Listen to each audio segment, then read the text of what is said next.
bit of a nothing shot there from the batsman. Just tried to tuck it round the corner, but with no power at all. Probably lucky in a sense that he didn't get anything on it, or didn't get much on it. Yeah, it's starting to come down. Have a look at the umpires, see what they say. Hopefully it's just a passing shower. I won't delay things too much, if at all. Of course, it's fine unless it's lightning, or if the bowlers find it difficult. It's player safety. It's an issue. And again, well run by these two. Magare just played it to the leg side and called straight away. And Divisi went.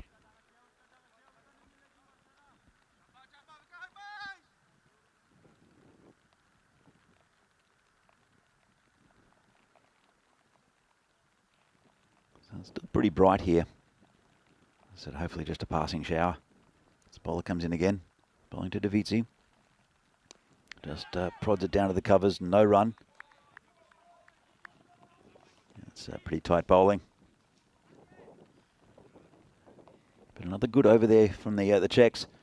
They're going at 10.5 and over, which is pretty good going in a T20, especially at the start and at the end of two. The Czechia 21 for no loss.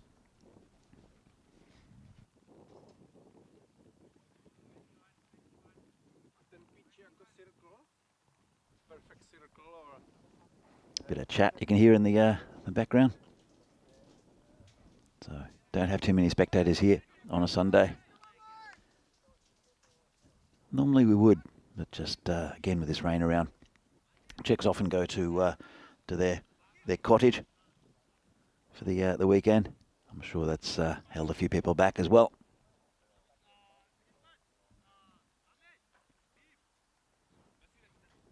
And it will be Maki Bikal to continue, the captain for Austria.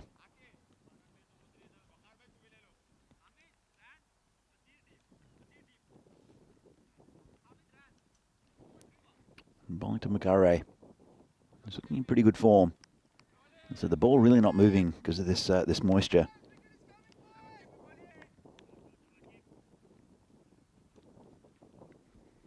Iqbal, a bit short and optimistic appeal. Hit him pretty high and will be called a leg bite.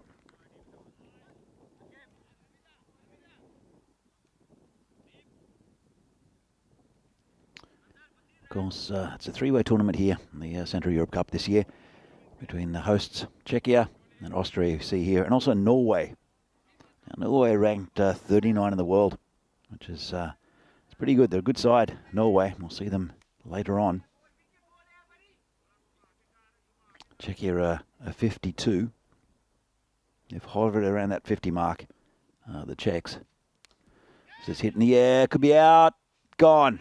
Mistimed it. That's the end of Divisi, who didn't really seem to time many out there.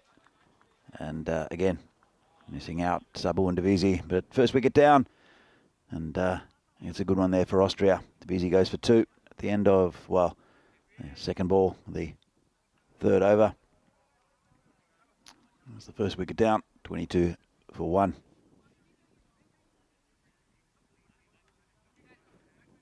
New batter, Sazi Boyan. We saw him in fantastic form last year in Hungary against Romania. He hit 162 in a 10-over game. It was absolutely brutal. Had a great season last year, did Sazi, but this is a different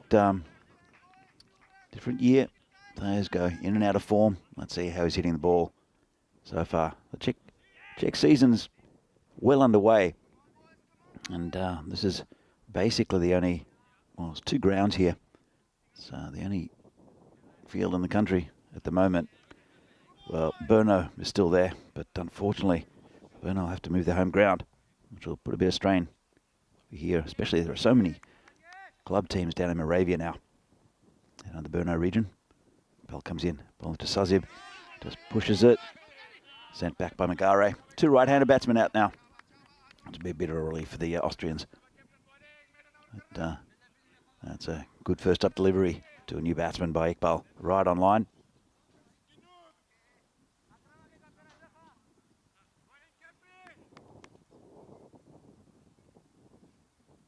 Just trying to find Austria's ranking.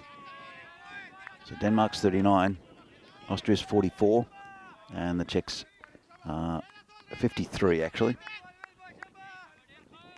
53. So there's not too much in it on paper, but I think at home the Czechs nicely hit at 6. Nice shot from Bojan, gets him off the mark.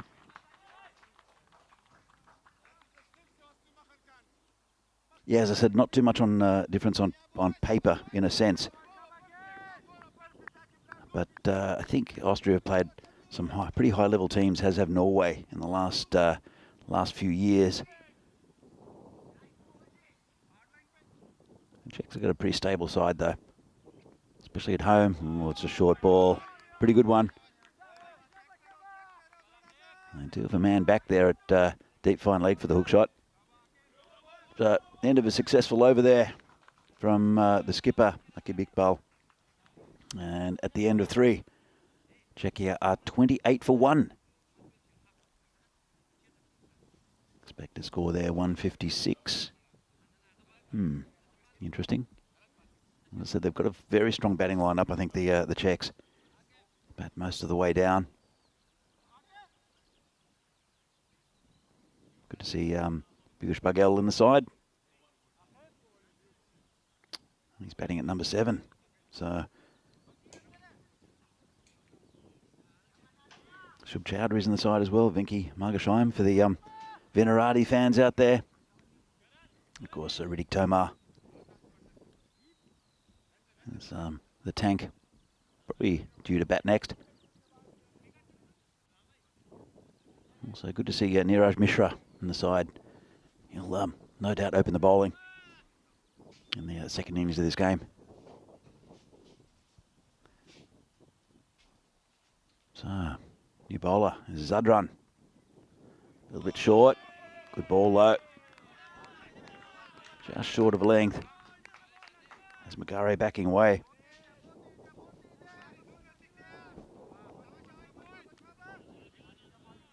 Brings very good pace.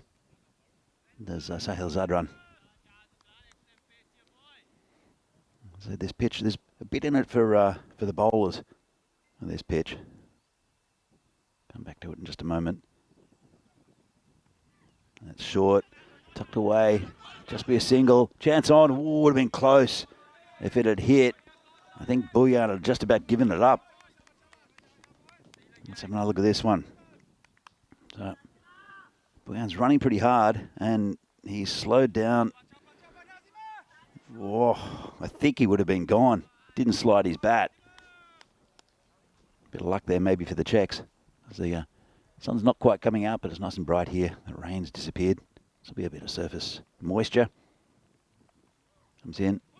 And again, same player. Quick single. Nicely run by these two.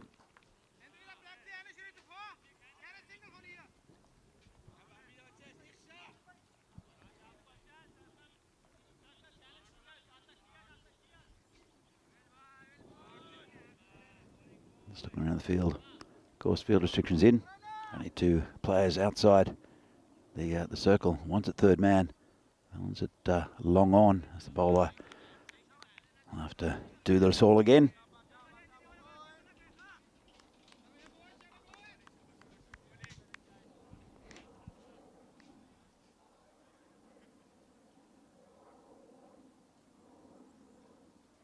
Hi to Shaka Kultsunova, who's in the chat. This is played down to third man. Should just be a single. Yeah, it's good to see Shaka in the chat. She'll be playing for the Czech women's team in a few days. Unfortunately, Terka, her sister, won't be playing. Not quite sure why. Not in the lineup for the Czechs. Phil G saying very happy to see Murali as captain in this team. well deserved. I totally agree. I think he's fantastic in the last few years for Barbarians as the captain. And that's gone, I think. And he has to go. That's the end of Buyan. Disappointed.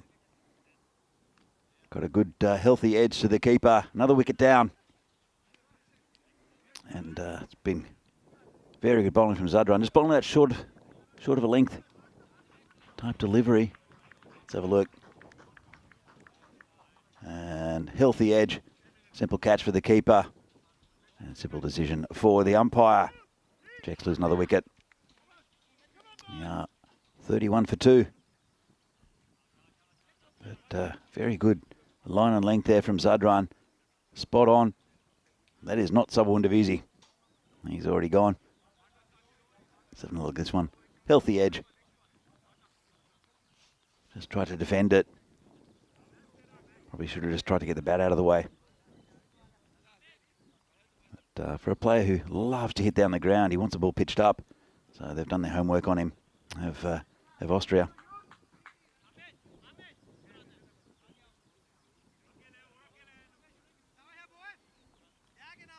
Okay, we have a new batter come in. It is the captain, Morley Vandrasi. He's been in good form with the bat. It's also a pretty good leg spinner.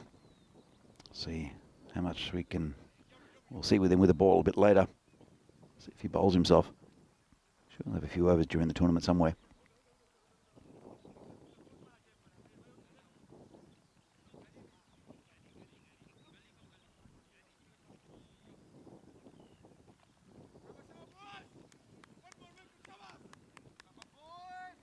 All right, Zadran bowling now to the skipper Murali, and another good ball. Pretty quick. Just dab down there from Vandrasi. Gets him off the mark. Bring McGarray back on strike. But it's been a really good over here. Full of venom from Zadran. And the end of it is the Czechs, who are 32 for 2. So the run rate slowed down a little bit. One man who doesn't slow down ever is Vinny Sandu, who's joined me in the commentary box. Thanks very much. Yeah, feels like it. But I will say I've had a little bit of time to myself. Had a few days off since the Medina Cup, which finished a week today. So it's pretty unusual to have a week between commentary stints. Although I did fill in for Tina a little bit on Friday in Hornchurch as part of the ECS that's ongoing here. Hey, this is actually a hat-trick ball for Aqib Iqbal. In fact, pardon me, it wasn't Aqib. I thought it was actually Umer Tariq was about to bowl that over. Umer told me he took two wickets in his last 2 balls against Switzerland. I thought he was shaping up to bowl, but is it Aqib that's going to continue? So it's a wrap-around hat-trick. Wrap-around hat-trick, wrap-around series. That's pretty unusual. But hi, Danny, and a great job so far. Sorry, I know some of our viewers might not have caught the very start of the game because of the technical issues on our end. Good to know we're up and going now. And settling in, this is the first of 15 days consecutive cricket here in Prague, which is wonderful, isn't it? Yeah, it's great. Look, I always love watching the games from here.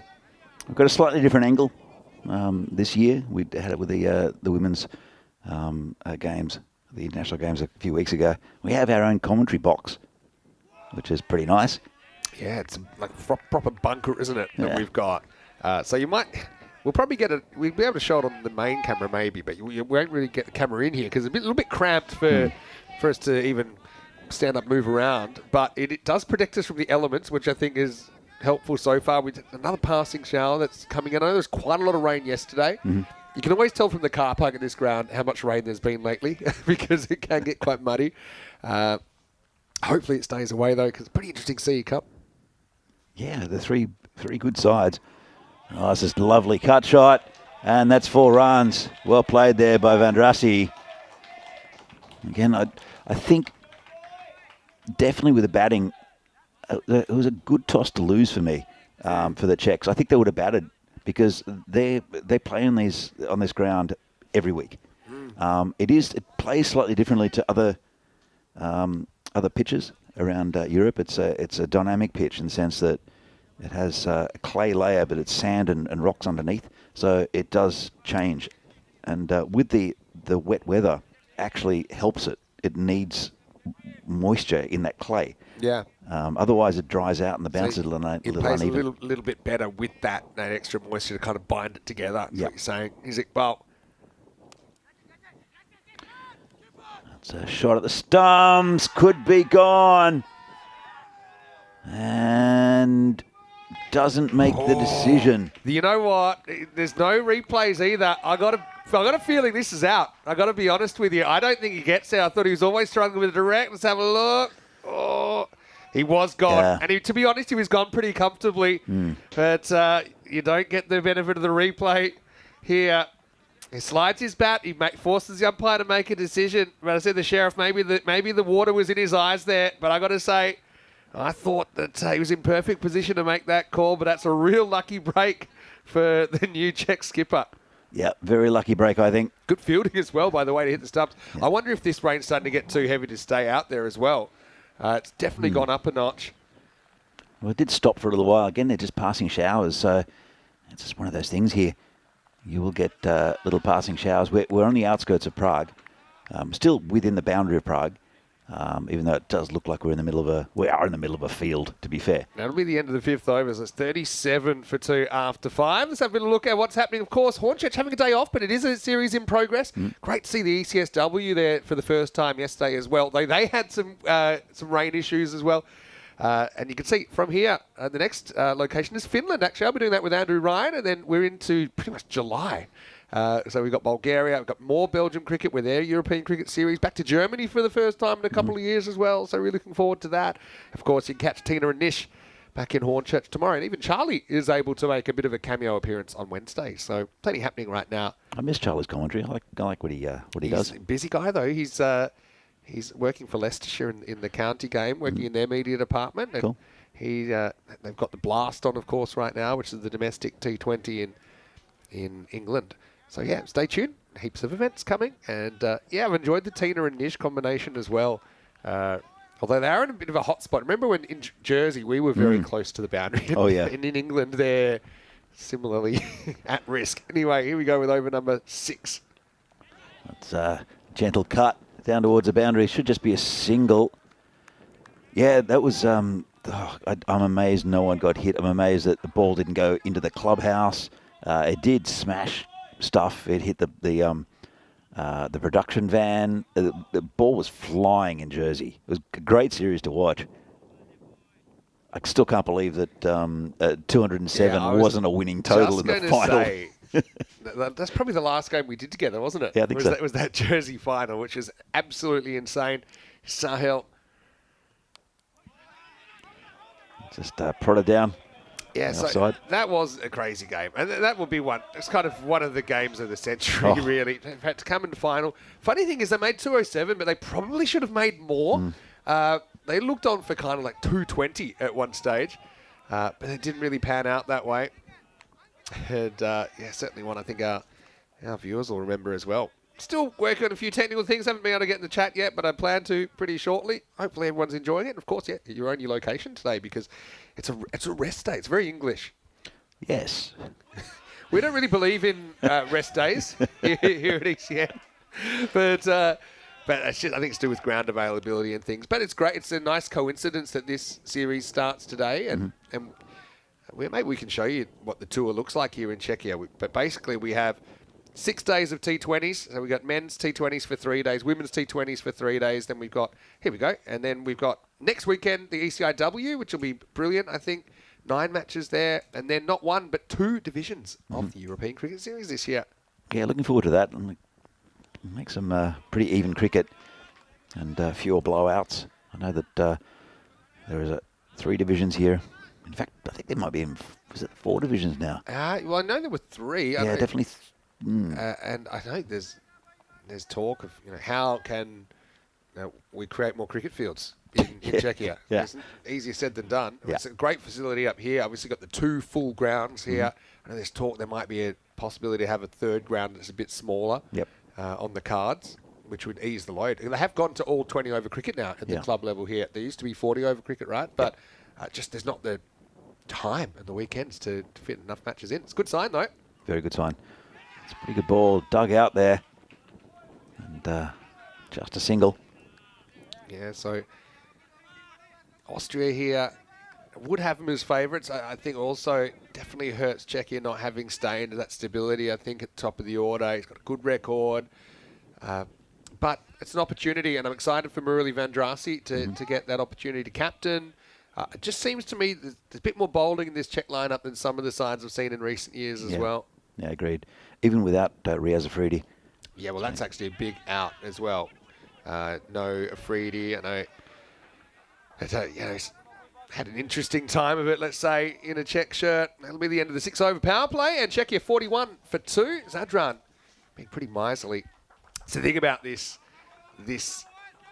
Austrian bowling lineup, probably what makes it a bit different to the Czech lineup, that there's even the paces for Czechia are decent bowlers, but they might not have the exact zip that you see from a Sahil Zadran or an Aki Iqbal. Exactly. You'll see Kogiani's in the side, left arm, and he'll really hurry up as well. So Austria probably with a few more slow bowler options. I mean, Bilal Zalmay is a very clever cricketer. He'll bowl off spin, and he's got a very good quicker ball as well. Got Karanbir, got Basir. So, look, two teams we know really well. Always excited to see them go head-to-head, and they do share a border. So it's a natural fit to have Austria in the Central Europe Cup. Yeah, absolutely. And, we've seen them a couple of times. I think the last time we had the edition of this with the men's, Austria were here. And the Czechs did win that tournament. So it's going to be competitive. Yeah, so Austria, they know this is going to be very competitive. And, I do think there's something to say in the fact that it's not the same sort of pitch that you get typically. I know we've seen a lot of cricket in Austria. Generally, the pitches are quite true, quite flat, quite batting friendly. We've seen some huge scores in Austria. Not as easy, I think, with a bit of variation in this one.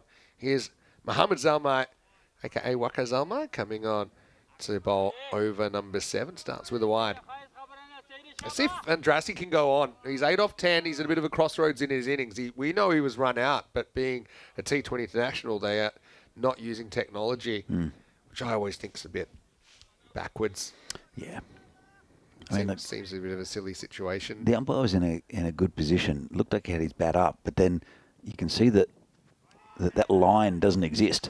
You can see there's a bit of, it's covered in sawdust. It was one of those ones that I just felt when he threw it, if this hits, he's out. It just had that feel to it. I mean, but you can't be critical of the umpire there either. It gives the benefit of the doubt to the batter, and that's what umpires generally will do. But I also think in the back of his mind, he would have had suspicions. He's seen enough cricket, Charles, to know that if it's close and it's a direct hit, it's generally out. But that's a hunch, and if he was in, then again it would be a bad decision if he did give him out. Yeah, you got to call it as you see it.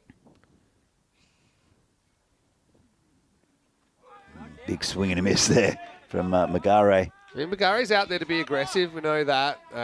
Probably a bit of a loose shot, lost his shape. You see what he's practicing now is just keeping that bat straight. That's not what he did in the actual delivery. Zalmay, they probably feel like he's somebody they might be able to get after a little bit compared to some of the options around him. Probably doesn't quite have the pace of an Aki Iqbal or a Sahil Zadran. You can see that the footing maybe just a little bit uncomfortable for some of the paces. I mean, these are still European cricketers. They're hardy. I mean, they're used to playing a bit of the rain. I mean, we had an ECS in Austria where I think rained for about 6 days straight. We never came off the field. I mean, they're not comfortable conditions, but they would be familiar conditions to both sets of players. Well, using synthetic pitches as well. I mean, it changes it slightly, especially for spin. It kind of skids through, but it's still playable. We're on a turf pitch. You just wouldn't be able to play. It's been cut through the gap. Going to third man, 4 runs. That's out in the field. There's no ball retrievers out there, Vinny. No ball retriever. Again, T20I. I think you go find your own ball. This is not an easy find for Sahil, who's bowled his heart out so far, and now he gets the pleasure of trying to find the ball. His boots are going to get wet as well. And, actually, again, this is pretty familiar for Austria, because when we were at Saban and you've got these kind of like, looks like Field of Dreams, and the Kevin Costner movie, and it gets really wet, and you get in there, and you're coming out, and you almost need a change of trousers. So we'll be back in 30 or 40 minutes when we find the ball, and we'll get on with the game. But yeah, we got the reinforcements now. Here comes Hamid Safi. He's a fun player as well to watch. Little bit of and I say this with a lot of love for the Austrian team. A little bit of the crazy streak in their side that, you never know what you're going to get from them. But I think they seem right up for this. And you mentioned the fact that they did actually lose the CE Cup here, essentially, to Czechia, I think, last time out. Anyway, we got a old 5-man retrieval squad. Don't you think the batters should have some responsibility to find the ball? No. He hit it in there. Or you could say the bowler bowled a ball that he was able to hit in there as well. Yeah, no, the... New ball's in. Somebody will have a look for it. Oh, new ball. Okay. This one will... Not a brand new ball, but a replacement. It'll be dry at least. Yeah, you'd think so.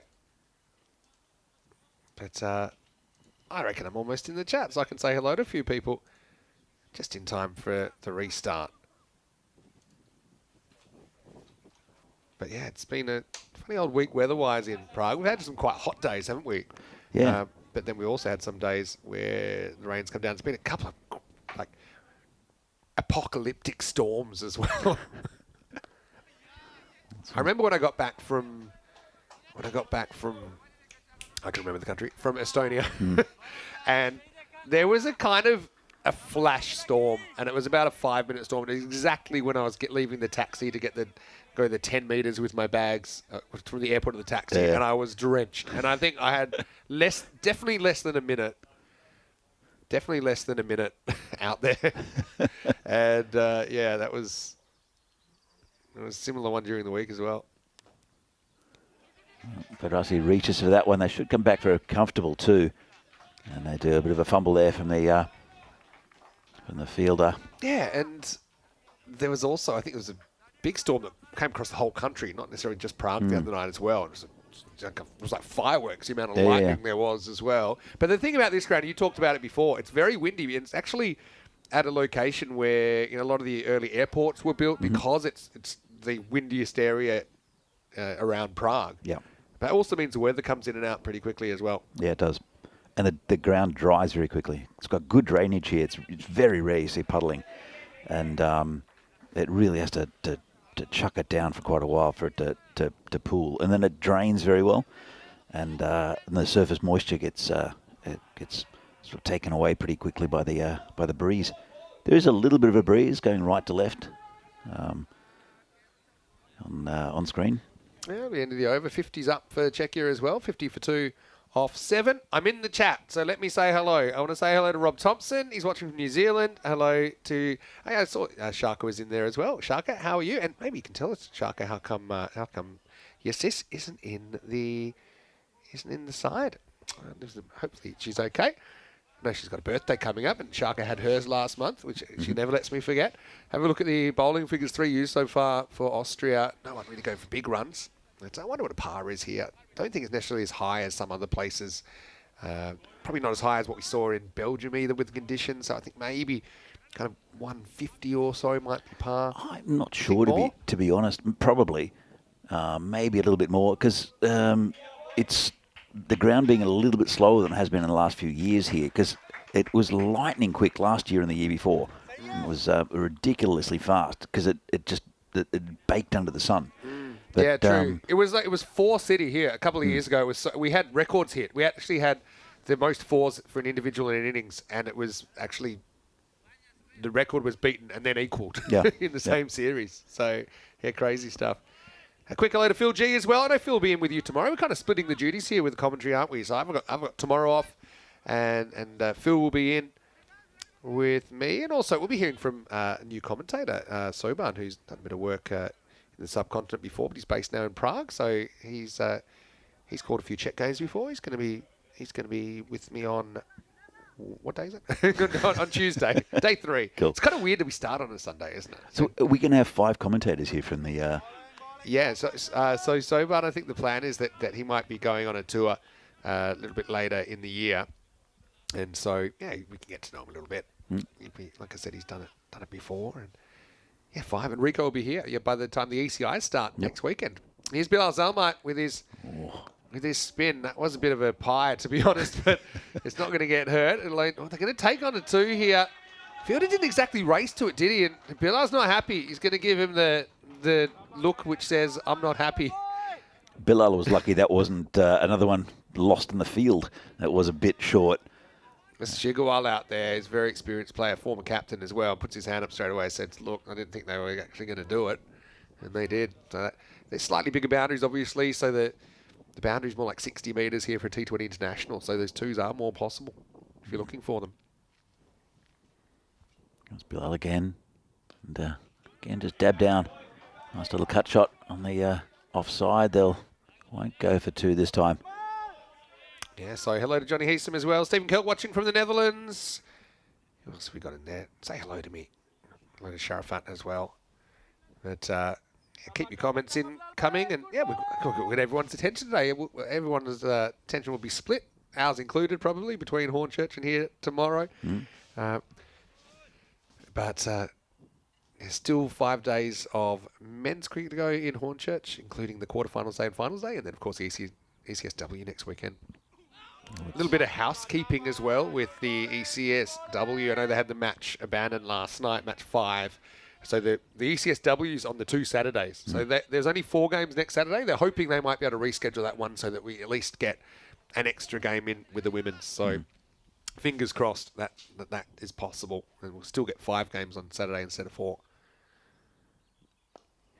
It's hitting in the air, just scooped up slightly. And just another single. A pretty good over so far from Bilal. Also want to say hello to I Jigasha, who's been very active in the chat. I know during the Medina Cup he was on quite a lot. Also, we've got the International Cricket Council in the chat. Aha. Possibly not the International Cricket Council. Is it? No, it doesn't have is it a blue? No, it's not a check mark. I don't know what it is. Let's just say you make your own judgments about how legitimate that is. Hey, I don't mind. Maybe the ICC would mind. I mean, just like you can have more than one John Smith. Yeah. I just pulled a little bit too wide outside the off. We'll have to re-bowl that. Last ball, the 8th over. Gives that one a bit of air. Digs it out. Just be a single. Hit the over then. So 56 for 2 after 8, going at 7 and over for 140. Or the computer says maybe a handful more than that. 56 for 2 after 8. Zalma goes for 6 in his first over. Tim Harmer's in there as well. Hello to you. Hello to Luke as well, watching in Belgium. Hey, this is something you might have missed since we were last on as well, is that there's some people have turned it off now because it is a bit annoying, but every time you make a comment, you get some points, and so you have like a winner of the chat. But the funny thing is no one really understands how the point system works. I can see a number 1 and number 2 there. Yeah, so let's see. I haven't actually been able to. Got in. Johnny He's got a number 1 with a crown. Yeah. Luke Belgium's got number 2. And Viking Bay's number 3. But also when you look at the leaderboard, it uses people's handles, not their names. So, yeah. And for example, International Cricket Council -P4N is the full name. How are we going to laugh out of it, though? Desi's in the chat as well. Hey, Desi. Hopefully I think she's part of the squad for next weekend. Well, she's the manager. She's the manager of the side, so I'm not sure if she's playing. I had a feeling I saw her as a possible. Oh, okay. Happy to see her out there again. Let me check my notes. Anyway, here we go with Mohamed Zalmay in the 9th. Let's hit down the ground. Just be a single, I think. Yeah, so Van Drassi's there. I mentioned he was basically run out, not given out, but hasn't been able to break the run a ball barrier yet. Okay, setting up for something maybe, but there's still batting to come. We've got the Tank Riddick Tomar listed to come in next. Sahil Grover, he'll have the gloves. He's listed to bat at number 6. And then Piercing Buggell, very good number 7 as well. And you get down to the bowlers. But yeah, they've got some talent. I mean, Venky's a decent bat as well. He's listed to come in at number 8. I think this is a bit of a consolidation stage, I think, with those 2 wickets down through these next few overs. This one's hit away from the fielder. It's in the air. Just another single. He knows he doesn't want to hit that too hard because it might carry down to Uma Tariq down there. And, yeah, I think we had an update from Sharka as well. Yeah, she's going to have Turka's going to have a checkup soon. She's going to be fine. Hope she's going to be able to play against Croatia in the T10s. What was the injury, Sharka? Let us know if you're able. Yeah, good to see people out of the side. It's squeezed out past the keeper. Just a single again. It's a little bit slow here from the Czechs, but I've got to say it's pretty good bowling. I suppose also when you're playing a lot of T10 cricket, you sometimes undervalue the wickets in T20. And sometimes we see it both ways. Sometimes we see probably not enough risk being taken, but then also we do see teams sometimes getting a bit crazy, not valuing their wickets and actually getting bowled out before the 20. You probably see that in European cricket more than at the highest level of the T20 game. I think there's enough experience. This is slashed away down to third man for a single. There's enough experience here in the sides, in both sides, both in the captains, the teams themselves, and also the management, just not to panic and not to fall into that trap. Whereas I think maybe some other countries who are maybe not as experienced at the international level do fall victim to that little trap. Yeah, true. Some interesting comment here. This is just pushed down the ground for a single from Football Nerd. Is bowler intentionally bowling wide line? Yes. It's a real tactic, mainly in T10, but that wide line it does come into play a lot, and it is a tactic. And I think you can protect the boundaries a bit more as well. You got 10 extra metres with the boundary, so you can basically pat your field over there as well. Yep. This one's up-ish. One bounce to the fielder. Again, just another single. Bassir out there. Very good hitter of the ball as well. That'll be the end of the over. So, check you up. Yeah, 62 for 2 after 9. This partnership continues to grow. They came together at 31 for 2 just before the end of the 4th over. So they've already doubled the score in 5 overs. But just going about that run of ball kind of speed. If you remember, it was quite a fast opening for the Czechs, wasn't it? We saw them take good runs off the first 2, 10 off the first, 11 off the second, but we haven't actually had a double figure over since then. You've got to say that it's definitely to do with the bowling for Austria. They're keeping it very tight, and it is going to the fielders. This ground is a little bit slow as well, as we mentioned, because of the rain we've had here in Prague. So well, we'll see what a pass score is. At the moment, around about 150 marks is the expected score, and it just depends on whether these two can get going. But they're still in. They're seeing the ball pretty well. Some clever bowling. Bilal's got a very good quicker ball as well. You know, he'll mix up his speed quite a lot. And this is again just hit over the top, and just a single. Because what you won't see as much to this line in a T20 game, you won't see it as much stepping across and trying to hit to the leg side. Yeah. I think he probably wants to tempt him to do it maybe, but there's not necessarily value in that, taking that kind of risk right now. He's got a couple hovering for an edge if you were to get that wrong. Well, straight down the ground's open, but they are pretty straight, the two fielders, at long on and long off. Over cover maybe. Oh, straight to the fielder. Well, that's the end of Vandrasi. And again, that's what they've been doing to Bilal. They've been scooping under him and lifting it over the field. Just never really hitting the ball well, and that one just went straight to the fielder. Simple catch. Yeah, we just talked about it, didn't we? They're hovering there for an edge. It carries comfortably to the fielder.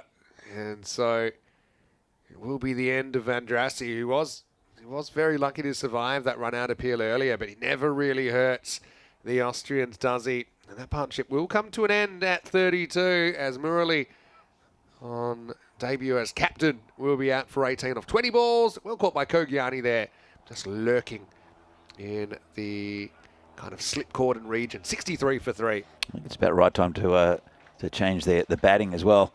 That was a good ball there from Bilal. Just scramped him and just played it through the offside again, did Murali. But there is plenty of batting for the Czechs still to come, and some big hitters of the ball as well. Take the drinks break as well. They typically would take at the end of the 10th over, but if a wicket falls in the 10th, they'll take it now.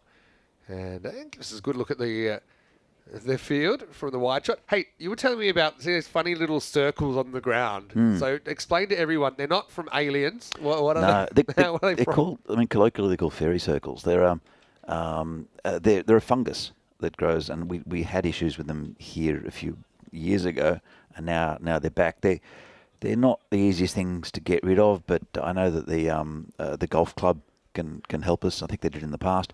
They're just a fungus. It doesn't really affect the ground, apart from it looks kind of weird.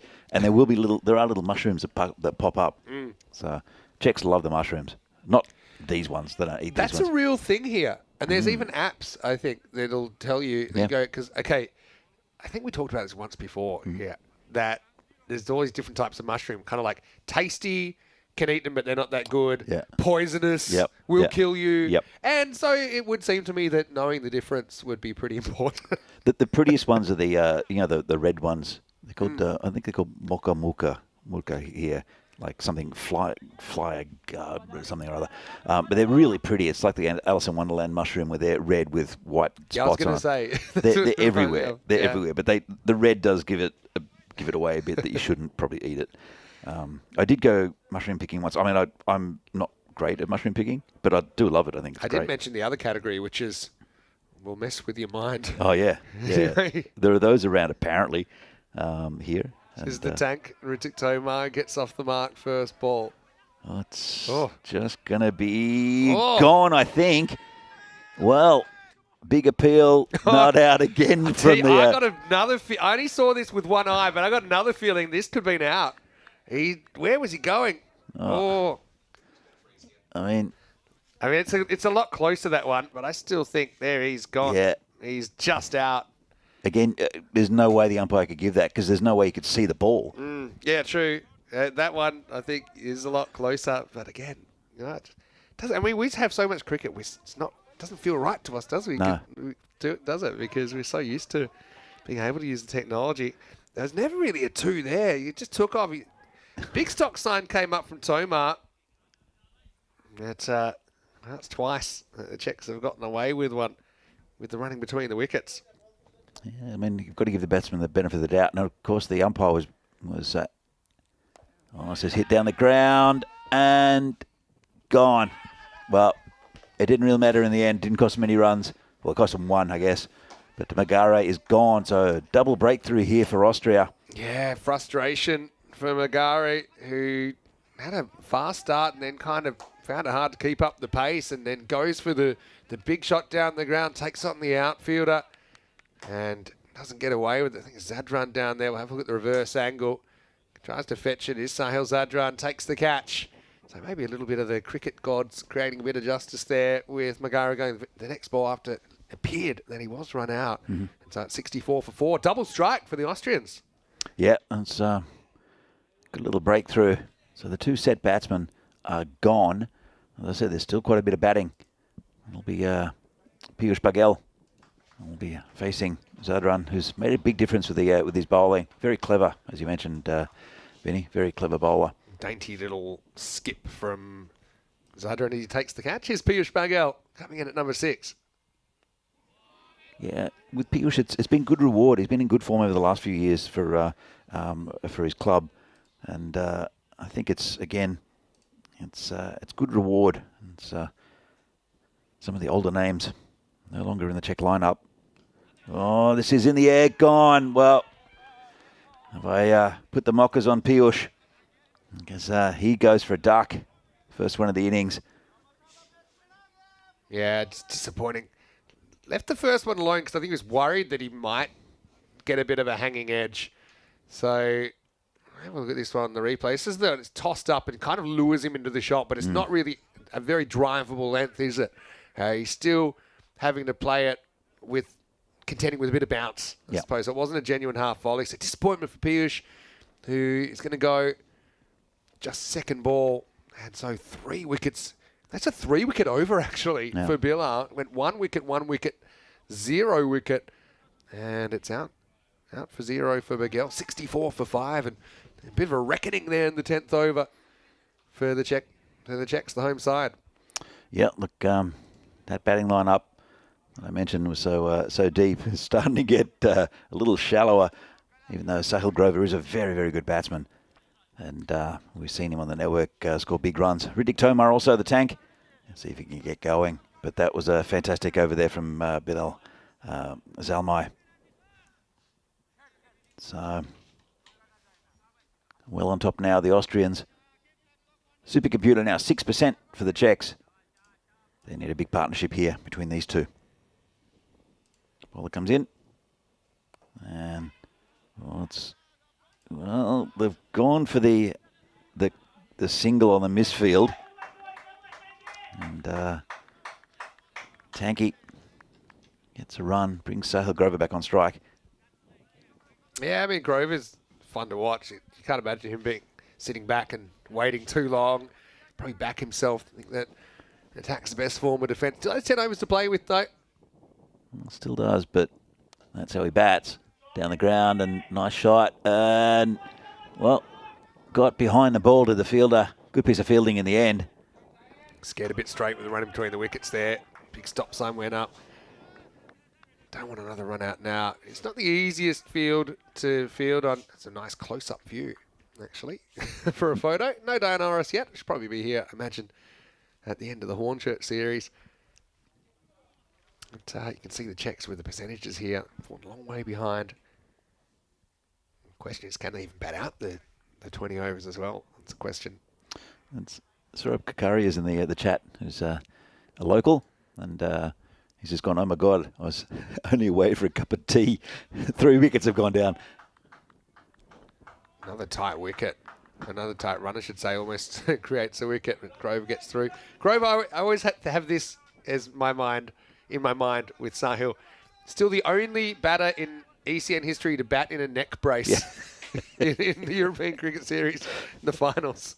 Well, brave. So 2 years ago it was a neck brace after deciding not to bat with a helmet to the fastest bowler in the country, and then last year he didn't keep because he had a broken finger, so he decided to field. That's right. And the ball just followed him around. This is one that's going to get through Naeem. Does he get a little bit of a hand on it? Not sure. Almost hit the helmet, actually. I'd like to see this one maybe again. I'll get through for a couple of buys. This pit you mentioned. This one, I think, stays low. Ooh. It's very close to the helmet. It would have been 5. Instead, they get 2. Naeem, by the way, he's a very destructive batter. He was the first batter to ever achieve the 9-ball 50. Oh. He did it in the European Cricket Series in Austria back in 2020. I want to say 2024. Yeah, for cricketers, CC, great name. Bit of an obvious one for a team name, but sometimes obvious is good. Yeah, true.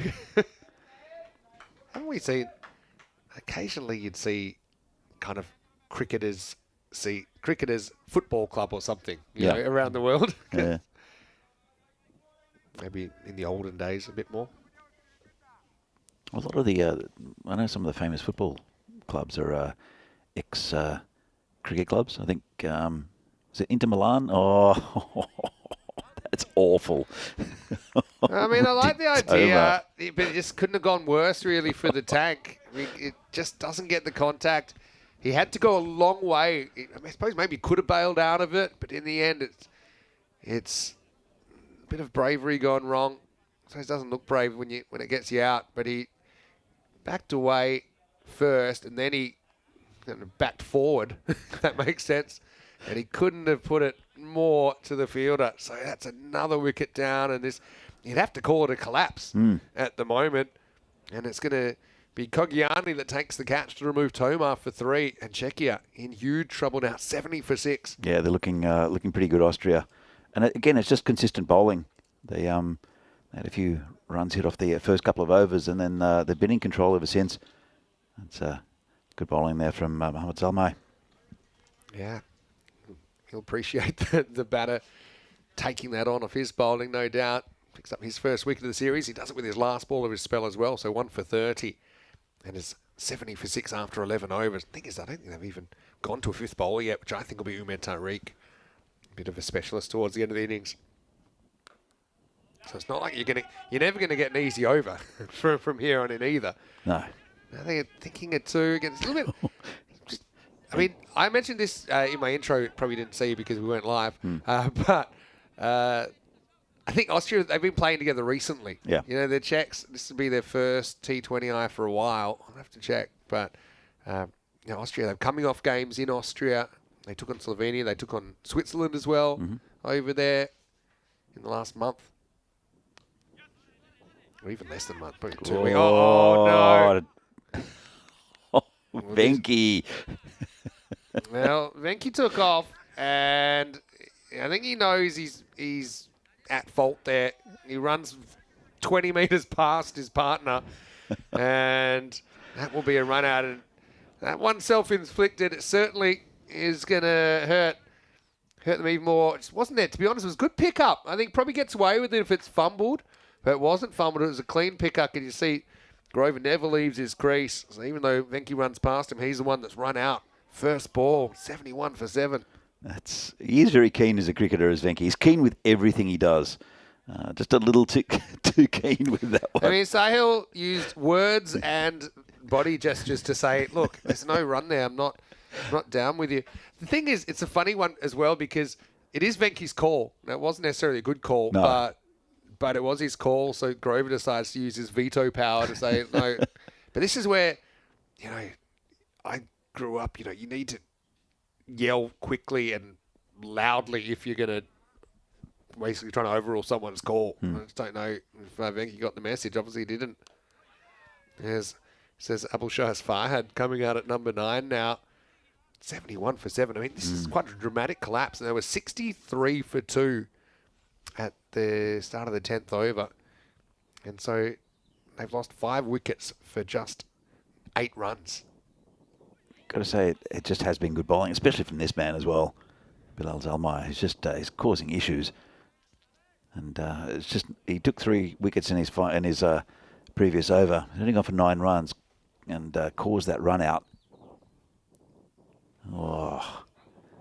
That one didn't get up. Farhad's wondering how he's out there. He's probably sometimes it's good when you don't have too long to think before you bat. I don't think he would have expected to bat so quickly about 15 minutes ago. Hey, hello to Chris Pearce as well. Chris is in the chat as well from the Czech Cricket Academy.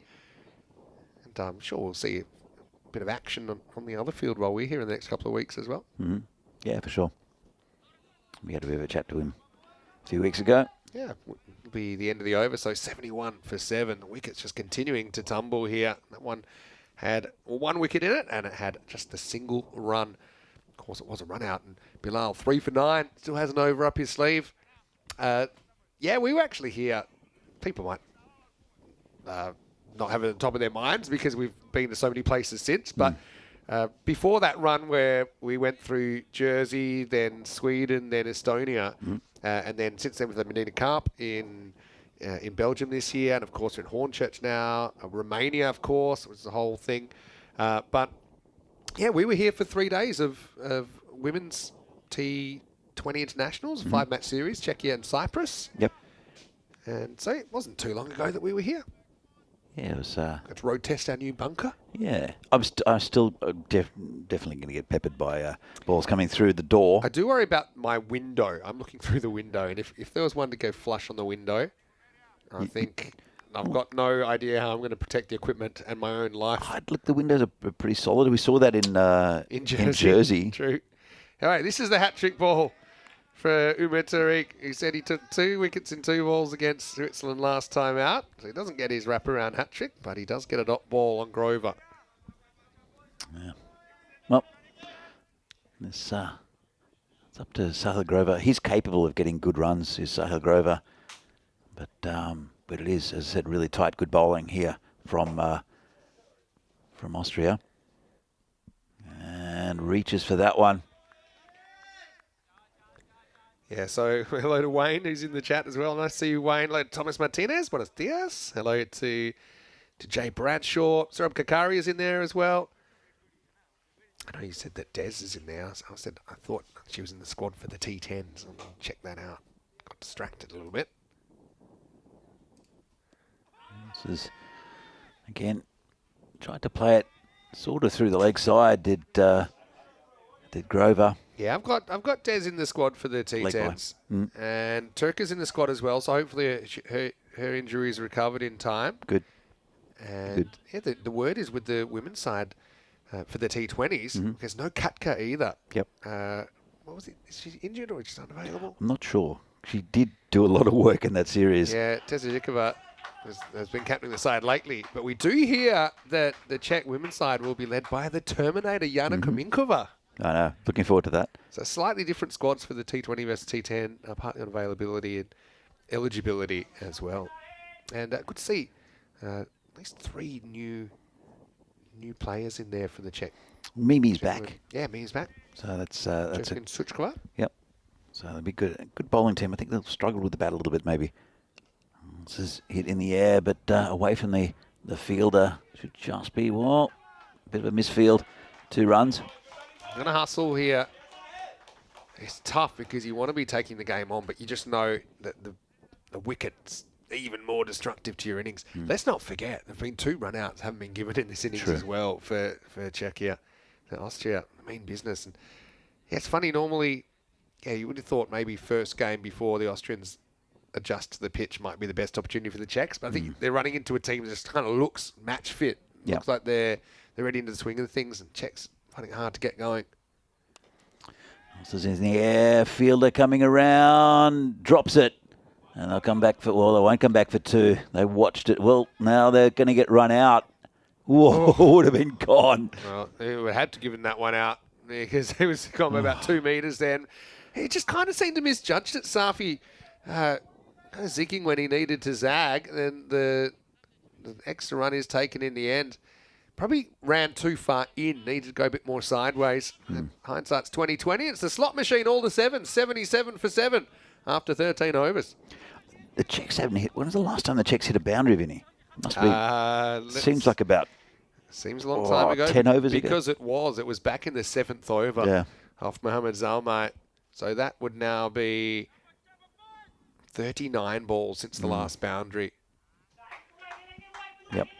Well, Phil's saying the bowlers deserve the credit for all the pressure on the batters. I think it's been a bit of a mixture. There have been some kind of giveaway wickets, but you've got to admit they haven't bowled too many loose ones. You can see Bilal's a bit more comfortable to the lower order batter with taking the pace off a little bit. Now he knows he's almost daring them, try. You can see he's looking for a way to get off strike here. Sahil once again wondering, why are all these batters at the other end trying to take quick singles? And Sahil's got 0 interest. And that's another simple catch. Well, it's 4 for Bilal. That's just another simple catch. Yeah, and it looks soft, and it probably is, but it's clever bowling, slowing it up to the lower order, and then it does pop a bit off the pitch, and that's why you can see that it doesn't hit it anywhere near the middle of the bat, and Zalmai, it's Mohamed Zalmai just lurking at a short point. So Farhad, again, not really his job to score a lot of runs, but he'll be disappointed anyway because he will be the 8th wicket to fall. 77 for 8 with Farhad going for just a single. Need to get Sahil Grover on strike because Shubh Chowdhury was a good bowler, not noted for his batting. And then it'll be Niraj Mishra at the end. So there's not too much left with the batting lineup. Sahil Grover, a noted batsman, though, the wicketkeeper. So hopefully he can get some strike. They're trying to give him strike, trying to hit the ball, trying to run him out. Jay Bradshaw saying it started going pear-shaped when he tuned in. Thanks. Sorry about that. Thanks, mate. Zalmai going for a 5 for now. He's got 4 chances. Oh, it's a good quick ball. He got through the field. They'll look for 2. Grover took off straight away. I'm wondering if he gets anything on this, Kogiani. He's come into a genuine slip, but it was the quicker one, and it screamed past him. He was way too close. Oh, he did. It was in his wingspan. I don't know if you count it as a drop or a chance, maybe a half chance. But he's gone fast. This one will be slow, and he'll try and tempt Shubh into doing something crazy, trying to be a hero. No, Shubh wouldn't do that. Slow. And And he, Hey, well, he got Suffy to forget how to walk.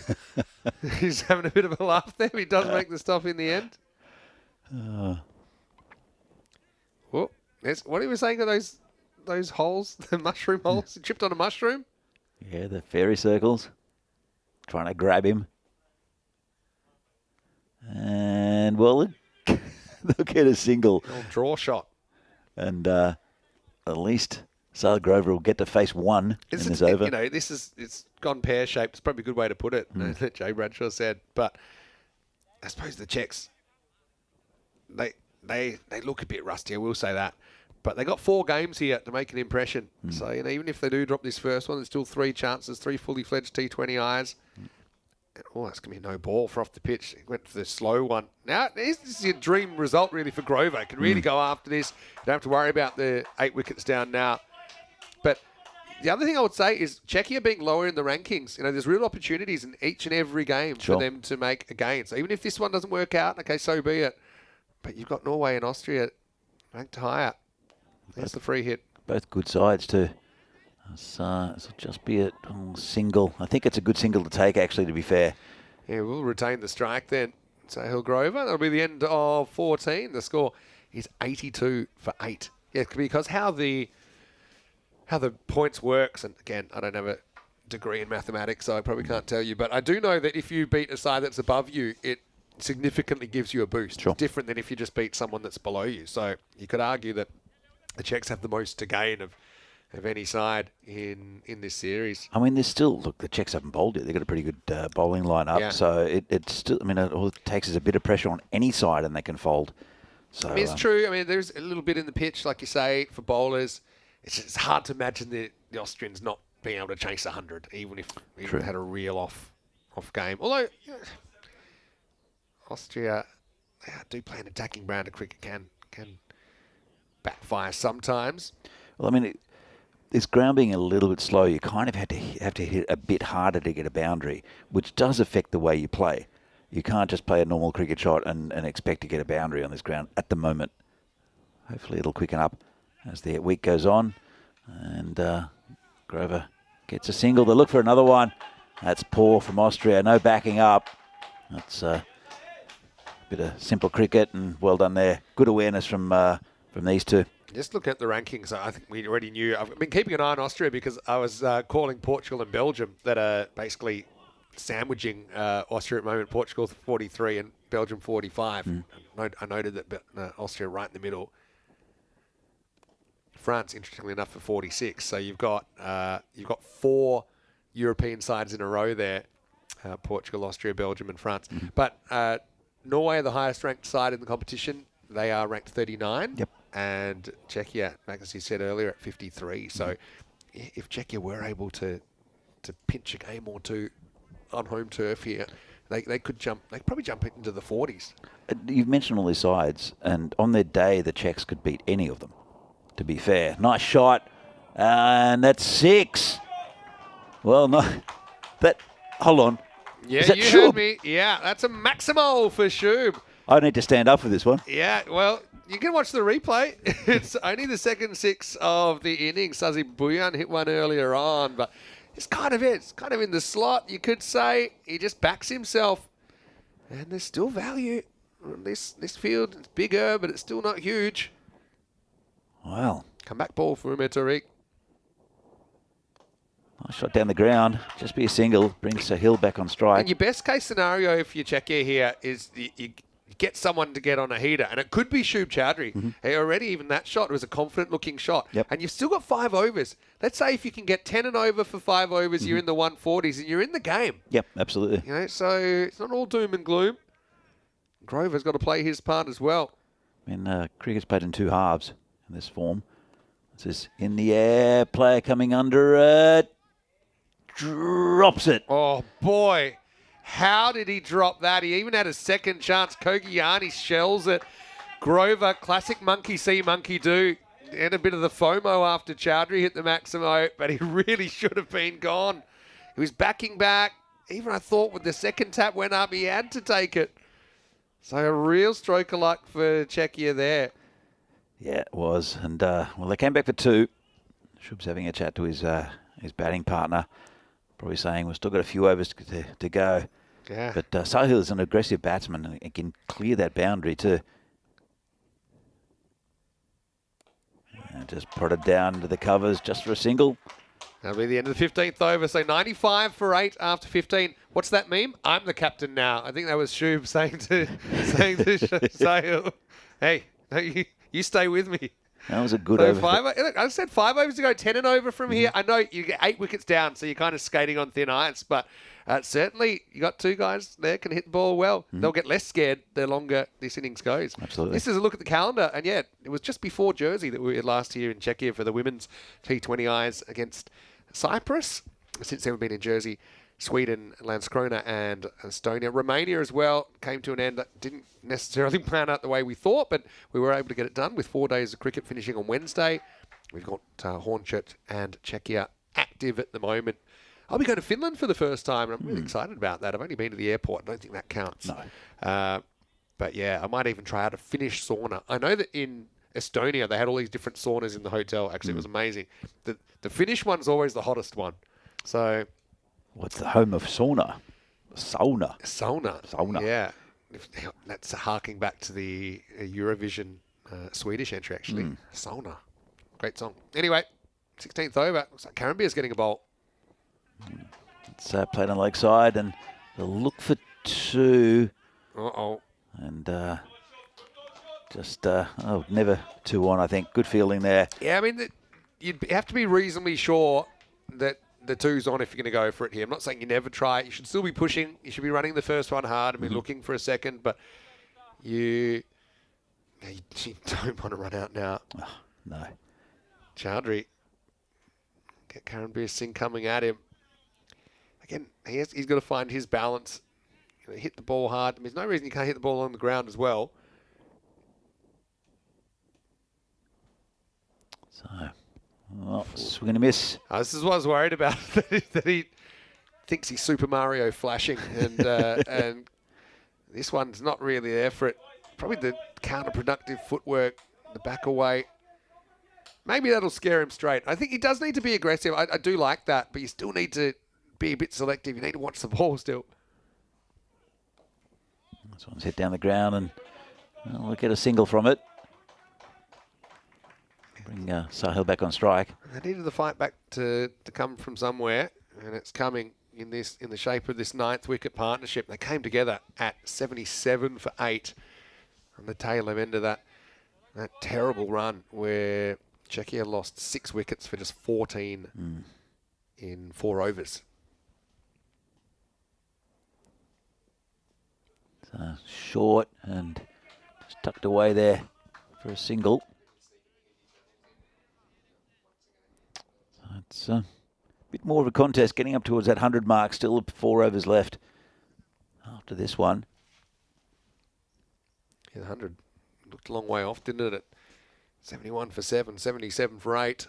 These two put on 21 already. They've done it in pretty quick time as well. 7% now, the supercomputer, looking more optimistic for the Czechs. 7 times as many as before. Uh-oh. Oh. He's lucky there that Karanbir was running away from... His momentum was taking him away from the pitch. But really, this is a kamikaze type single. And Grover, well, this time he actually went, which surprised me. I thought he might have just sat on his bat there. He can laugh about it now. They wouldn't have been laughing if the ball had hit the stumps. Yeah, well, they do need the runs, but they need Sahil Grover to be out there. Because I don't know how much faith the Czechs have with Niraj Mishra coming in at number 11. Good bowler then, Mishra. Looking forward to see him opening the bowling. Hit nicely, and there's a fielder out there. Just be a single. What they've done well, the field position has been just right here from Iqbal, the captain of Austria. Yeah, they look like they're organised with their field positions. 100 for 8 after 16. So the 100 does come up for Czechia, batting first after being sent in. Hey, this is something new as well. I'll get you to read that for me, Danny. European Cricket Hindi. Yeah, that's right. So the European Cricket Hindi Telegram channel has just been launched this week. Another way to connect with our fans in the subcontinent. No, there's a lot of them out there. It's a great initiative, I think, from the crew at ECN HQ. So yeah, get involved and join at European Cricket Network Hindi if you are a Hindi speaker and you enjoy European cricket. I am going to look that up and see what that says. Okay. Google Translate? I mean, it'll be quicker than if I was to learn the language. But let's find out. Anyway, 4 overs to go, 2 wickets to go. Sahil Zadran's coming back. I think they're going for the kill here. Probably their fastest bowler. It's a good start from him. Sahil's he's got the look of a fast bowler as well, doesn't he? Loves to run in hard. And he's also very accurate. I think that's the thing. He's not just a tearaway. You see him in T20 cricket and T10 cricket when we see him in European Cricket Series, and we've seen it at the Carlton Oval many times as well. Just very good at hitting that length that's difficult to hit, that kind of block hole length. Comes in again. And another good ball. That's the one. That's the one. And he knows, okay, it's probably the best defensive length, but it's also the best attacking length because you have a good chance you can clean up the stumps there as well. I think he might throw one in that's a bit shorter just to keep the batter on his toes. But look, Sahil now is batting out of his crease about a metre. He might get one to the old Riaz Afridi special, actually. He's not careful. Wearing a helmet this time. If Sahil Zadran's noticing that. Gets the one he likes and hit down the ground, just be a single. So nicely pitched up that. We'll bring Shub Chowdhury face Zadran. This could be interesting. Shubs will probably open the batting, the bowling for the Czechs as well. Bowls massive in swing. Yeah, I was happy to see him in the side. Better watch his feet here though. Yeah, that's bold. Yeah, it's pretty Can't say much more about that one. No, I mean, probably wasn't on. I know he probably has crossed the line from attacking to a little bit indisciplined there, Chowdhury, given the situation. It's a bowl he hasn't seen yet. So at least he can have a look at one. He's got time. He's not running out of time here. So he tries to smash a Yorker for 6. That's why I did say watch his feet. He did get his feet out the way, and the stumps paid the price. As Czechia down to their last batter, score 101 for 9. So Niraj Mishra, he's a good player, is Niraj. Very smart, smart bowler. And if he's smart with the bat, he'll want to give Sahil Grover the strike. Well, easier said than done. I think his smart play would just be to survive these 2 balls. Okay, I'm reading this now. I did learn the language very quickly. It says, here you'll get all the pre-match content, fantasy tips, and much more. Only in Hindi. Fantastic. That's it's beautiful looking language. Though. It's great. The script is amazing, yeah, isn't it? Yeah. That's James Baisley as well. He's pointing straight at the European cricket ball. He's a professional cricketer from Australia that played for the World 11 in the Western Shield. Western Shield's back, of course, in September, and the Melton Shield side by side. Any news on teams and players and anything yet? Nothing you can divulge. Okay, I'll stay out of that. I don't know if I'm allowed to say, and so I won't. But I think the one that people have gathered already is a bit of a good chance. Is I think Tina might get a gig for Team Europe in the Melton Shield. Yeah. So it's like an open secret. I mean, she should definitely be there. To be honest. So that's one. Yeah. But I got another one.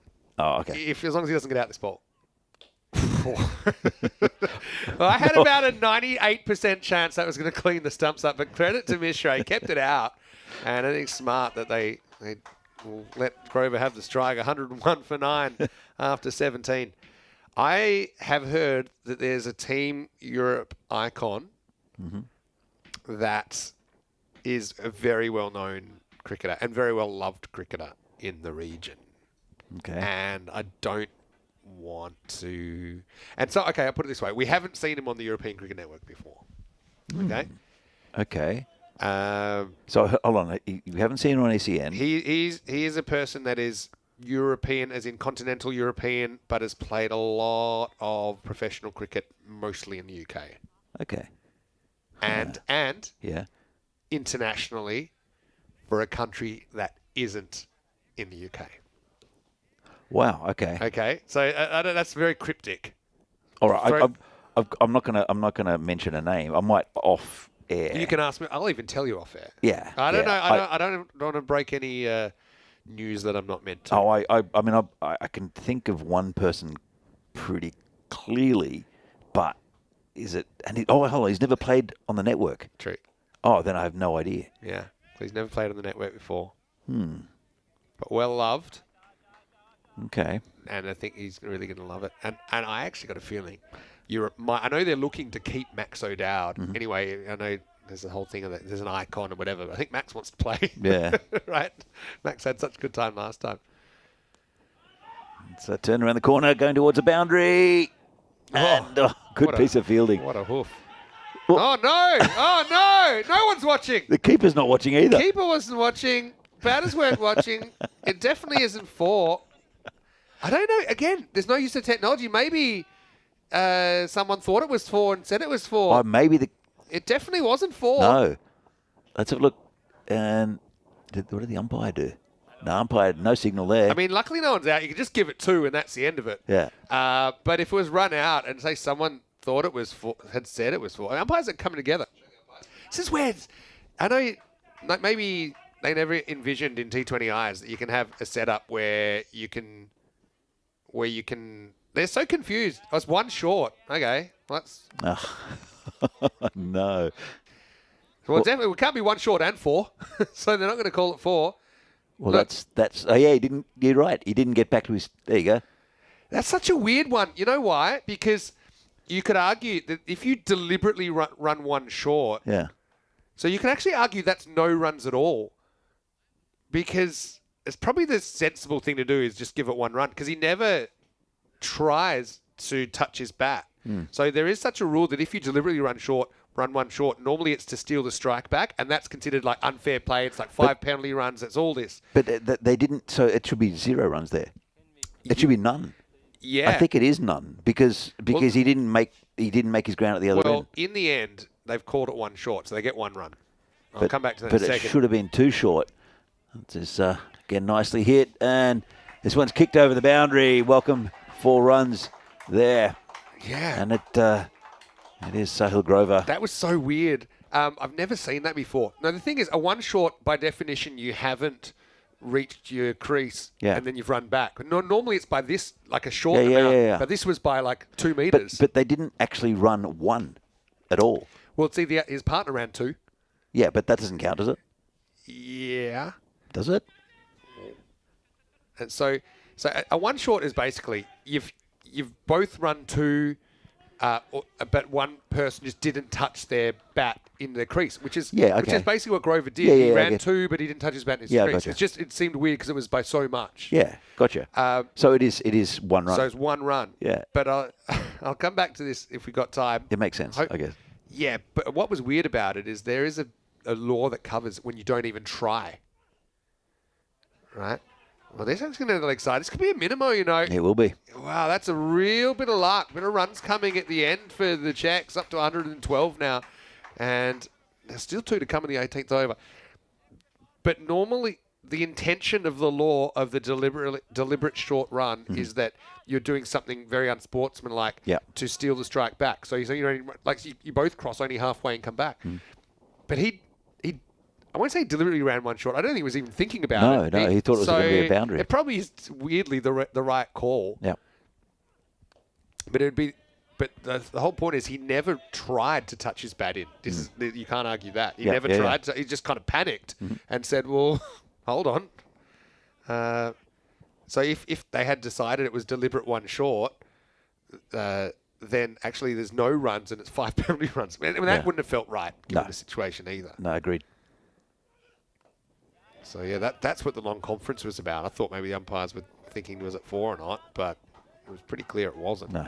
Very weird one. It all happens on ECN. End of the 18th over, 112 for 9. And Grover has found a way to 112 for 9 after 18. Grover's found a way to run even less. He's saved 2 or 3 meters. Yes. Well, so 2 overs. Wayne's saying it doesn't count if your partner runs 2. You know, what I'm saying is that's what a 1 short is. Yeah. A 1 short is your partner's run 2, you've almost run 2, but you haven't because you haven't touched your bat. Yep, So yep. the cricket law says that's counted. One of your runs was short. Yep. As in, let's say Grover there, his run was short. Mm-hmm. So he didn't run the whole way. So that's why 1 is taken off the score. Gotcha. Yeah. So, and then if you want to get even more complicated, which you probably don't, but if there's like a 3, and let's say one of you runs 1 short, and then the other runs 1 short, you can get like 2 short. But it depends. If you both ran short on the 1 run, only 1 run's taken off because that run was short. But if I ran 1 short and you ran 1 short the next run, Yeah. then that's 2 less. We'd only get 1. But that's pretty random. Theoretically, Yeah. if you want to keep a batter on strike Yeah. and they hit the ball Yeah. and they decide not to run, but your batting partner completes 2 runs, do you still get a single? I don't think so because you've never tried to run. But the thing is, if they had time to run 2, then you would have had time to run 2. But unless you're like a No, like a Ranatunga type batter. I think if you don't cross, it can't be a run. Yeah. And actually, there's a pretty viral clip. There's one with a back wall, with a brick wall in the background. Wayne knows the one. I think he shared it with me on social media, where it's a last ball chaos, and that literally happens. Where one of them runs back. Then there's overthrows, so they run anyway. So you had to work out kind of how many they'd actually scored. I think they ran 4. One of them ran 6. And they only got 4. All right. Well, good little partnership here. This is tucked around the corner. Should just get the 1. They'll look for 2, but never on. Good pick up and throw. We got Austria Cricket Journey highlights in the chat. They're saying, Vinny, who am I supporting in this tournament? Well, luckily for me, I don't have to choose a side. I've got a lot of time for all 3 of these sides. Yeah. I mean, obviously, being based here in Prague, I've got a lot of time for the Czech side, and I know that they're punching a little bit above their weight. Probably, if you look at the rankings, but they'll feel that every game's winnable for them. Yep. Zadran coming on to Mishra. It's kept it out so far. Oh, Not anymore. So it's too quick for Mishra, who provided no runs but valuable support for Sahil Grover, and 113. Bit light on the runs. Yeah, at least it's some sort of target. They still put on 12 for the last wicket, so it's definitely a bit more in the realm of possible. 113 all out. They don't bat out the 10 in the end. Just going back to what I was saying, though, I mean, Austria is a place I've spent a lot of time. I know the players really well from Austria, from all their trips to Carter Rover as well. I've enjoyed my time in Austria, and I love the way they play the game. And Norway, I mean, they're a side that I first covered back in, I think, 2022 when they were in Spain. They had a series with Guernsey and Spain, and they're really exciting. And I covered them in Portugal recently as well. So they're 3 teams I really like. I'm really looking forward to seeing how this all pans out. But right now, it will be Czechia going out to defend 113. Austria needing 114 for victory here in match 1. The tail wags for the Czechs, but a mid-innings collapse certainly limited their output here in the first innings of the tournament. It was a bright start from Ruturaj Magare, who was hitting the ball very nicely, especially off his pads. And it was Sabundavisi who fell early. Again, just not going through with that shot. And there was a good ball there to Sazi Buyan and that man Zadran. I think the 2 main performers, this was definitely a run out. Yeah, I mean, here's the thing. Despite being bowled out, they did have 2 run-outs that were the TV showed to be out but weren't given. And, you know, I suppose a couple of catches went down, so I wouldn't say that Austria played perfectly. But this was the run, wasn't it, in the middle, where things really, really started to go wrong. This is the other one, and I think if you look at when the stumps go down, he was fractionally short, but would survive, but only 1 more ball as he holed out. And yeah, this mid-innings collapse, I mean, they're kind of cruising at 63 for 2, and they built quite a good base, and then they just lost 5 wickets for 8 runs in 2 overs. And when that happens in the middle innings, it's always really tough to recover. There was some poor batting and some simple catches, but you've got to say, I mean, Bilal Zalmay really changed the momentum of anything that they had going, the Czechs. And then you had right at the end with Zadran. That was probably some of the best running come from Margashayam. He got down the other end super quick. Only one problem, Grover had not moved. And Well, this is the Maximo from Chowdhury, one of only two in the innings. And then Grover looks like he really should have been gone there, and that might have limited their output. Chowdhury, the increase of difficulty wasn't really working for him. He got castled. And then, to be honest, Mishra did a pretty good job keeping out of Yorker. This was the strange one that he just assumed had gone for 4. Stopped looking, did Grover. And then there's a hurry up from Mishra. In the end, they scored that one short. Probably seemed like the right thing to do. But, yeah, they had to hustle hard. They got that boundary there. So they crept over the 100, 113, but still, obviously, playing from a long way behind. That was the end of it. Zadran was brought back, wasn't he, to get that 10th wicket. He did it. He knocked over Mishra. Probably one of the better 5-ball ducks you'll see, though, because he's part of that 12-run partnership for the 10th wicket. And that was after the 9th wicket put on 24. So, yeah, they get another 36 runs after they're 8 down. So it gives them a bit more of a chance. But still, I think Czechs huge underdogs to defend this total. Yeah, absolutely. They have to start well. They've got some good bowlers up front. See the scorecard here. Davisi missed out. But it was good to see Rudraj Magari get some runs. Top scoring with 31. Also Murali with 18, and Sahil Grover, the wicketkeeper, with a valuable 25. Shub Chowdhury also getting into double figures with that big 6 and scoring 12 again. A little bit of a wag in the tail. Yeah, it was a funny old innings, wasn't it? I mean, 14 extras, a bit on the higher side. I know we had the minimo towards the end. I think Austria will feel that that's a few too many, given their bowling attack. Bilal Zalmai, very clever, wasn't he, with his spin bowling and changes the pace. 4 for 14 for him. 3 for 10 for Sahil Zadran, who cleaned up that 10th wicket in the end. Singles for Akib Iqbal. Mohammad Zalmai took a wicket with his last ball. Tariq and Karambi didn't do too much wrong either. In fact, every single bowler was in single-digit economy, so they worked well as a team, and they took all 10 wickets along the way. We'll take a break then, normally a slightly longer break in a T20I, but it looks like we'll be back in about 15 minutes to take you into the second innings with the Czechs. Well, 113 on the board, Austria 114 for the win here in match 1. Vinny sounding Mr. Maximo here with Danny Hudacek. Great to have the sun out here in Prague. We're back in Vinaj with more cricket around the corner. You're watching the ECN Central Cup, Central Europe Cup, T20I. Just you and me. Summertime, get ready, we are so divine. Blue water and yellow sand. Let's live our dream. Summertime.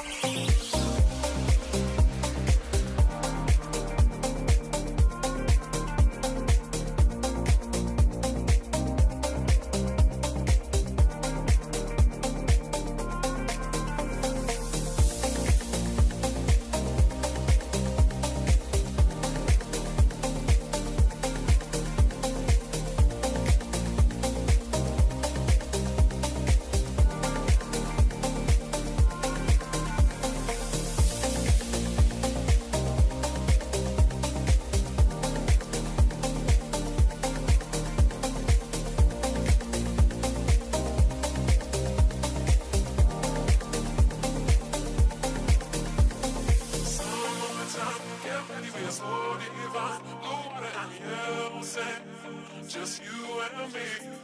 Summertime, get ready, we are so divine. Blue water and yellow sand. Let's live our dream. Summertime, get ready, we are so divine. Blue water and yellow sand. Just you and me. Summertime, get ready, we are so divine. Blue water and yellow sand. Let's live our dream. Summertime.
This European cricket event is proudly brought to you by HCL Software, Rado and 1xBet.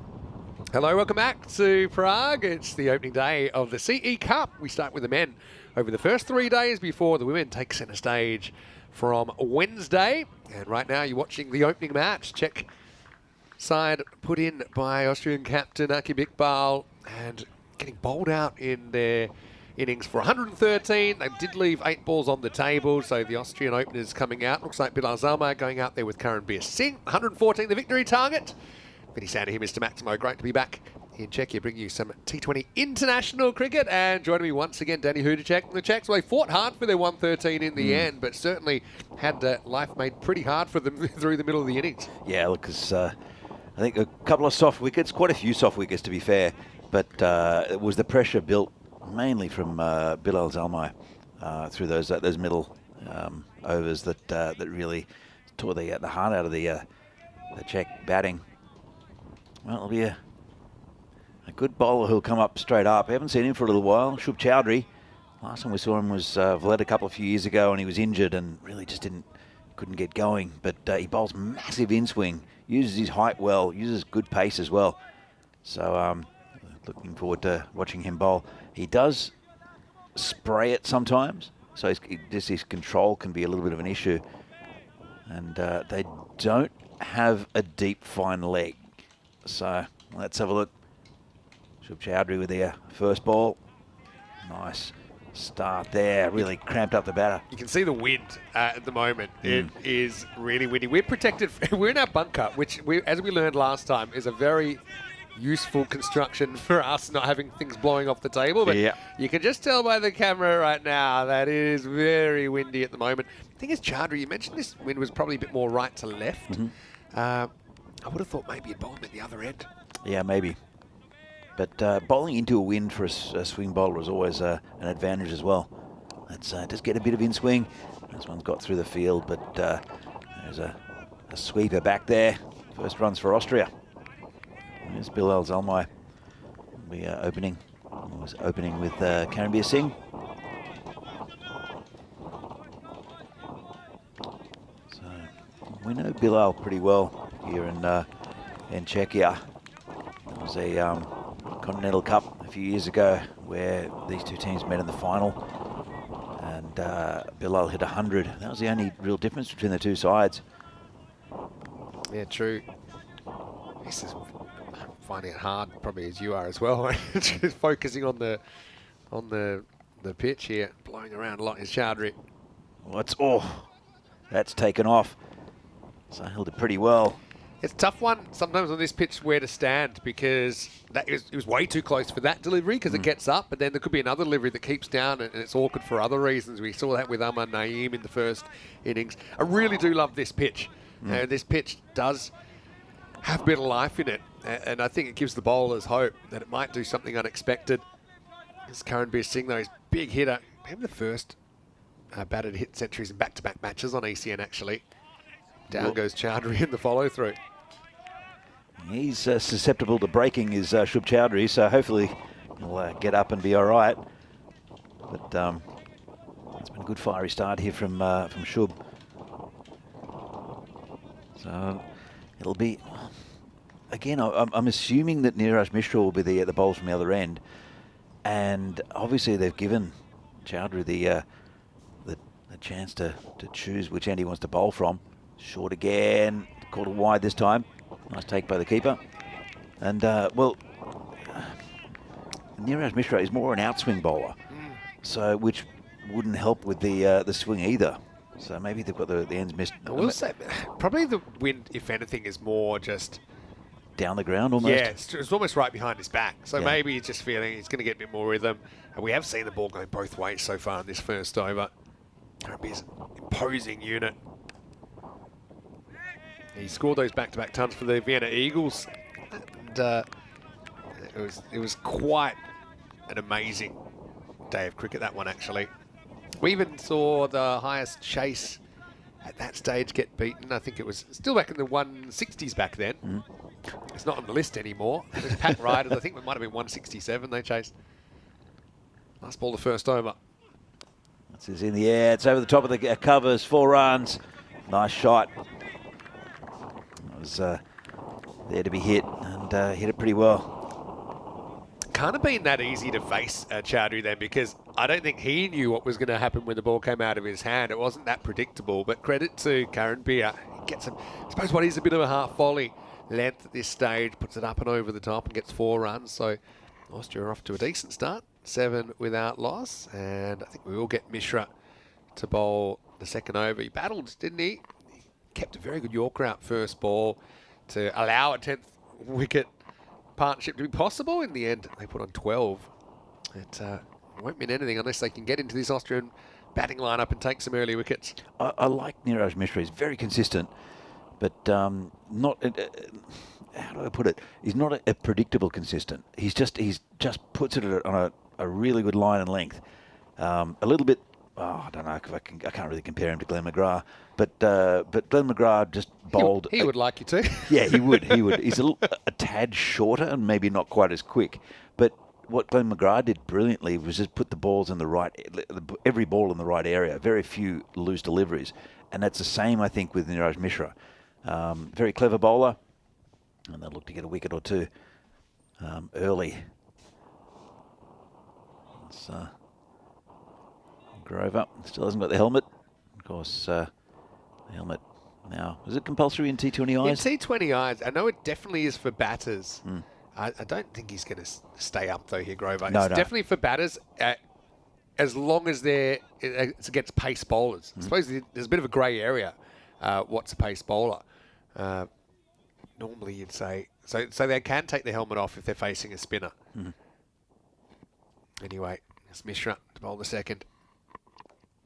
This one's just pushed out into the covers, no runs. And I suppose there is something kind of almost romantic about seeing someone bat in the cap, and I get that. But I also think it's a matter of time until it's just going to be compulsory all the time. Yeah. You know, that's the regulations we have. You know, you can be honest, off a spinner, you can top edge one into your face quite easily, and it's still going to do a fair bit of damage. It's unnecessary. Mishra coming in again, and got that one right. Yeah, Phil G just saying, Vinosh, the area we're in right now, it's known around the world for its microclimate. That is true. I've seen some amazing, I mean, I don't know how many times. This is my 5th year, I suppose, coming here. And I've seen some amazing things at this ground where it will go from just blue skies and sunshine, and then you'll have an end-of-the-world style storm for about 10, 15, 20 minutes, and then it's like it never happened. Yep. It's quite amazing. And yeah, the wind, as you can see right now, definitely is making an appearance. Well, you got to experience it the very first year we were here, or that you were here, because it was pretty. I think it was in late May we had the tournament. It was early May even. Was it? Yeah, it was early May. Fresh. I mean, but there was one time where Phil was one of them. I think Terry O'Connor was there. I was there holding. I don't know who the 4th person was. Each holding a leg of a tent down as you got through the last few balls, I think. We had 4 runs to win. We were begging, please, just get these 4 runs. Bilal will get his first run here, like slightly tight one. And he actually wears it on the way through, so he gets off the mark. Yeah, but look how far we've come now, Danny. We're in a reinforced bunker. I have zero worries about anything blowing off the table. I'm still worried about one coming through the door, which I'm sure it will sometime during this week. It was 2 weeks. Yeah, I think 2 circles have their hands full, making sure the cameras aren't going to blow over. And we had some issues like that in Belgium from time to time. It's again, nice delivery, nice and tight there from Mishra. See, you got the thing here for Austria in the back of their mind, even though they're a real attacking unit, I think they will still attack. But they know if they don't get bowled out in these 20 overs, no way they're not making 114. So they can afford to be a little bit patient, respect the good ball, without putting themselves under any scoreboard pressure. Joe Cope's not in this lineup, Vinny? Noticed that, yeah, no Cope. Would be handy to have left arm option. It's hit in the air over the top of the fielder, and I think it's one bounce. It's gone all the way. It has. It has a Maximo, and that's the power that Karen Beer brings to the table. And then he's hitting with the wind here. I think he knows that. Just has to get it up in the slipstream and does. So Mishra only went for 1 in the over to that point and then goes for the Maximo last ball. So at the end of 2, It is 14 without loss. Well, he's not the fastest Mishra. As I said, it's his consistency and puts it in the right area. That one may be a little bit too straight, but there's no protection back there, especially over the boundary. Dead aid to Jacob, who's watching from Estonia as well. Had a great time up there in Estonia. And I'll be heading north again in a couple of weeks. This is the schedule today, so you've got the play in progress in match 1 and then match 2 to come in the afternoon. And so there'll be another opportunity to see if they can turn this around as Chowdhury comes in over number 2.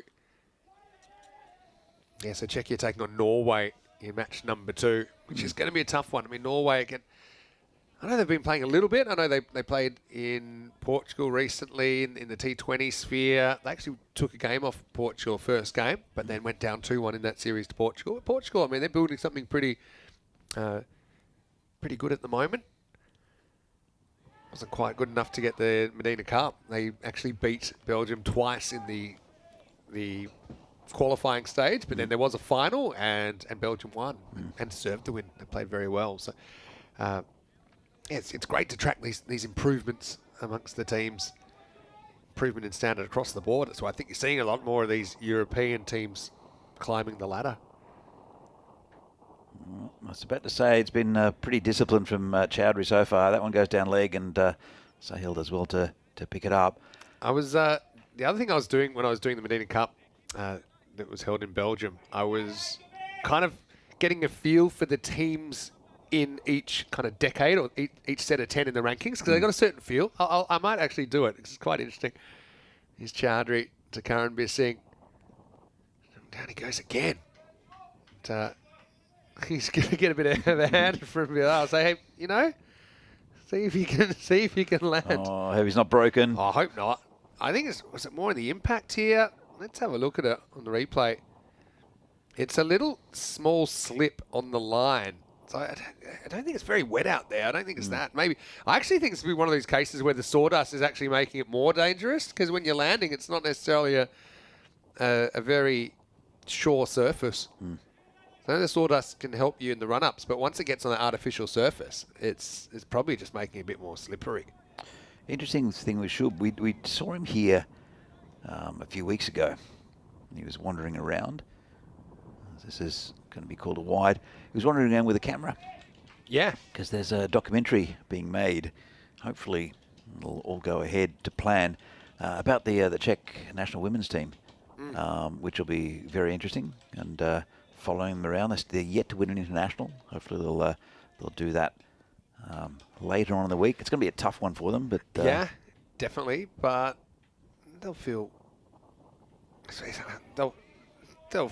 happy, I suppose, with a few more matches under their belt. But they weren't exactly confidence-boosting matches either. And you got your two kind of leading bats out of the side for the T20. It's going to be tough, but again, it's all good experience for them. What was the title of that documentary? It's got a great title. Don't know. I don't think I even knew. It's got an awesome title. I mean, it's still up to, like, they've still got to sell it. They've still got to, I mean, the funding is sort of there and it's thereabouts. And give me a second, because I know who knows. I remember it was really cool. So I'll continue. Shub Chowdhury bowling well. Just bowling that short of length. Good pace. I'm sure they'll keep him on. The bowl is 4 out. I do have some good options. Abul Fahad, another good bowler.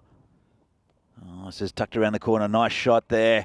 That'll go to the boundary for 4. It's the fastest part of the ground. Got down on one knee and did the batsman, Bilal. As a man with a broom comes to sweep the pitch. And again, end of a pretty good over. Boundary at the end of it. Again, 22 after 3, going about 7 and over. So it should be pretty comfortable for Austria unless the Czechs get wickets. But they've got some good batting. Austria, be interesting to see Norway in the next game. I'm sure we'll see them turn up at the ground very shortly. Niraj Mishra to continue. Yeah, and I think he's a good player to bring into this side, Niraj. They've had a few issues with their bowling recently, the Czechs. I think they're down a top flight spinner, even though they do have two good spin options in Venkatesh Margashayam and also Murali Vandrasi. I've come back more confused than I walked over. Apparently there's no official title. Okay. There's a few that they're thinking of. Yeah. And this is to do with the Czech women's team basically being bottom of the world rankings. Yeah. And the efforts of everyone to elevate the sport and following the national team as well. Yeah. So one of the, I remember it being something like bottom of the world or something, Okay. but I don't think they said, it's one of the titles they're thinking about is It's Not Croquet. Yeah. Because people don't know what cricket is. Oh, that's hit very, very well. And starting to make hay in the power play here, Karanbir Singh. That's going to scoot across the line. Cuatro carreras. Powerful pull shot. Yeah, it's a nice shot. He's been troubled by Chowdhury at one end, just bowling that short of length. Mishra not the same pace, different type of bowler. And well, that's a second boundary. He's hit a 6 off the last ball of the previous over. This has gone into the field. It's about the same spot as where the other one went in. See if they find the other one as well. Yeah, well, that was a bit of a delay in the first innings. I suppose you don't have as many of the replacement balls that you would in the European Cricket Series where we kind of expect it more. They're going the stomp method. It's a smart method. At least, and they're not the real spiky plants, are they? One thing I love about this ground as well is when you got the crop in the background, it changes year to year, Yeah. right? But my favourite has to be is it the canola when it's yellow. Yeah. That's my favourite. I haven't seen that one.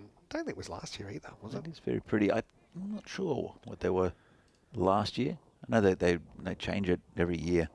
There are a few fields around still. I know it wants to be taken over by the golf club, but the golf course, it's in full operation now as well.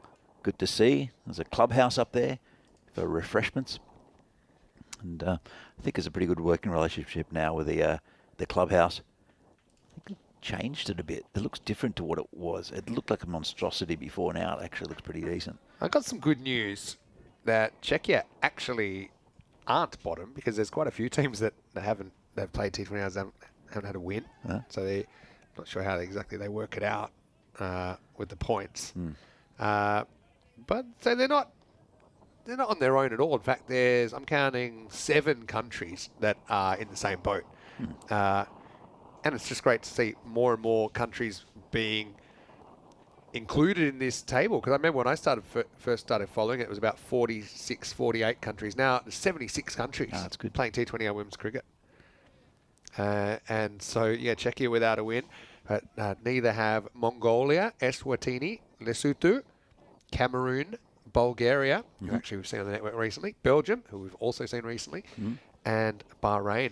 I reckon a tri-series between Czechia, Bulgaria, This is and what you got to do. I mean, to be honest, Estonia were in that group as well, but they've shot up now after their wins against Bulgaria. Mongolia, Lesotho, Czech Republic tri-series. I got to tell you about one of the. Could we make it work? Yeah, well, it sounds expensive, but I had a bit of an idea. Again, this is when I was on the commentary in Medina Cup. I said, imagine if we've got the ECC Euros of cricket, but do we want to have a global CC, like a GCC? That'd be awesome. Oh, it's mishit just over the top of the fielder. It should just be a single. Not really happening for Czechs at the moment, even with the false shot. It falls in open space. That's the end of the 4th over at 28 without loss. And of course, you could do regional things, So I kind of went on this. And this is kind of assuming unlimited money and sponsorship, which would be a nice world to live in. But you'd have your ECC, but then you'd have your Americas, ACC, whatever you want to call it, which is North and South America combined countries. And remember, each one of these would be like an ECC, so you'd have like 20 countries. Yeah. Same with Asia. Yeah. And then probably Oceania, and then or South Pacific, whatever you want to call it, and then Africa. Yeah. And then the winners all come to Carter Oval, and you've got that'd be cool. Yeah. But then also I thought you've got about 100 countries playing men's cricket at least now. internationally is Chowdhury coming back. First one hit straight to the fielder. They weren't going to run. But imagine if you just... I'll do one now because it was fun. Just draw groups of 5 at random. And so you're having these countries playing each other that would never play. Yeah. Because that's the thing about T20I cricket. So I look at who's around these countries, right? This could be just in front of the fielder. Couldn't get there. It wasn't hit very well. So I'll give you an example. Austria 44, but they've got Japan at 42. They've got Cayman Islands at 41. And you just love to see if they're on the rankings together. Let's see what's Austria-Japan look like. Yeah. I mean, I've seen cricket from Japan. They stream a fair bit now. But how would that go? Oh, nice shot down the ground. That'll be 4 runs. That's the power that he brings. You can see that. Just leaned into that. Didn't try and swing too hard. And he smashed it down the ground. Look at the weight transfer here. It's back, and then he's into that perfect high elbow. Extension in the follow-through. That was a blast from Karanbir Singh. Yeah, so imagine if we could just get 5 random countries together and do like a European Cricket Series style thing for a week, and then the winner goes on to the next stage. So do you think we need a rich benefactor? Oh, yeah, we need cash. And a lot of it. Well, I know a certain South African that's got a lot of cash. Don't know. I mean, it will probably want to take it over. Here, I've just drawn a random group, and let's see who's, and then we'll work out where we're going to host it, right? So here we go. Group of how many? 5? 5. 3? We'll go 5. Okay. I was tucked around the corner. Nice shot. And that'll be 4 more. Well, looking pretty easy here at the moment for Austria. All right, I'm doing this in real time. So this group is Papua New Guinea, Good side, too. Nigeria, Malawi, Don't know much about cricket in Malawi. Czechia got Oh, drawn. well So done. we're going to have it here. Big wild swing and a miss. And the last one is Croatia. Cool. Okay. Well, if someone out there can make it happen, that'll be great to watch. 5 overs down, 38 without loss. Austria, no real dramas in the chase so far. Let's do another one, okay? We need South American flavour. Yeah, true. So, this one has South Africa. So you probably have South Africa 11, just like Yep. we have England 11. Yep. Okay, so South Africa, Canada, Germany, Indonesia, and Serbia. They've got cricket in Serbia. They've got a nice ground in Serbia. Okay, we can have South Africans over here. Or maybe we're going to South Africa. Yeah. I'll do one more for luck. Okay. But this is what my point is. Is that you get these teams that never play each other. Yeah. You get certain teams play each other, and I suppose it's the way it has to be. And it's been a real positive having international cricket opened up to all ICC affiliated nations. Yeah. Maybe when they make the teleporters come in the next 20 years, and you can just click your fingers and be somewhere else, then maybe we could see Austria, Japan. Could you do it virtually? Surely that technology will be around there eventually. New bowler. You bowl a ball somewhere in another location. New bowler, Abul Fahad. And this one's just prodded down. So I think he's coming from the right end as well. He does get he gets it to duck in a bit, but it's mainly on the angle with Fahad. He's got the wind. I'm not sure if it's behind him. I have no idea where this wind's coming from now. It looks like he's bowling. It's it's definitely blowing around. I don't know. A bit of left to right, maybe, as we look at it on the screen. Big swing and a miss there. Well, here's, as I mentioned, a very good bowler. Abul Fahad probably has dropped a bit of pace over the last few years, but when he gets going, he can motor as well. Right, here's my last one. Okay. New Zealand 11, Yeah. USA, Japan, Yeah. and Costa Rica. There you go. Central Americans. Well, it's short. and China. So you cool. got the big USA-China battle. Yeah. That's going to be a good one. I know nothing about Chinese cricket. The tariffs T10. And then you got Costa Rica in there. I've read a bit about cricket in China a while ago. And one of the things that that I read about the Chinese players, the native Chinese players taking up, is they love the hard ball. They love the kind of danger of the hard ball, the danger element. It's going to be called a wide. This is Abulshaz Farhad, who's bowling, and has a very good slow ball, doesn't he? He does have a very good slow ball. That one just going a little bit amiss. Yeah, but so think about that. So we're going to have 20 of these. So basically it's this.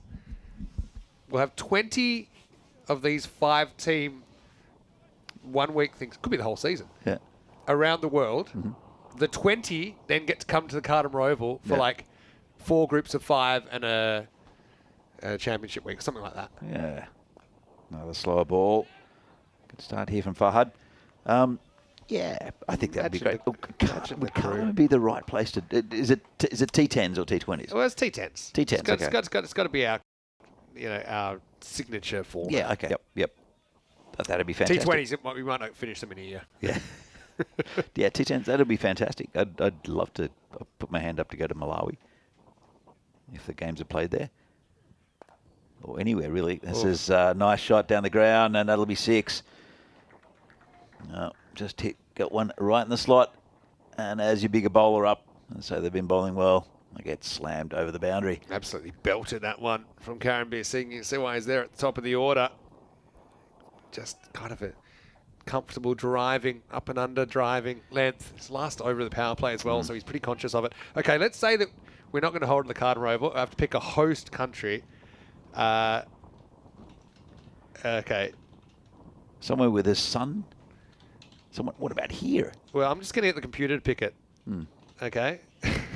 So, ladies and gentlemen, the GCC, I feel like I'm when he used to announce the Olympics, okay, is going to be held in Vanuatu. That sounds expensive. Well, William Singh Nalisa actually has played on the network from Vanuatu. He played as part of the World 11. He even got Kevin O'Brien out at one point. We're going, and can I just say, I've actually been to Vanuatu. It's awesome. I haven't been to the cricket ground, but let's just say it's going to be a good time. Well, I'm putting my hand up. Love to go to Vanuatu. Yeah, Vanuatu in the South Pacific. And could they have thought of a more inconvenient place to get the teams to? Thanks, computer. Good old computer. I've been hiding the chats. I haven't been seeing if there's any reaction to the potential GCC. Yeah, Monty Lou saying sounds like a Western Union Sports sponsorship opportunity. Yeah, Jacob would like to see an ECN Carnival series in Brazil. Oh, yeah. Oh, yeah, you know it. End of the 6-over power play here in Czechia. In the real world, 46 without loss. I say it's the real world, but it's still a pretty amazing world that's been built over the last few years. I mean, I remember you commentated the first ever match in Czechia on ECN it would have been June 2020. Yep. Really just coming out of that lockdown period. Well, not even. Yeah, actually not even. Yeah, you're the period that stopped us playing cricket, I should say, between March and June. And that was the start, really, of this continuous cricket ever since, except for, sometimes it's a handful of weeks at the end of the year over Christmas and the New Year. But, I mean, it's come a long way. I mean, you never would imagine then would get to the scale it has now. It's done wonders for cricket in Europe as well. I mean, I'm just not waving the flag because I do work for ECN, but it has done so much for European cricket in so many different ways. New bowler, by the way, it's the skipper, Murali van Drassi. Got some leg spin. I think it's a good move. Down leg side, though. Yeah, I like his bowling. First one was a bit of a loose, no, what can I say, but he can slide it through as well. What do you think about him as a choice of captain and captaining the side for the first time? I think it's great. He's done a really good job with Barbarians. And, yeah, true. This is swept to the boundary for 4, pick the gap, and bit of a hoiky looking shot, but he got that gap. He plays this on length, doesn't he, more than anything, and gets enough. So the 50 partnership comes up. I think the only thing with Morley is he is one of the 2 spin options they have in the in this team. He bats pretty high up the order, and to be given the captaincy as well, can he handle it? It's his first opportunity, and well, Yeah, I suppose. Yeah, maybe he isn't always in the side either over the last few years. So maybe, I mean, I do think it comes from one of the, I suppose, not premier clubs of the last couple of years. I know they go back a long way, Barbarians, Yep. but he wouldn't have a lot of teammates in the side. But you know, I like this beginning opportunity. He's always impressed me with what he's done on the field. So it's bit of a chance. Charles Croucher says no. Good shout though. Bilal not knowing much about that one. Yeah. We got some issues, I think, with the cameras and the wind at the moment, so you might not. We got this one up for you. We can hit him outside the line there, I think. Hit him on the toe. And it's troubled him again. And He's almost not going to die wondering here. He wants a piece of him. That's the way he plays. That's clever. You can see Villar saying, yeah, he's really slowing it down on me here, and I can't time it up. good contest so far. Andresi coming in again. And this one's away from the fielder, and it's gone past her. It's Norwegians doing the fielding. The Norwegians have invaded. That's them. The Norwegians are here. The Norwegians are here. It's got to be their first time in Czechia as well, isn't it? I think so, yeah. I don't remember him being here touring. So it's good to see them. They've just seen a boundary from Bilal Salmek. Really comes in again. Gets the timing wrong there again. To be honest, he's kind of had his measure this over. Oh, that's a bad throw. Yeah, needed to get a bit more on it, didn't he? Because they get to where they shouldn't have. Hey, Vandrassi frustrates Bilal, but having said that, still 12 off the over. And at the end of 7, it's 58 without loss. It'd be interesting to see if they double the spin. I think they will. It looks like it's going to be... Oh, no, it's far hard to continue. I thought they might try Venkatesh Margashayam, who he's a wicket-taking bowler. There's Margashayam, but when he gets it wrong, he does go for a few. So Norway have never played here in Czechia, but they have played Czechia before, actually, in July 2022. Do you remember that one? That was in the World Cup qualifiers in Finland. Well, it played before then as well. Yeah, oh yeah. There's a qualifiers in 2019 in the Netherlands, but those records for some reason are no longer sort of around. Maybe it was if it was the first half of the season, it probably was before they were official T20Is. No, this is World Cup qualifying. I was there as the coach. Okay. Played Norway in a reduced over game. I'll tell you what happened actually. Ooh. It was there was rain in the previous afternoon, and they kept the covers off because we were playing on turf. As Fahad comes in, this is hit down the ground. Nice shot, 6 runs, and Yikes! Good luck. There is a ball seeker who gets He got confounded a good look at that by one. He had a good look until Saba. That's a very confident trot in. But yeah, now the confidence fading away. But at least he's got the general zone. yeah. So Yeah, you're right. It said, okay, this is the 2018-2019, and it was in September 2018. oh yeah, okay. Okay, so that's why it's not unofficial. But yeah, you're right. So what happened in that one against Norway? So they kept the covers off and they continued to play even though it was raining. And then the next day, the groundsman wouldn't open the pitch up to us because Really? they were just letting it dry, and we went down to I think it was a 9-over game or something like that. Right. And Before it's time. And we got it was Norway that won. But yeah, it was a rough tournament for the Czechs. I mean, it was a good learning curve. It was a fantastic tournament. Yeah, treated like proper like a cricket nation. And at the time, it was short and rubbish. And 6 more. Well, this is looking ugly now. Yeah, that pace. Fine knows he can't be banging it in that short. It's just an error in execution. Karen Beer helps himself. Luckily, it was an easy retrieval, but a maximal there, 6 runs. Yeah, every time they've played in an official T20 International was actually the 25th of July 2022 as part of the World Cup qualifiers in Vanta in Finland, which is actually where we'll be for the European Cricket Series in just a couple of weeks' time. But it was a pretty one-sided one. Norway scored 186 for 6, defeating Czech Republic, as they were known at that stage, by 120 runs. So 186 to 66. But a lot's happened since then, Sure. you have to say. And who knows, your tournament there in 18-19, maybe that's one of the things that got the ICC thinking, hey, maybe we need to open up international cricket to all nations. And playing on the home ground, it's nice bit of work there from Sahil Grover. Playing on home turf again, like I thought that the Czechs would have a bit of an advantage with this pitch early on, but Austria, they weathered some good bowling from Shub Chowdhury up top, and these two are really going on with it. But it could be the same thing with Norway. Norway had not played in these conditions before.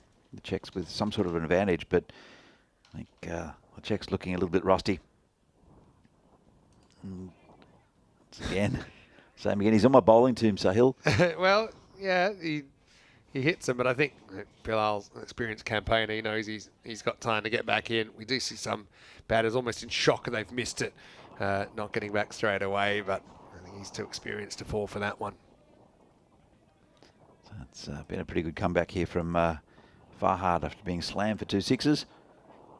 And again, who are they going to put from that end? Are they going to go with spin again with Margashayam?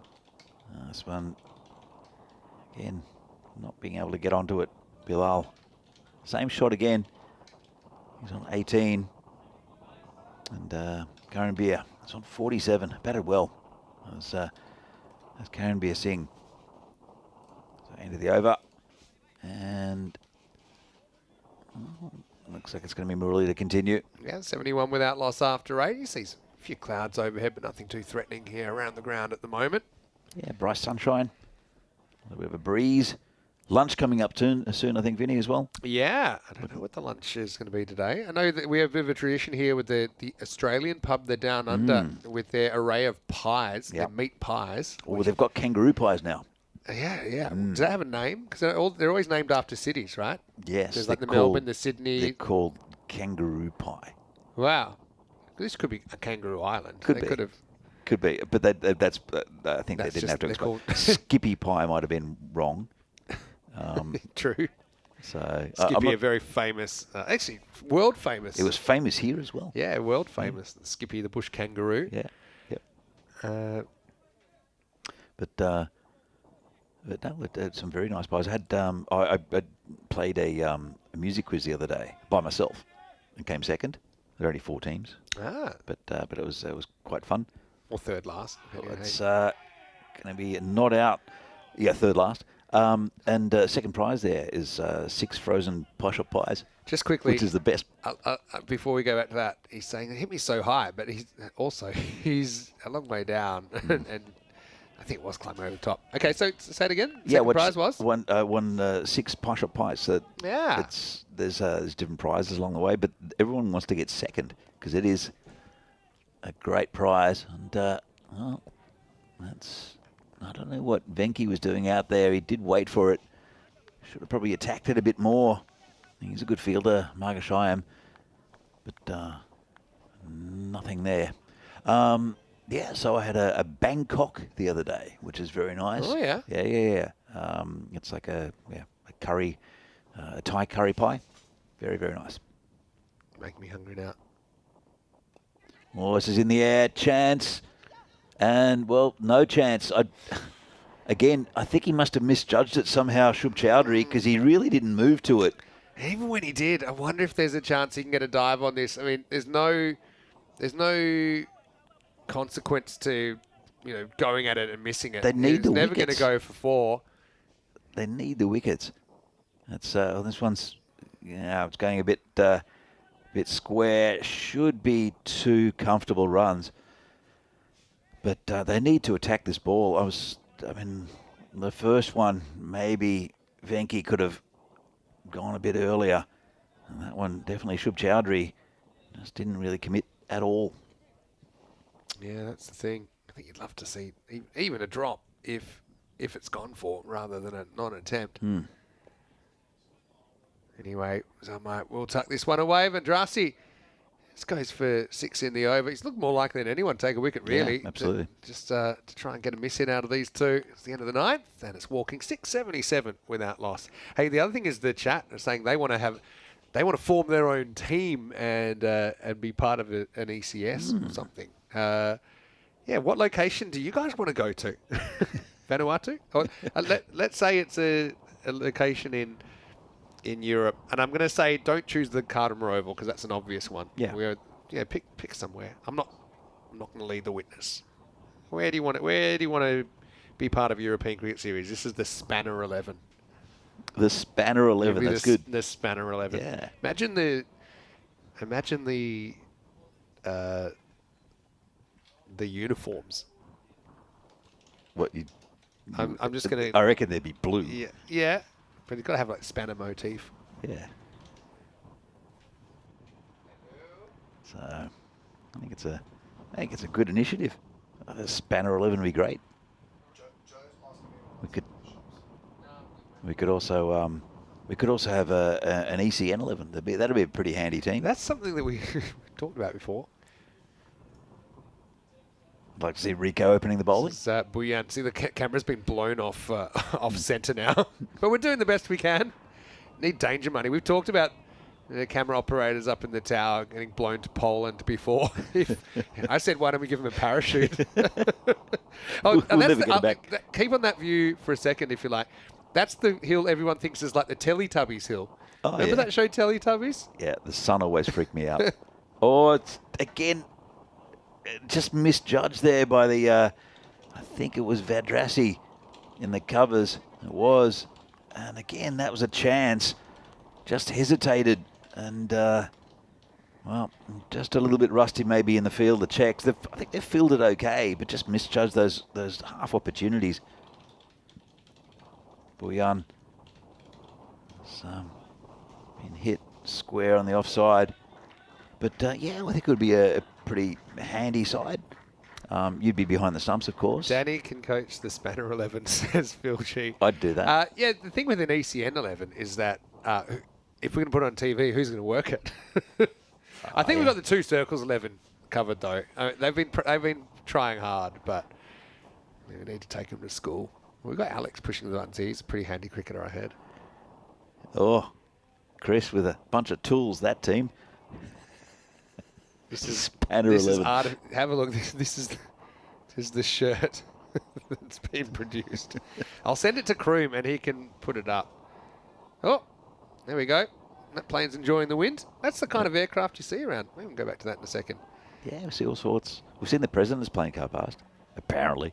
We've seen gliders in the past. We've seen historic aircraft. I saw a Spitfire here one year, which was quite fun. Wow. So, yeah, it's all sorts. There's a military airport just up the road where the president flies in and out. This is hit in the air, and it's gone for 6 into the field again. No chance for the fielder. So I've sent a Spanner 11 shirt to Kroom, but I'm sure he can do better. And I would also like Kroom to do a Peacock Friday edition that when, and I think all teams should do this. 10th over down, by the way, it's 86 without loss. It seems a formality here. 28 runs required for the win. Peacock Friday edition ECN shirt. Yeah, I always it starts with the umpires. Umpires should get a cool purple Peacock Friday shirt, set the tone. And I understand maybe it's not practical for the teams, but if you did have a second strip, a bright strip for your matches on a Friday. Could we just buy everyone Hawaiian shirts? Yeah, that could work. With numbers. Just a reminder that we've got more cricket coming up with Czechia. A tough task taking on Norway in the second match. It's 2 matches a day. 2 matches there. today. And in fact, it's pretty simple. The match timings are always the same in the 6 days of the Central Europe Cup here. So you've got 3 days of men's, 3 days of women's, but it's 10:15 Europe time and 2:15 Europe time. So it's 8:15 GMT and 12:15 GMT. If I was going to give you Indian time, which I know people like that, it's basically 1:45 and 5:45 in the afternoon. So you can maybe set your alarm if you want to tune in. Obviously, we've got this match coming up, Czechia versus Norway, 12:15 GMT, 2:15 in Central Europe, and 5:45 in India. But from tomorrow, you can double screen it again because we'll have Group B action continuing. We'll have Hornchurch continuing with Group B action.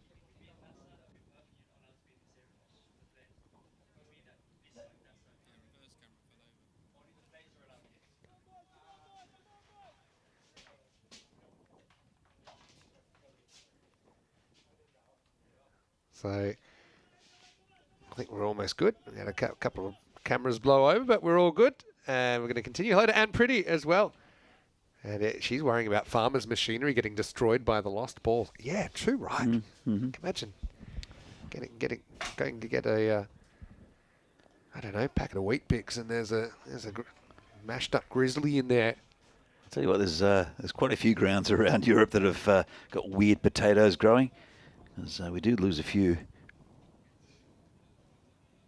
I think more in Hungary last year. Yeah. In that forest. They're sprouting everywhere. The grizzly potatoes. It's just got past the fielder. Bring Bilal back on strike. Well, the Czechs need a wicket, I think, just to get them going. You know, I think this game's out of reach. Yeah, I think so. I think it's okay for the Central Europe Cup. I suppose the margin matters, but as far as the rankings go, it doesn't really matter so much. But Czechs, I know they haven't played their best. I would say Austria probably haven't either. It's getting a nice shot. Margashayan puts it down. Made good ground that time. Just couldn't hang on to it. Yeah, I'd be disappointed with that. I mean, it wasn't an easy one. Had to dive pretty much full length. Actually elicits a kind of fetch from Bilal. And Venki again throws himself out. It can't hold on. Does save the boundary. But they really need that wicket. Even if it was caught, though, gives a sense it would have been a consolation wicket anyway. Well, he is causing a few issues. And this one, well, it didn't cause an issue that time. That's 6 runs. That's way onto the next field. Be a bit of a chase for the fielder out there. So it'll be interesting to see who the Czechs bring into the side. I know that Divi Singh's there as 12th man. And he is a wicketkeeper as well, but he's a pretty good bat. Actually, it's Davidson Romani who's the 12th man. I think they'll bring him in maybe for Fahad. I think, well, you've got a 16-man squad. I think you want to be ringing the changes, I think, just to give people a taste of it as well, but also to give them opportunities. And I got to say, Divi Singh, when I saw him last year, remember we called in Hungary actually the ECI there. I mean, Divi was in some incredible form. And I think he'd be in my 11. I'd even consider having him behind the stumps. Yeah, for sure. But even as bat. Well, you'd keep Sahil as well. Yeah, you can play them both, but takes the pressure off Sahil a little bit physically. Also, he's had some issues with his injured fingers and things like that. He's always got some sort of injury. Still battles through it. It's been swept, and that's 6 again. Nice shot there. That's Bilal. 100's up. Yeah, 100's up, and 100 partnership as well. And this game's on borrowed time. It's the end of the 11th over. That one was a large one, wasn't it, off Van Drassi. Went for 17 in the end, and Austria 103 without loss. Yeah, it's, well, they're showing it at the moment that they're a good quality side, Austria. And the Czechs, well, it's not the start they would have liked in this tournament. As you mentioned, they haven't really played much cricket together for a while, whereas Austria looking match ready. Yeah, Karambi has cruised past his half century up to 64, not out now, and Bilal 32. And you can see at Norway. And they have arrived well in advance. Still got about an hour and 20 minutes until that start of the second game. Oh, are these guys building an igloo in front of us? What's going on? Oh, the igloo's going up. It won't be for us. We've got the bunker. I'm worried for the igloo with this wind, though. Probably not the time I would. I suppose you've got the third team here now. Maybe somewhere for Norway to go, but we should have one of the team dugouts pretty soon. As Bouillant comes on for a second over here. Well, I'm wondering what's for lunch. I think, well, I'm not sure actually, because I know there were tables out there, and there was like a buffet. Maybe this is the lunch tent. Oh, ooh, talking about lunch. That was a pie served up, and that's gone over the tree. And so I think it's new balls, please. Yeah, it could be lunchtime quicker than you think, because just 3 to win now. They're going to do this with plenty of time to spare. The only negative, if you want to call it that, is that only 2 of the Austrians batted. How did they get the ball back so quickly? I think that was a bit of a plonker. It was a high plonker that came down just before the farm line. 3 to win now. Caribbean on 71. That'll be it. That'll be it. 6 runs. In the slot again from Sazib, and good win first up by Austria.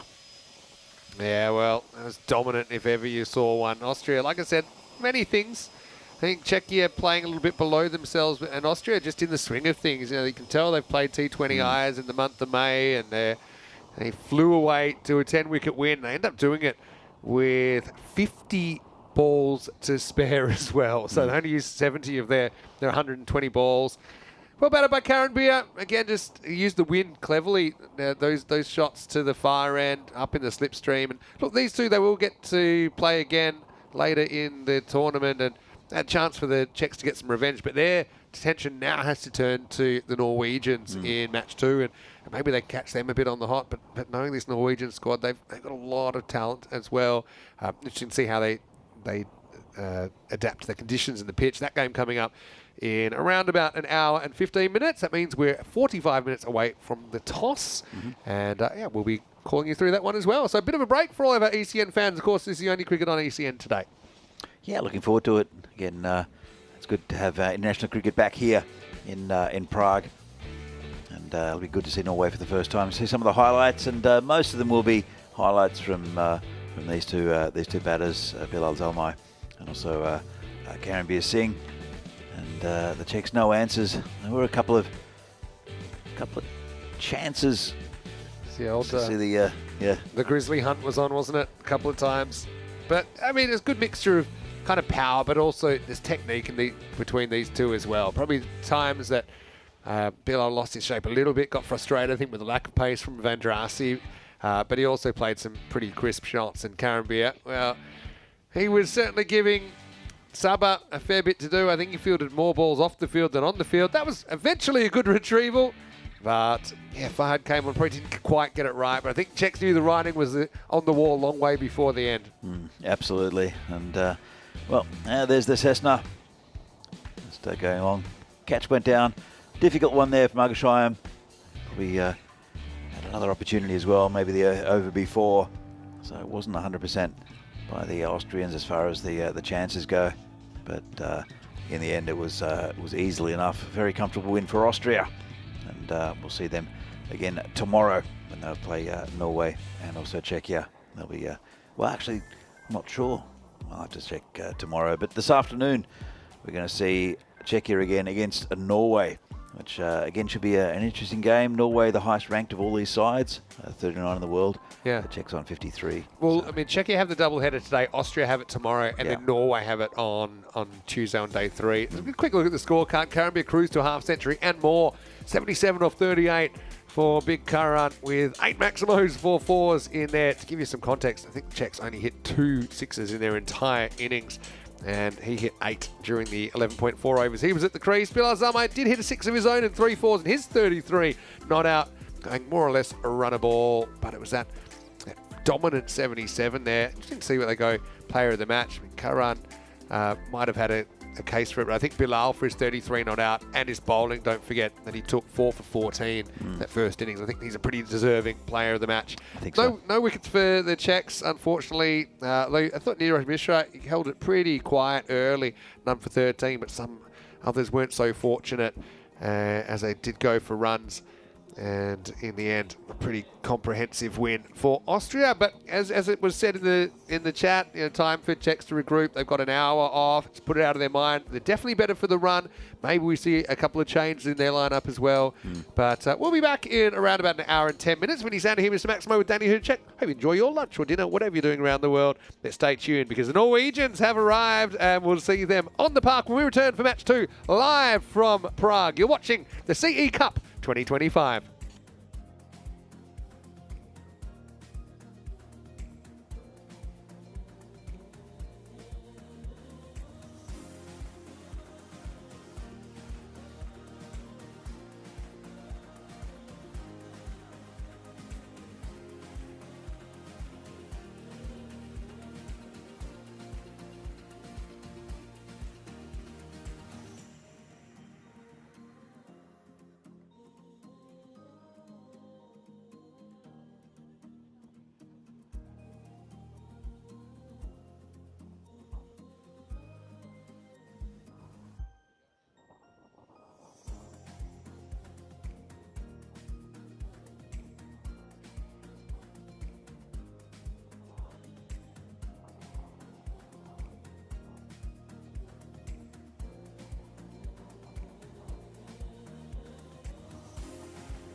just you and me. Summertime, get ready, we are so divine. Blue water and yellow sand, let's live our dream. Summertime, get ready, we are so divine. Blue water and yellow sand, just you and me. Summertime, get ready, we are so divine. Blue water and yellow sand, let's live our dream. Summertime.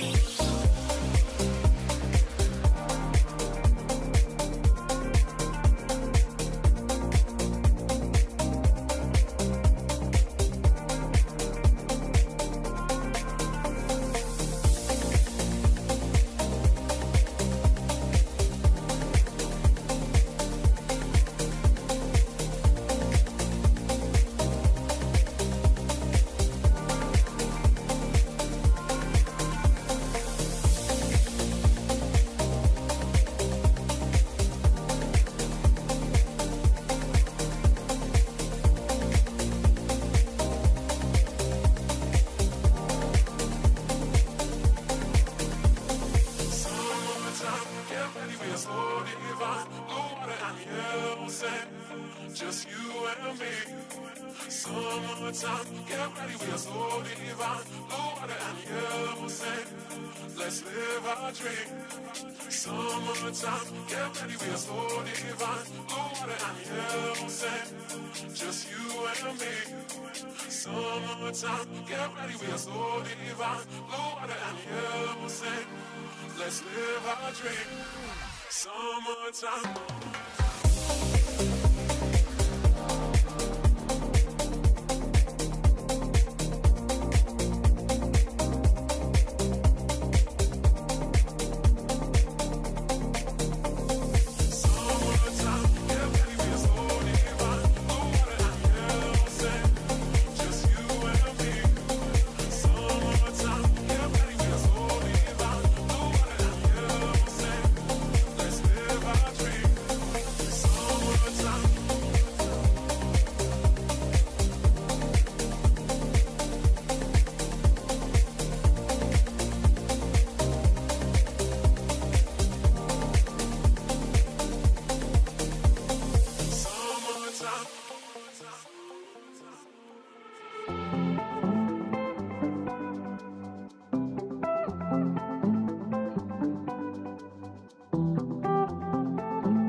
just you and me.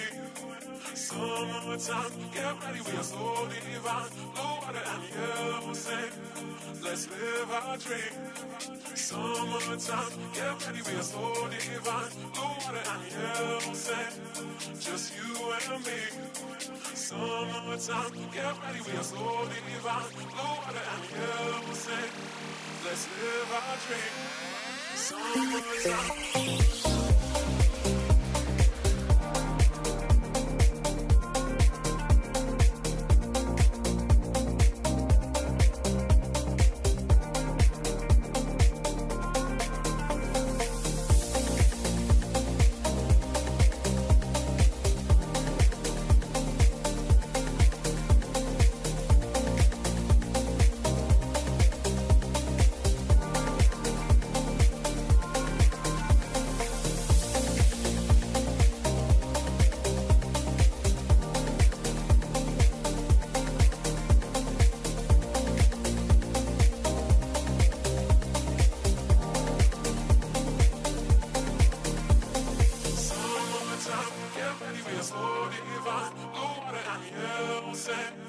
Just you and me.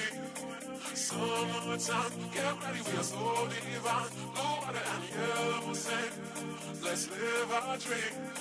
Summertime, get ready, we are so divine. Blue water and yellow sand, just you and me. Summertime, get ready, we are so divine. Blue water and yellow sand, let's live our dream. Summertime.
just you and me. Summertime, get ready, we are so divine. Blue water and yellow sand, let's live our dream. Summertime, get ready, we are so divine. Blue water and yellow sand, just you and me. Summertime, get ready, we are so divine. Blue water and yellow sand, let's live our dream. Summertime.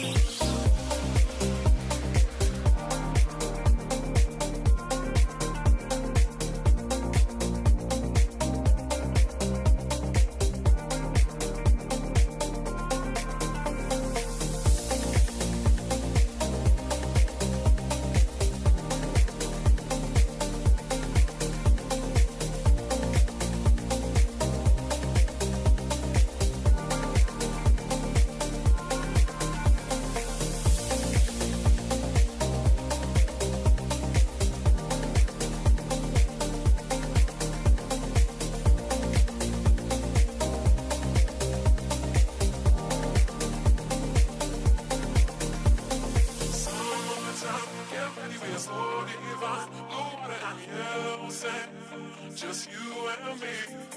Summertime, get ready, we are so divine. Blue water and yellow sand, let's live our dream. Summertime, get ready, we are so divine. Blue water and yellow sand, just you and me. Summertime, get ready, we are so divine. Blue water and yellow sand, let's live our dream. Summertime.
we are so divine. Blue water and yellow sand, just you and me. Summertime, get ready, we are so divine. Blue water and yellow sand, let's live our dream. Summertime, get ready, we are so divine. Blue water and yellow sand, just you and me. Summertime, get ready, we are so divine. Blue water and yellow sand, let's live our dream. Summertime.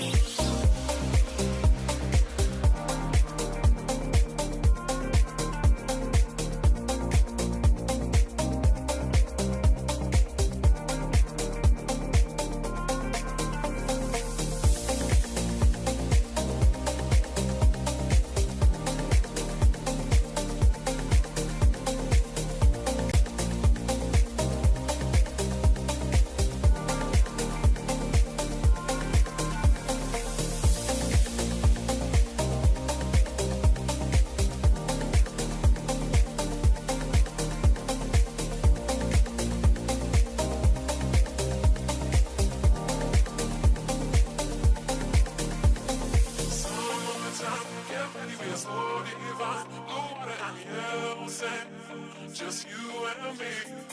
Summertime, get ready, we are so divine. Blue water and yellow sand, let's live our dream. Summertime, get ready, we are so divine. Blue water and yellow sand, just you and me. Summertime, get ready, we are so divine. Blue water and yellow sand, let's live our dream. Summertime.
This European cricket event is proudly brought to you by HCL Software, Rado and 1xBet.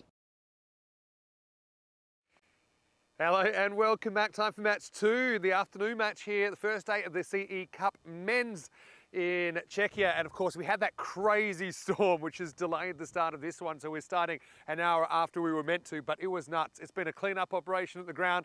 Tents had been destroyed, toilets have been knocked over. It was quite the scene, but the good news is we are going to get some cricket, and a 13-over match is what we're dealing with in this second T20 International of the day. So Czechia to take on Norway. Norway making their debut in a CE Cup and their first ever match on Czech soil. Let's see what happened at the coin toss a little while ago. Cho Voster had the coin and the two captains. Welcome to match 2 between Czechia and Norway.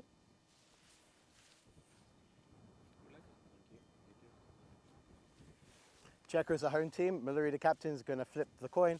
Kaiser's going to call in the air. Heads is a call. Heads it is. Okay, Norway have won the toss. They're going to have a bat.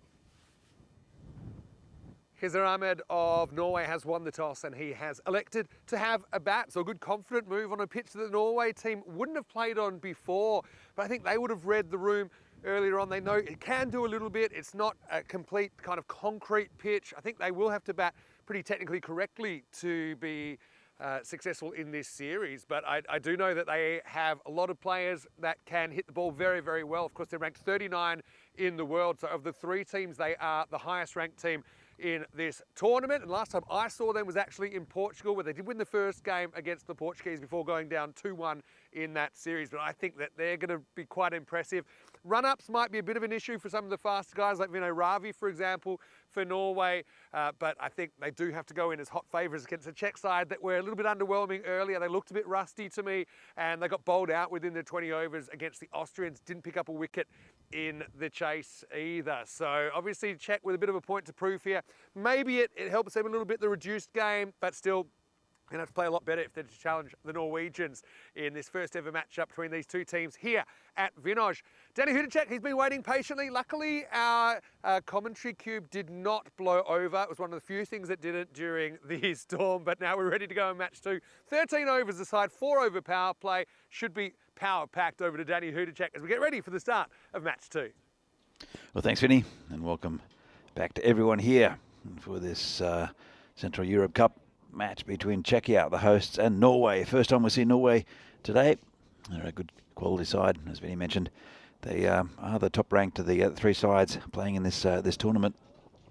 And the Czechs will want to improve on what they did in the last game against Austria, where they were below par with both the batting and the bowling. Didn't really have enough runs on the board to put any pressure on the Austrian batting. So they've got a chance now to get a few wickets. He went wicketless in the last game. It was a good opening spell, though, from this man, Shub Chowdhury. Look to see him get a bit of in-swing. The wind, I think, is favouring him too. We did have a massive storm here that lasted about 3 minutes, and it blew away tents. It blew down a couple of porta potties. Luckily, the one that had someone in it stayed upright. Otherwise, that could have caused a big mess for at least one member of the team. So we'll be Shub Chowdhury to open the bowling. Here's the first ball of the second game of the day. And, gets a dodgy outside edge. It's going towards the boundary. Swung hard at it, the batsman. The batter is Khizr Ahmed, the opening batsman, opening batter, I should say, and keeper and captain. He's got a lot on his plate. There's the Kaiser.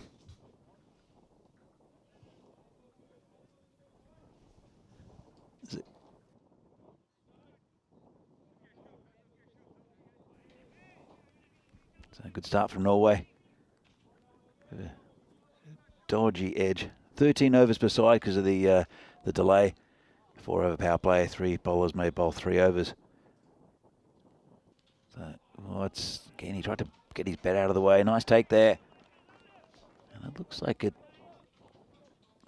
is Sahil with the gloves again. Sahil Grover. Of course, There's a change. Devendra Singh comes in as a pure batter.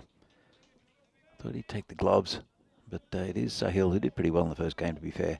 He'll, with the gloves behind the stumps there for the Czechs. Another ball, good ball there by Chowdhury. So he's been, I think, Shub's had a few fitness issues over the years. Mainly to do just niggling injuries. Also, he has sprayed them in the past. He does get quite a bit of in-swing. And has got them down leg side. This one's short. Well, right on cue. The umpire signals are wide.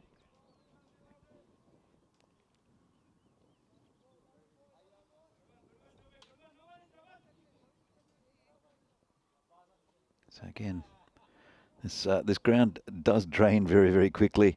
Looks like there's almost no surface water as well. It did come down, bucketed down here for a good at least 3 minutes. Oh, good ball. It wasn't long, but it was pretty fierce. See there, some of the sawdust on patches. Had quite a bit of rain in the last few days, last week, I guess, from here in Prague. And it softened things up a little bit. The ground's looking lovely. Here comes Chowdhury again. And just poked down. Well, Bhuyan ran all around it. Took a little right turn at Albuquerque. And picked up by Murali, who's in the cover area.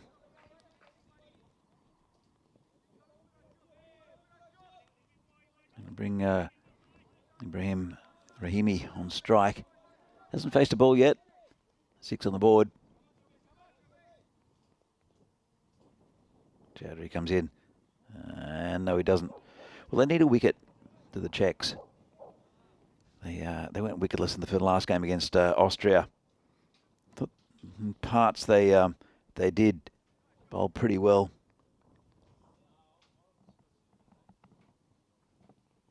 Comes in again and called it wide. Just gets it wrong down the leg side that time. Does Chowdhury. Quite a tall bowler.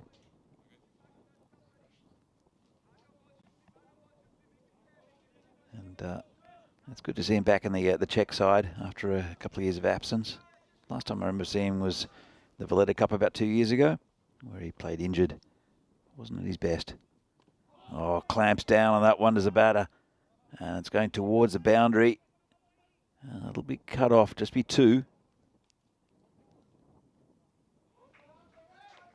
And, well, it's not a bad start on the board, but again, just really good bowling there from Shub Chowdhury. They haven't had much luck with the wickets of the Czechs in today's play. So Vinny's back. Yeah, I'm back from my spot in the field. Yeah, so we have a look at the tour of Czechia, and you can actually see that we have 6 days of these T20I, so 3 of men, 3 of women, and then with the ECIW next weekend. And then we go into not 1 but 2 European Cricket Series, and we might even have the teams. These are actually the same 11 teams that played last year, and they literally are ranked based on where they finished. Yep. And that is how they finished, actually. So Bohemians won it last year over Prague CC in 2nd, Brno 3rd, United 4th, Tigers 5th, Barbarian 6th. So 6 teams in the Premier, and then that was 7 to 11, with Spartans just missing out on the 6, Moravian, Vinarati, Ostrava, and the Praha Dominators. And so you can see that Monday to Wednesday will be the Challenger Division, Thursday to Sunday will be the Premier Division. I know we'll get a question like, is there a promotion relegation? But in ECS, it's a little bit more fuzzy because you never know next year how many teams there will be, how long it will be. So it might not be that simple, but I know that there are not 1 but 2 trophies up for grabs in this year's ECS in Czechia, which is great. I tell you what, the winners of the Challenge Division will be pretty annoyed if they didn't get promoted. Yeah, true. But I suppose what it is that, next year maybe we don't have time to do 2 divisions. Maybe there's more teams that are involved. It's just, whereas the ECC or the ECL, you kind of have a very good idea of where you'll be in 12 months' time. The ECS, that's why I imagine that would be a sensible way to do it. You could have Yeah. promotion relegation if you're going to stick with this 7-day format. I like the format. I think it's good. I agree. Anyway, here we go with Mishra. Loose shot there. I'm just curious to see. It's called a wide, so it's not going to cost Norway anything. But I'm curious to see how Norway go on this pitch because they wouldn't have played on a pitch quite like this. And I think it takes a bit of getting used to. It's also, I would say it doesn't really come onto the bat as much as some other pitches that skid on. Well, with the horses tucked around the corner, it's coming towards me. It'll be 4 runs. Yeah, that was almost our first taste of it. I still think we might get a ball at some point here in our commentary bunker. But yeah, he's a very, very good player and someone I've been watching for a while. He's a bit more of a traditional, slightly longer form player. He's definitely not a kind of a shoot from the hip kind of guy, but he's got those gears, and that was a really nice shot. He did tuck it around the corner very nicely. There might be a little bit of moisture on the pitch.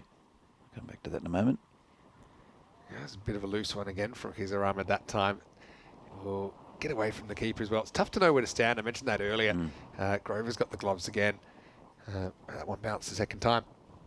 Yeah, look, with the wind that came in, there were big iron gates on the pitch, but it did, half the covers blew off, and it's at the far end as we see it here.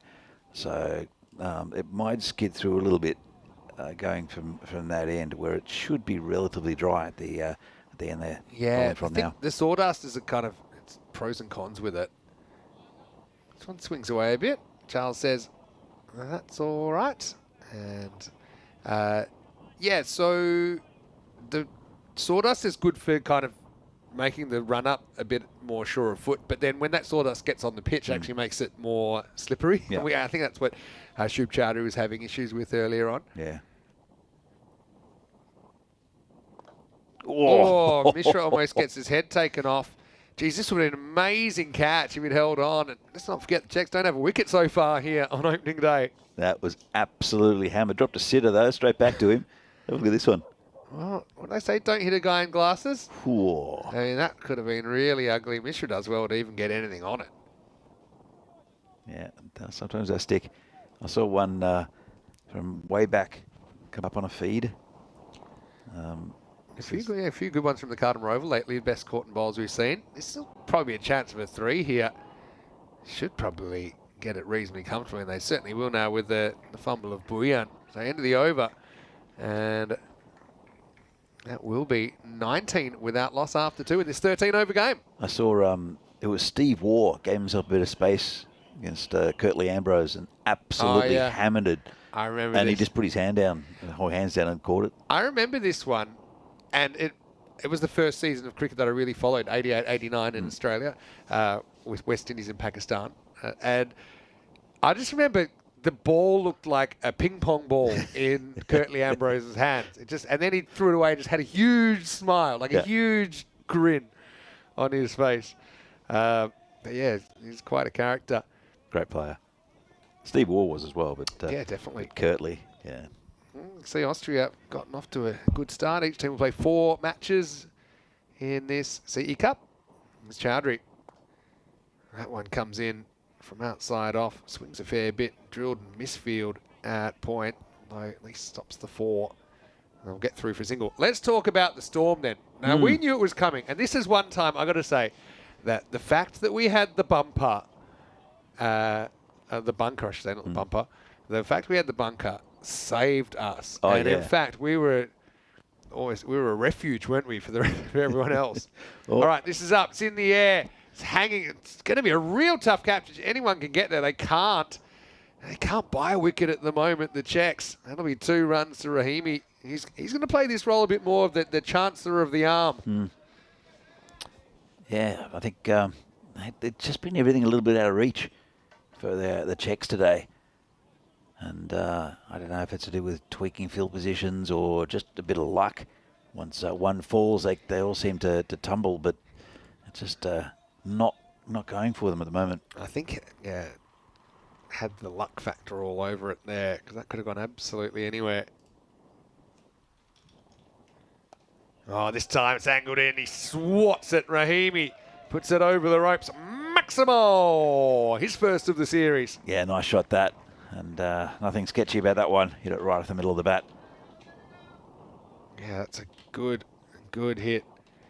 He just went with the angle there and met it. Tech is in the chat. Saying hi to you. Hello, Turka. You can say hi to Danny. I'll say hi for you. Turka, tell us, how are you? We heard that you're going to miss the CE Cup with a bit of an injury.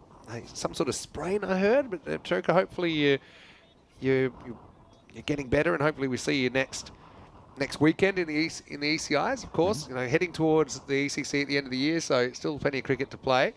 And I know that Sharka always reminds you of her birthday in May, but that means that it's Turka's birthday in June. So I think only about 3 weeks from her birthday. So have you got any birthday plans? I think it's a big one. I think it's her 18th. Oof. That one's hit off the shoulder. Is this out? Has it got a bit of bat on it? Quick no from the umpire. I know this definitely hits the shoulder. The question is, did he top edge it first? Let's have a look. Forward press. It looks like it comes straight off the shoulder. And if there was a little nick, we're never going to pick it up. So it's still the Czechs can't find that first wicket. Good umpiring as well, though. Very well bowled. And a neat catch taken out there. But you're right. Can't buy a wicket. But I like the way that Chowdhury's been bowling this morning. Well, today I should say. And he's bowling with a bit of pace, good control for the most part. Just short of a length, using his height. Wow, that one's going to be 6. Forget about it. Chowdhury getting that swing, but it's swinging right into the zone. That was in the car park. Maximo, and 6 more to Rahimi. Yeah, nice shot. Just got it a bit too straight. And a bit of revenge. Don't think you like being hit in the shoulder. Yeah, credit to Chowdhury. Beat him for pace all ends up, didn't he? But yeah, that one was hit very well. And that's the kind of wind zone as well. It's kind of from bottom left of your screen, top right at the moment. And that was right in the slipstream. Yeah, indeed it was. So I'll have that one's still being fetched. Just come back from the car park, actually. It's a long chase for whoever that is out there. I can't see. My eyes aren't that good. Yeah, it's a Czech player. That's all I can tell. Well, there'll be a slight delay by the time he gets back to the to his position at wherever he was. And well, I'm sure we'll get the ball back. You want to enact some sort of revenge. Yeah, you can see still pretty windy in the background. Yeah, that storm that came, almost nothing was spared. We come back to that in a second. It's a good comeback from Chowdhury, who adjusts the line and pulls the length a little bit short. That'll be the end of the 3rd over. Remember, it's a 4-over power play, so we've got 1 power play over to go. Norway 34 without loss. Yeah, so the actual score is 10. Just blew away, and everything got drenched in there. That's why everyone ran over here to see if they could put some stuff in our bunker to try and keep it dry. I think the scorebook got, the paper scorebook, which gets done in addition as a backup to all the electronics, that was waterlogged, so that was out. Had to make a new one, print a new one. But probably one of the more concerning things was the 2 Portaloos getting blown over, and we do believe there's no one inside. I don't know though. There was a member of the production team in one of the other Portaloos, and they must have heard the 2 Portaloos go down, and then just wonder if he was next. And luckily he wasn't, because that would have ruined his day. But he survived. So we'll have. Looks like it's Farhad coming into bowl. It's up to Farhad. Coming on pretty early. It's going to be down the ground. Back off the catch there. Don't know if he would have made it in or not. Again, I mean, well, it's a long way from us. I do think that bounced a fair bit short of him, and it was a flat one. It wasn't like a high one. True. You got to make a split-second decision. It is a pretty good fielder down there in Subwood and Divisi, and he's backing off there, and it's like, I don't know. Probably if he runs in, it's probably 4. but you would have. I suppose what you're saying is, you maybe would like to see the effort to try and pick up a wicket. Look, I think I got spoiled from some of the the fielding in Jersey, because that would have been out. Like literally, it just would have been a comfortable catch from someone just coming in, and it's anyway. We've seen it 3 times at least in this with this Czech side, not attacking the ball like they possibly could. Chance for a run out. Whoa. Well, I'm not sure if it's the ball that hit the stumps. There's no appeal. Yeah, let's have a look. I thought. I think it's the batter's not the stumps over. Yeah, the fielder was nowhere near the stumps. I always thought that should be hit wicket. You still hit a wicket over. So, if I had, it's a very cleverly disguised slower ball. He's bowling very early. I suppose the whole innings is earlier, isn't it? That we lost 7 overs aside due to the 1 hour delay. I've got some news for you, Vinny. Okay. It's called a wide. So in a different world of sport, it's again something which is not a huge sport in Europe, which is American football. The Prague Lions are playing today, up against Wroclaw, the Panthers. American football in Europe. Yes, European American football. Yep. It's pretty interesting actually, and I've been going to Lions games for a few years now. As Fahad comes in again, and that one's just poke square. It's going towards the boundary. I don't think it'll make it, and it'll come back for 3 though. Yeah, they will. Well, how many did they run there? They actually ran 4. They did run it's 4. 4-all run. Wow. Oh, I can't remember the last time I saw a 4-all run, no overthrows. Yeah. And I don't know if I've ever seen it on ECN. These 2 are quick between the wickets. Yeah, and so it does well to save the boundary, but see, didn't really have the backup, did he? So he had to do it all himself, and yeah, well done. We'll try and get you through this as quick as we can. Maybe we'll come back to that because I do want to see it again. It was fast. It wasn't that fast. This is hit fast, and it's going to be out of the ground. Maximo. Well, this time he won't have to run. Khizar Ahmed puts it up and over the top. There's this power play finishing with a thump for the Norwegians. Yeah, it's a nice shot. I didn't think he had the legs, especially with that breeze. Thought it'd hang up, but it didn't. So anyway, yeah. So they're beating the Panthers 38-13 at home, which is good. Good to see. They've been won. struggling, the Lions. They've had a lean patch, to say the least. There's a new ownership group who's come in, and they've gotten a lot more professional, and everything's going in the right direction. They won last week against the Hungarian side, 40-0, which was great. So 2 in a row. A loose shot to finish the over, or it won't finish the over. As it will be called a wide. Remember, typically on the line here is a wide. We might not get the... Yeah, I think that is a wide. It comes back a little bit, but not quite enough. So, Fahad will have to bowl that again. Hello to Rob Lever. He's watching from Romania in the chat. Hey, Rob, hopefully you're well. Now, he's played for Transylvania in the past in the European cricket series. I know you've called a bit of cricket in Romania as well. Yeah, Danny? it's good down there. Yeah, I enjoy that. A little glance here. I think that'll just be one. Retain the strike into the 4th. As Fahad goes for 15 in that over, the score is 49 without loss, and that's the end of the power play. So at least the Czechs will be able to protect the boundaries a little bit more. 49 on the board. Let's have a look at this. That's a good stop, but it went for nothing. Maybe the occasional 5-all run in this situation as well on even bigger grounds. But just have a look at, they're off 1. They've decided. Benny Hill movie, Benny Hill theme. But they're pushing. That's the thing. They're pushing for every run possible. It's good kind of fundamentals there.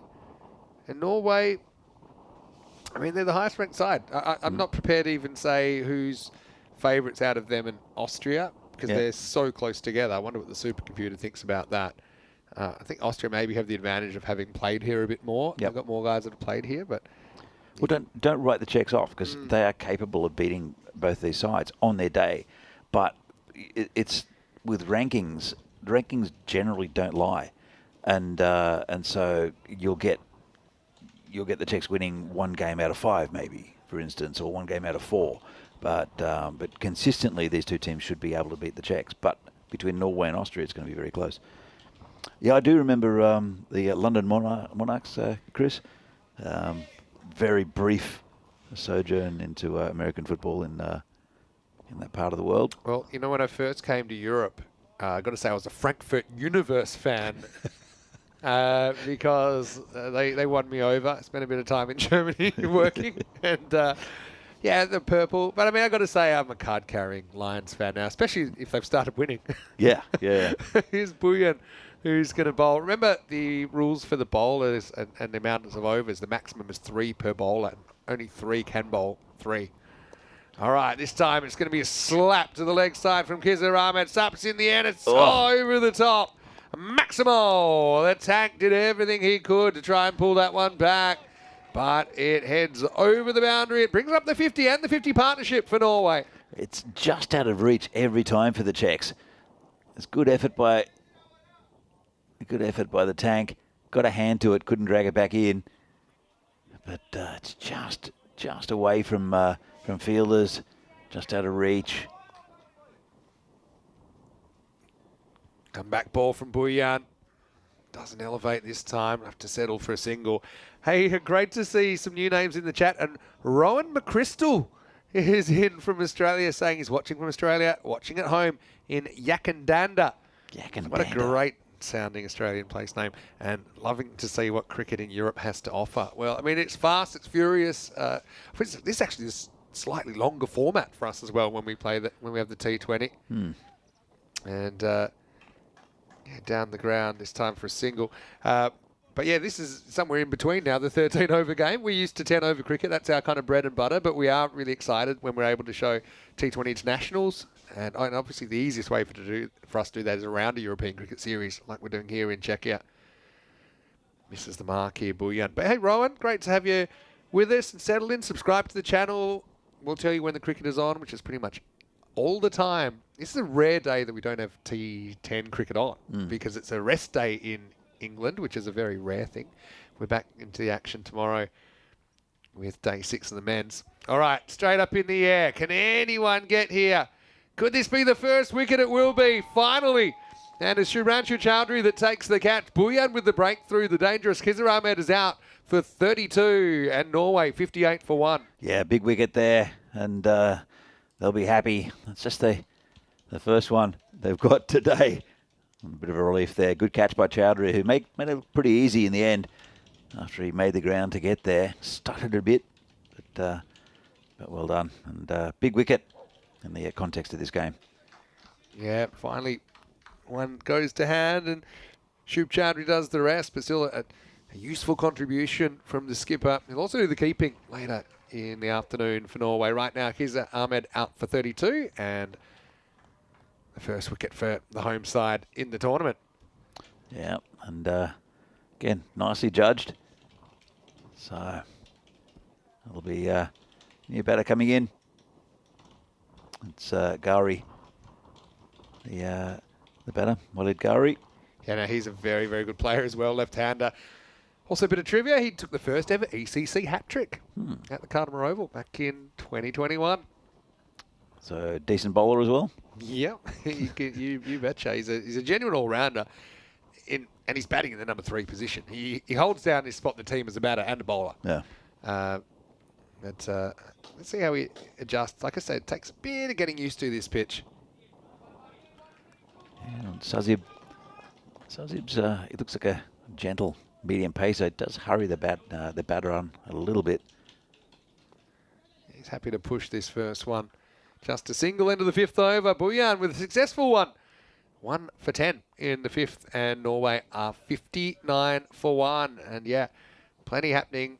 This is part of our Czech adventure. It's 15 days of cricket, and yeah, it's been a lot happening. This is the first day of 15 consecutive days. We've got 6 days of T20s, and then we switch to the T10 mode.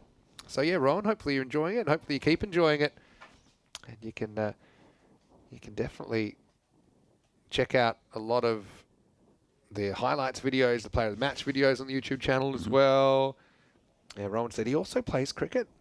So do you play from Yakandanda Cricket Club?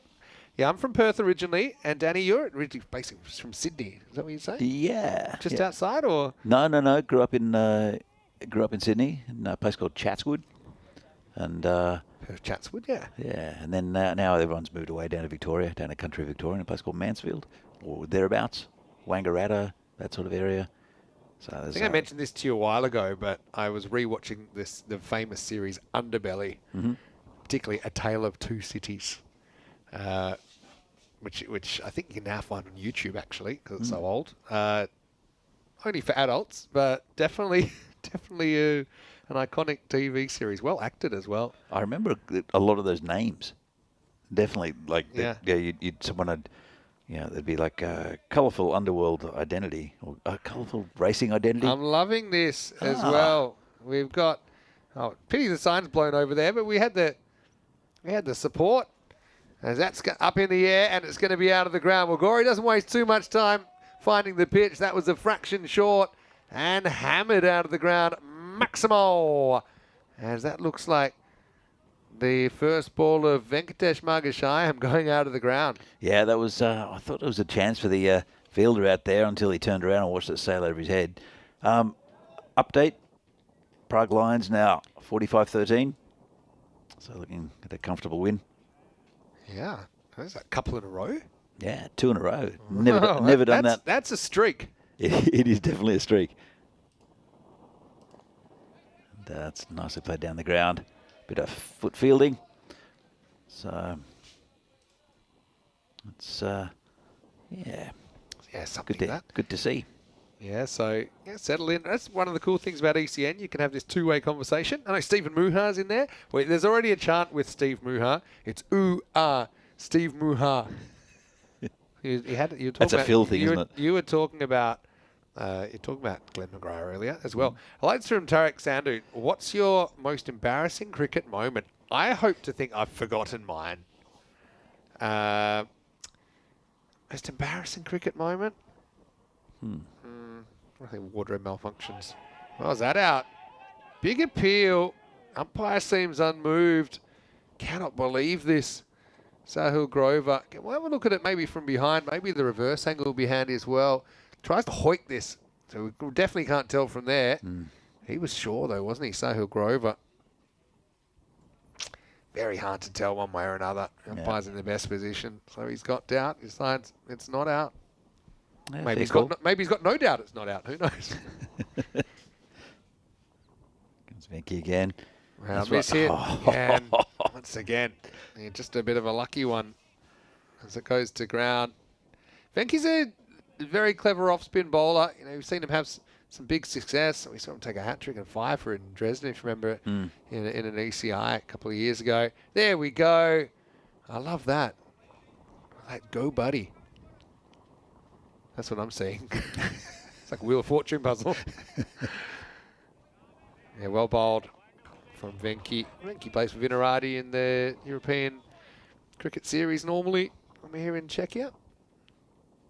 Yeah, he's done a lot of good things for Czech cricket over the last few years.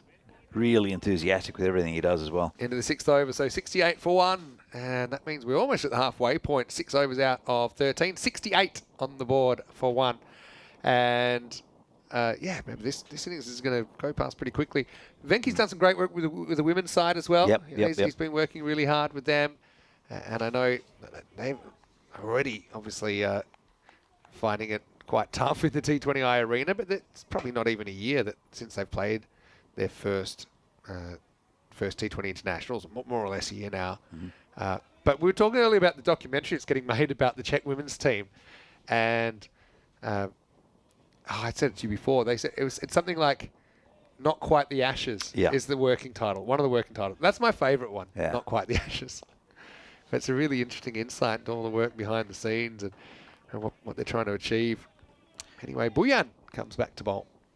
It has been made. It's going to be made for a Czech audience, but it'll be subtitled. It'll be partly in English, partly in Czech. It'll be subtitled in both languages, I think. So it'll be. Hopefully it's going to all go ahead. There's been a lot of filming done already. I'm sure they'll be filming here at the tournaments, and they're hoping the Czech women can get a win, because that would be fantastic to capture it, and the celebrations would be amazing as well. They're very, very enthusiastic, and they're a Good cohesive unit, the Czechs. A lot of young players, though. Yeah, that's right. Inexperienced players too. That's a good shot, walking slash, but straight to the field. Mishra does well out there to keep to one. But you can see Nagore, he's a talent. Something we've seen a lot at the Cardamore Oval. But new territory for him here at the Vintage Cricket Ground. Of course, we're on the Scott Page field. Yes. Scott Page did a lot of work here and work in Czech cricket. He's fortunately lost him a few years ago, but he's commemorated here.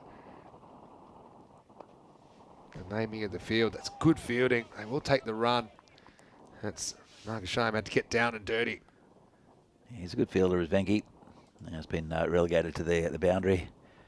So Chris Smith in the chat. Also, John Gray. Hi to John. Met up with him in France, down in Dreux, and got him into the commentary box for an innings, which was great to see. Lovely guy. So hi to you, John. Oh, very bold shot. I mean, the third was up in the circle, so you're trying for a little deflection away for four, but misses out.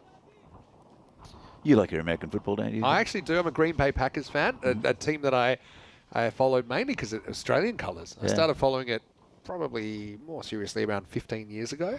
But I used to watch the Super Bowl, and it came from the fact I had no idea what was going on. It'd be the one game they would show. And I was like, this doesn't make any sense to me at all. But it's kind of like, you know how you can learn a language as an adult? It's a bit more difficult, but you can get there. I feel like I've done that with American football. Yeah, I mean, I've always followed it in part, but then I've got a lot of American friends. Oh, this is off the toe end of the bat again. I've got a lot of American friends in Prague, and could be a chance. Gets back just in time. It'll be the end of the over. 7 overs done, and we're past the halfway point now in this 13-over game. Unless maybe we do have one more. Talking about the Packers, Aaron Rodgers was a Packer for a long time. He's gone to the Pittsburgh Steelers for a year. Yeah. And Columbo, a good friend of mine, who's the head cheer person, the head of the ultras for the Lions, who's the world's loudest Czech. He's a big Steelers fan, so I'll have to ask him what he thinks of that whole thing. So didn't do much at was it the Jets? I think he was in with the Jets last year. He got an injury. I think straight away. So end of the 7th over at 73 for 1 in the end, and just looking. Just going back to the Czech women's team, just looking up their record. They are 0-12 now, but they do have 4 Central Europe Cup matches coming up, and it's going to be tough though. In the CE Cup, they'll take on Gibraltar and Austria. So they're 2 teams that you'd say, they have played them before, and they haven't been able to beat them, obviously. But then Croatia, who they might have a bit more of a chance against, they'll be playing them in the ECIWs. I suppose there's a big question mark if Erin Vukovic plays. She's an absolute match winner for Croatia. Yeah, with the bat and the ball. I think without her, it's a closer match. But also it depends on a couple of those key Czech players. Turka Kolchinova, you mentioned. No Katka Zhikova in this series, as far as we can see. There has been some improvement with the batting. With some, this is in the air, just again, right in the middle of 3 fielders, and they'll come back for a comfortable 2. But I think they're strengthening the bowling.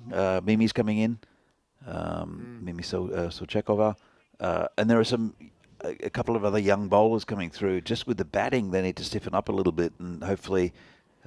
If Awa Baba will come in towards the end of the year and strengthen that batting lineup. All right, that one, it's up, it's in the air, straight to the fielder, and it's gone. It's going to be Chowdhury who takes another catch. So it will be the end of Khizr Ahmed.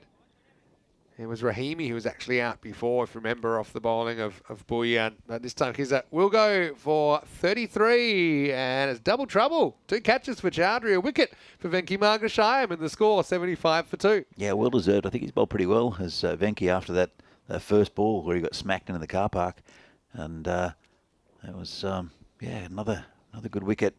Still going 10 and over. But the more wickets they get, the more they'll start to get into the batting of this Norwegian side. Well, that's a big, bold statement on the back of the new batter. Biggest numbers I've seen on a cricket shirt. It always makes our job easy, picking the players out when they're miles away. But, these are both pretty clear.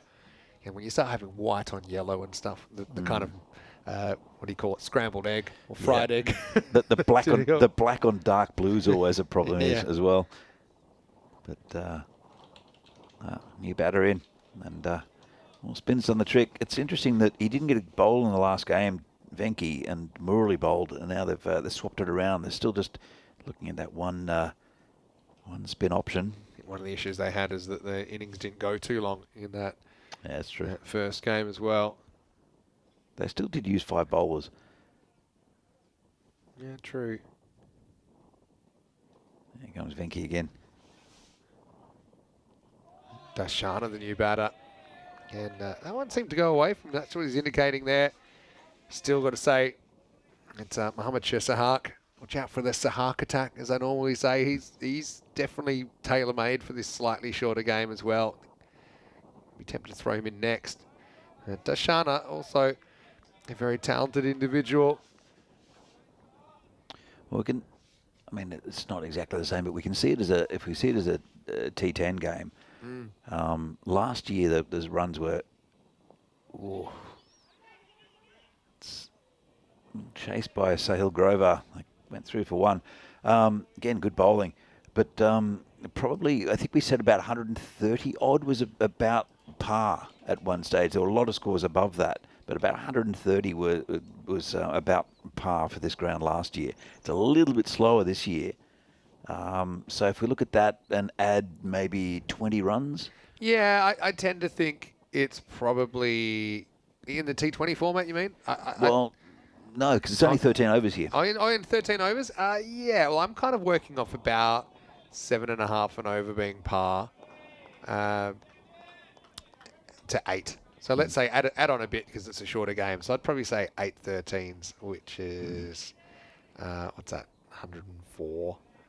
But yeah, maybe a bit higher. I think the 10 and over is not super easy. I think with the pitch doing a bit and the boundaries being back, obviously as well. I'd say 100, 110 would be my par. But let's see. Par's kind of meaningless anyway. It's such a short series. No. Are you sure you done the maths right there? 13 8s? Yeah, I guess it is. They're going at 9.5 and over right now. Yeah, but I mean, like if you look at it as a T10 game rather than because T10 was 130. Yeah, I think, but yeah, I get what you're saying now. But I suppose T10 with 60-metre boundaries would be very different to T10 with 50-metre boundaries, right? Yeah, that's true. So that's for me is why, so I get what you're saying. You can have a bit more of that T10 approach, but again, what you don't get so much in a game with 60-metre boundaries compared to 50 is you don't get these runs of boundaries as much because you might hit a boundary, but then you might hit one that would be a boundary in the 50-metre boundaries, but instead it's only one. Yeah, true. And so then the other guy's going to be on strike. Here's Joe Foster, who's umpiring his first game of the series. Still going with the sunglasses. It's good to see they've gone with the twin spin attack. Might suit Gurry because the ball was spinning. Even though it gets more top spin, I think Murali it'll be in his hitting zone, in his arc. A couple of players out there. Marcus Shimes on the boundary. And, I do think, though, the fact it's shortened, it favours the checks, no doubt. Yeah. When you're at underdog status. And that's excellent footwork there from Gary, and he slams it over the rope. Maximal. Well, there's one for the crowd. That might be the 2 youngsters, Simon and Shuam, who were saying hello to us before. They've travelled a long way to be here. Just found out about the game. Genuine charge down there. He got a good 3-4 metres down the pitch. That was a nice shot. This one's just hit to the fielder, just for a single. Yeah, so Rob Lever in Romania saying everyone should get down to T5 Social. I was there actually in Romania when I was there a couple of years ago. He invited me down, and I know that he's not playing too much cricket, but he's sure to always make himself available for the European Cricket Series. T5? It's called T5 Social. Huh. Am I right there, Rob? Do I remember that correctly? Better bowling. Fast to get fumbled, though. Probably over-attacked that, didn't he? Farhad. Yeah, it's... well, I hope it doesn't get down to 1 run. It was a little disappointing there. Yeah, T5 Social Bucharest. It's also it's kind of like a it's got accommodation as well as the bar there. Slow has to make the pace, and he does. Gets it into the gap. I think that might have gone all the way. And yeah, Not sure. I don't think I thought it bounced. Well, I got a better view of it because I'm looking through an open doorway. Let's have a look. I think it's just before. Yeah, I guess if they've called it 4, they're probably right. Yep. Yeah. Just before. All right, so it'll be 4 runs to finish the over.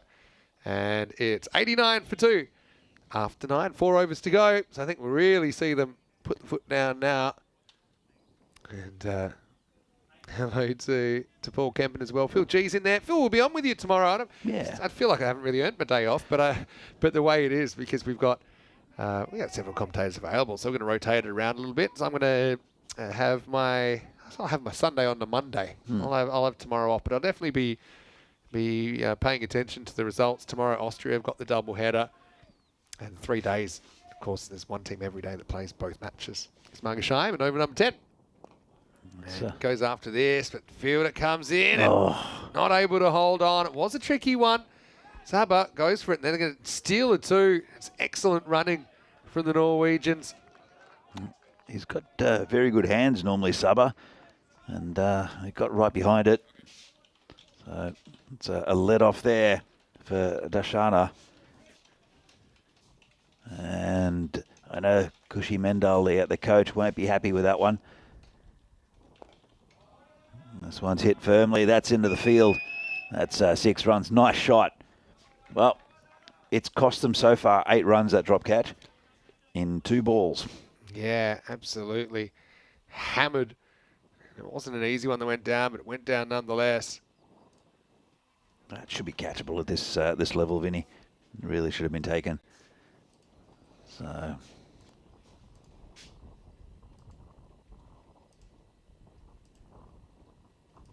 yeah, I was looking at Saba. He's not looking quite as svelte as what he has been in the past.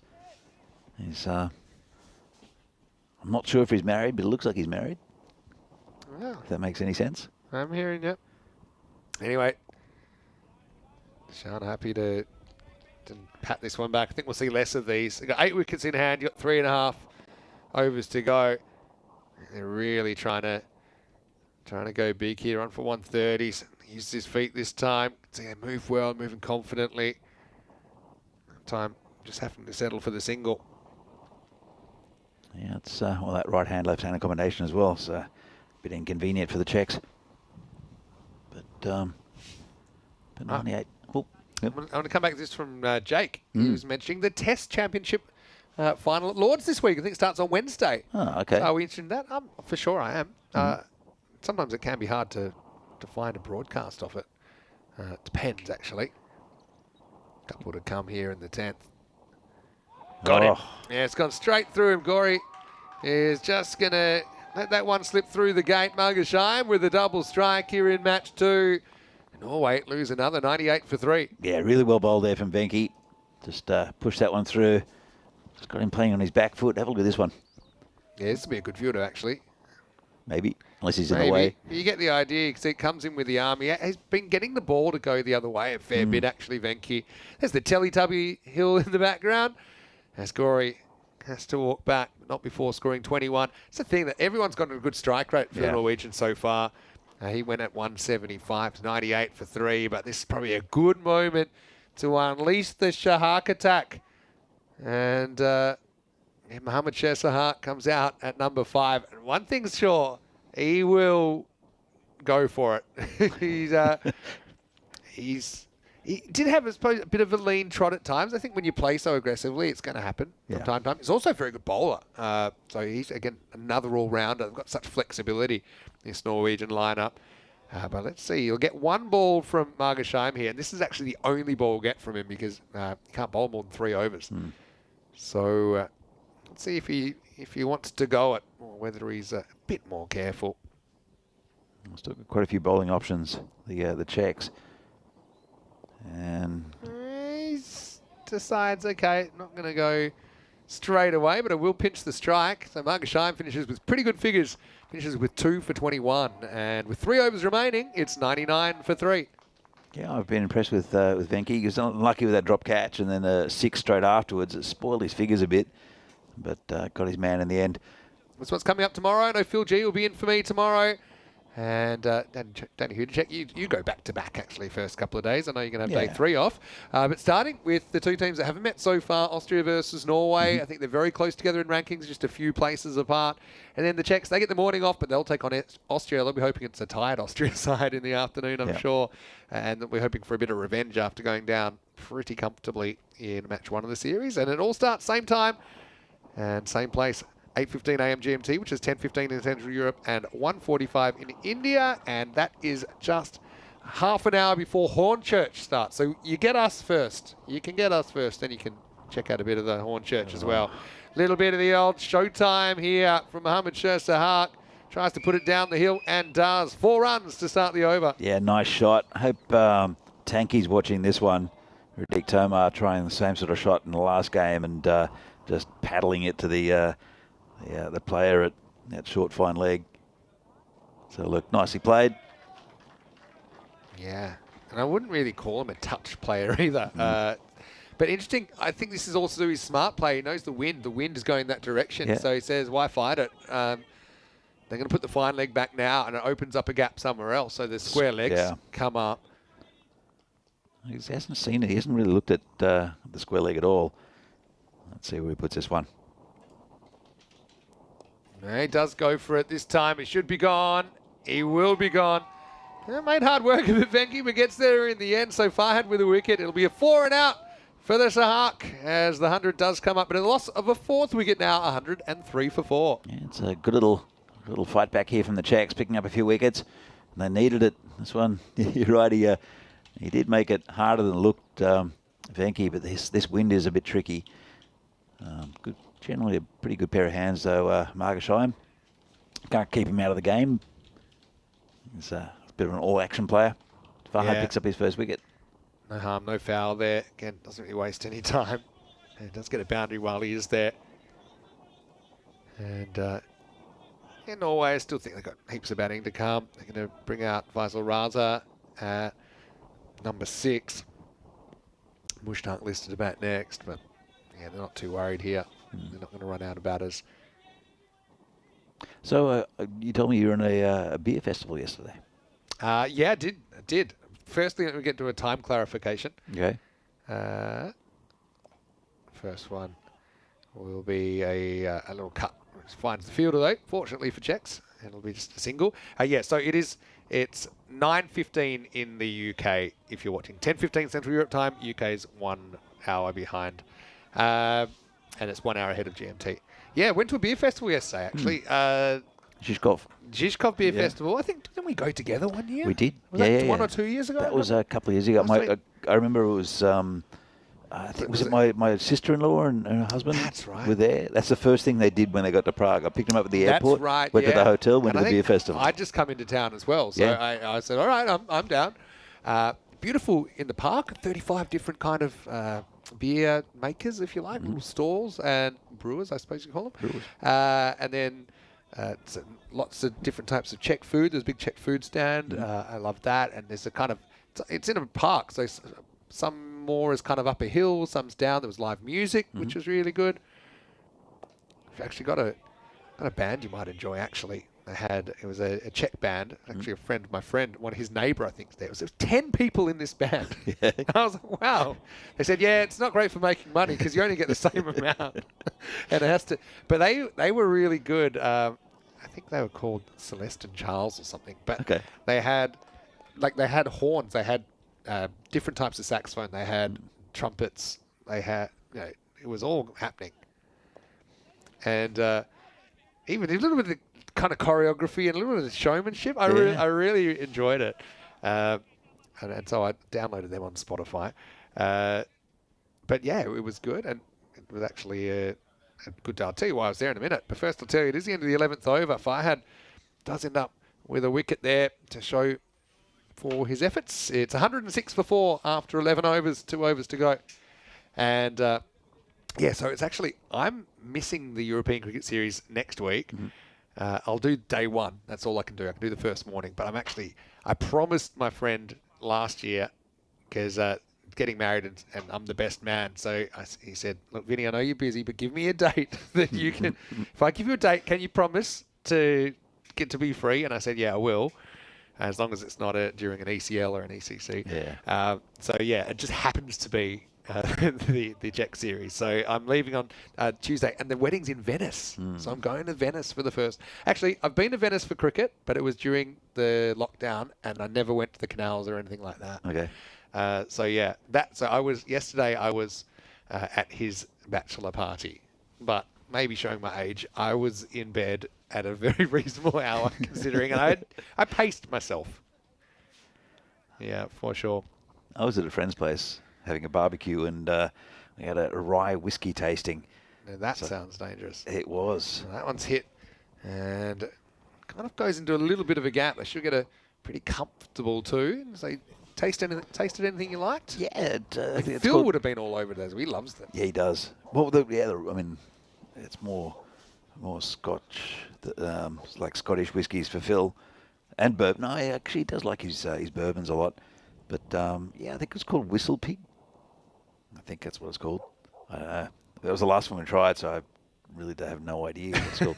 No, it was good fun. It was good fun. Homemade sausages and pulled pork, and yeah, it was good fun. It was Leo from Beer Geek. Yeah, his place. I met him. There's Yeah, so he's a many good guy. cool places. We always look forward to the Prague series, to be honest. We have now that I'm based here, we have an unreasonable amount of ECN staff based here. There's about 6. But the ones that do travel, obviously, that we know very well from the tour, we want to give them a taste of the city. It's a very, very cool city. You know, as they say in 13 over cricket, it all happens in the 12th. And this is the 12th that we're in right now. I don't think it's. I mean, look, it's going at 9.5 and over. I don't think it's enough runs at the moment. I mean, there's still time. It really depends if the Czechs can handle what the Norwegians are throwing at him in the second innings. I will say that. This time he makes it into a full toss, and he'll get it over the fielder. Maximo! Excellent footwork from Raza, who puts his first 6, say, into the stands. He puts it into the farmland. I got to say, I don't remember too many wides in this innings from the Czechs at all. Yeah, not too many. It's been pretty disciplined. Well, it says 6. I think a few were early, if you remember. Chowdhury bowled a couple, I think. My early. short-term memory's Early. terrible, so no. It's wait for Mishra to come in with a comeback ball. This time, it's very clever batting. He's going to put it away for 4 more. So Raza, what he did the ball before, by turning into a full toss, he had a 6th sense that Mishra was going to bowl shorter. So this time, if anything, he's deep in his crease, and he's set up for that pull shot. He nails the gap and gets 4 more. Yeah, it's not his game, is it, Mishra? He needs to be bowling that line outside off stump, and he's failed to do that twice in 2 balls. Yeah, so he had a question about where the ground is. We're at Vinoj, which is, is it 18 kilometres outside of the city? Outside like the that? centre, yes. Yeah, Outside from the actual centre? It does feel like we're in the countryside. Oh, That's going to be belted away from Raza. And it's going to get put down, I think, in the end. That's Magare out there. So, I mean, not necessarily an easy one. But at this level, it want to at least save the boundary. It's going to be 4 more to Norway. End of the over. And the score is 124 for 4. Let's check it out. yeah, not great from Magari. And yeah, he's completely misjudged that, hasn't he? That was poor. Well, yeah, look, it's not far away from the centre. It's about a 25-minute car ride, I guess. Yeah, it's not too bad. But the thing is, Prague is so concentrated in the middle. Yeah. There's so much action in the middle, the kind of middle, let's say, 3 to 5 kilometres from the centre. There's a lot going on. I've got a question from Sihan. Is it true about the trains in Prague, Vinny? What about the trains? I can tell you that they're very good value, and they come a lot. You got the public transport system here is second to none. Yeah, it's fantastic. Look, trains are great. The metros, the bus network, everything is really, really well thought out and runs on time. Is usually pretty clean as well. Oh, come back for 2. Get the odd strange character on there, but Yeah. So last overtime here, Buyan's going to bowl it as they scramble through first ball, and a lot of people they'll buy what's called the Lituchka, which is it's a pass for a certain amount of time, but for 1 year you can get it for around about it's 120 euros or about 200 Australian dollars for the year, and everything's free. Yeah, it's that's hit very hard, and maybe he's fortunate he doesn't reach that, because that could have done some damage to the fingers of Farhad. But Dashana stands tall and slams a 4. yeah, it's there's definitely quite a few. I thought my eyes were deceiving me there, because there's a 69 and a 96, and I saw him walking, and I thought, hold on, has he flipped the numbers around somehow? That's true, yeah. That was very, very strange. Well, the two numbers that look the same upside down batting together, 69 and 96. Whew. But Buyan just made that drivable length. Talking about strange characters on public transport. There's, Now just no need to go for that, really. I suppose thought maybe you could run him out, but instead it's going to give away a run. I got on a metro once, and I heard this meowing. I thought, someone's got a cat. And I kept on hearing this meowing and people looking around. And this guy walked past, and he was meowing. Okay. He's expressing himself. All right. We got 3 balls to go. Norway up in the 130s. They've already beaten the expected score, so I don't know how that works. Gets outside the line. It's a rolling cutter from Buyan. I'll get back for a single, so maybe not a bad thing that Grover gives that single away. I do have a cat story for you as well. No, it better be a quick one, but Beer Geek. Beer fire Geek. away. There's a guy who turns up to Beer Geek, and he's got a cat on his shoulder. Okay. And you're always no, the he's got dogs 2 to cats. Biggie. He's got 2 cats. Okay. One on each shoulder on a leash. And one of them's like an attack cat and attacked this friend's dog. And this... They want 2 here. Oh, good piece of fielding. Excellent fielding, though. Now, they will have to settle for 2, but 2 runs saved, 2 runs gained. That's a good score here for Norway. That's what you love to see, that kind of effort. That's the tank out there, I think. Riddick Tomar. Okay, so cat on each shoulder. Is that the story? He's got a cat on each shoulder, and he gets very touchy about people taking pictures of his cats, even though it's a no ball. You're so lucky for the cat story that you were going to run out of time, but now you got an extra 30 seconds. So go. Yeah, so he's very touchy. Apparently, people taking pictures of the cats, because you don't normally see a cat and no one likes Catman. That's weird. It can't have been a front foot no ball. What was it for? Don't know. Well, I'll find out later. All right, first we're going to watch a ball get nicked to the boundary. That's going to be 139 for Norway. So more or less, it's kind of 10.5 to 11 and over required for Czechia in the second innings. They're chasing 140. Quickly before we go to the highlights, you got to tell me, how did it end up? Well, I haven't seen him for a while, and apparently he hasn't. He goes occasionally. But no, he was not very well liked at Beer Geek. Apparently, if he's listening, there's a big hint. Yeah. Okay. Well, they might have lost 1 viewer and a couple of cats. But anyway, at least Czechia, they do take 4 wickets in that innings. They also go for a few runs. 139 for 4 Norway. I mean, even if it was a 20-over game, I think it would be quite a challenging chase for Czechia. But I suppose they've got the license. They know that they're probably unlikely to get bowled out. And they've got the target, the rate that they need to go. They're just going to treat it like a T10 game. Yeah, basically, we'll find out. But Norway, I think you'll be impressed with their bowlers as well, as they'll come out for the first time. The innings will restart in around about 20 minutes from now. Well, this is how it started, and there's a lot of work that went into getting this field ready. And finally, an hour after the scheduled start, we got underway. A 13-over match. Mishra, I hope he had his life insurance sorted out, but it was Rahimi who was packing a bit of a punch early up the top with the Norwegian skipper, Kaiser Ahmed. And I love the hustle as well. I mean, the rare all-run 4 in here as well. But this opening partnership set it up, didn't it? 59 in just less than 5 overs. Yeah, it was very good batting up top. And just everything slightly out of reach for the Czechs. when they did pick up a wicket, and it's Shub Chowdhury here who took a neat catch, and it sort of slowed down. There was that little brace of wickets in the middle, as you see the support there for Birdie or whoever it was, Buddy, not sure. But, another catch there for Chowdhury. But it was, again, just everything slightly out of reach for the Czechs. They did get those few wickets. See a couple of spectators out there. But all in all, not too bad from the Czechs. A bit of an improvement, I think, from this morning. See Venki Margashine getting the left-hander. But Norway looked pretty impressive. We'll see what they have with the ball coming up. But with the bat, it's pretty good going. As Venki stays in the action. This one again just over the top. The fielder. So good lusty hitting towards the end. That one, Magare should have done a bit better, I think. At least to cut off the 4. That one got through. Farhad just away from the fielders. Good feeling there from Tanky, and a valiant effort there from the Czechs. Let's see if it's enough for Norway. The Czechs will come and they'll want to win on the board today. Yeah, for sure. And in the end, Norway, a bit of a team effort, wasn't it? As far as they're concerned, they had kind of 5 of their 6 batters get in to some extent, score between 19 and 33. It was only Mohammad Shahzad that missed out, went 4 and out in his innings. So Rahimi up the top, like the look at him, 25 off 13, but Khizar Ahmed with the top score, the captain with that 33. Gori with 21 off just 12.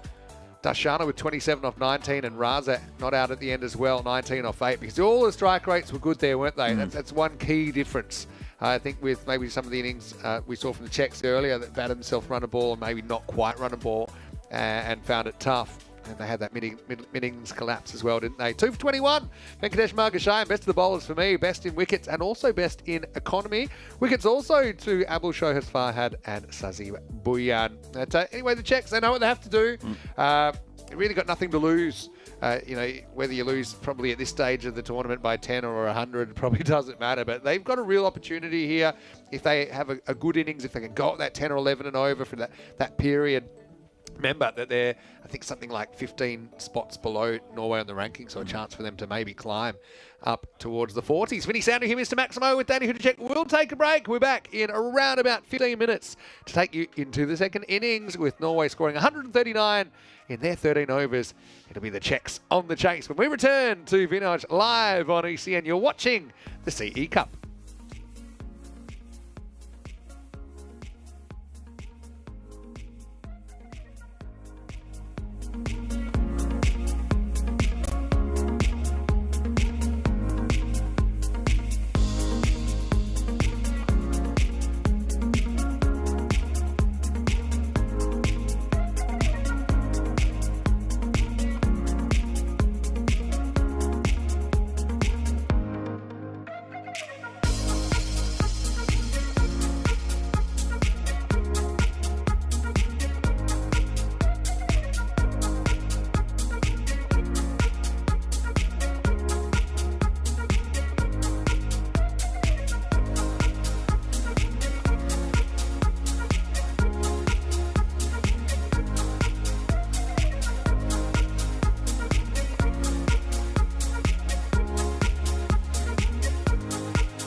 sand, just you and me. Summertime, get ready, we are so divine. Blue water and yellow sand, let's live our dream. Summertime, get ready, we are so divine. Blue water and yellow sand, just you and me. Summertime, get ready, we are so divine. Blue water and yellow sand, let's live our dream. Summertime.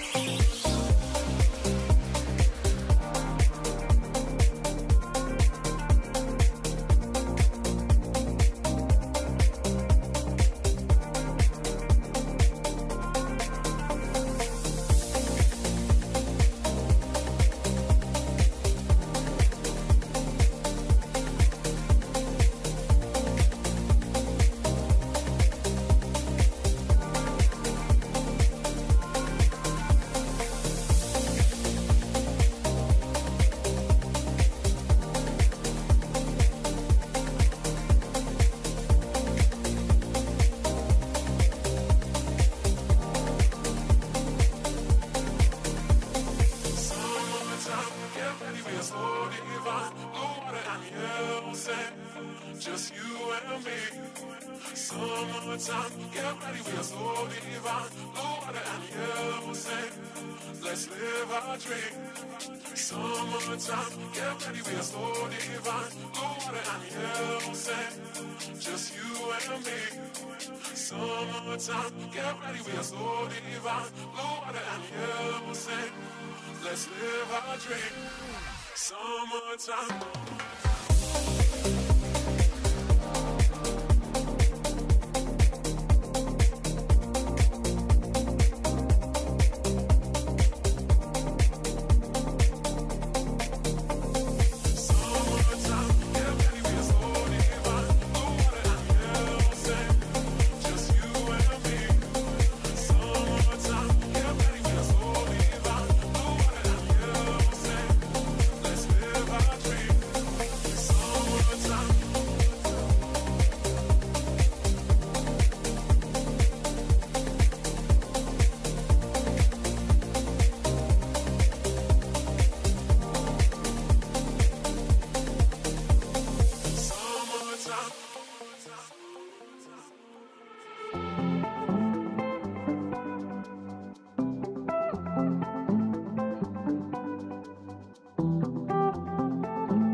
This European cricket event is proudly brought to you by HCL Software, Rado and 1xBet.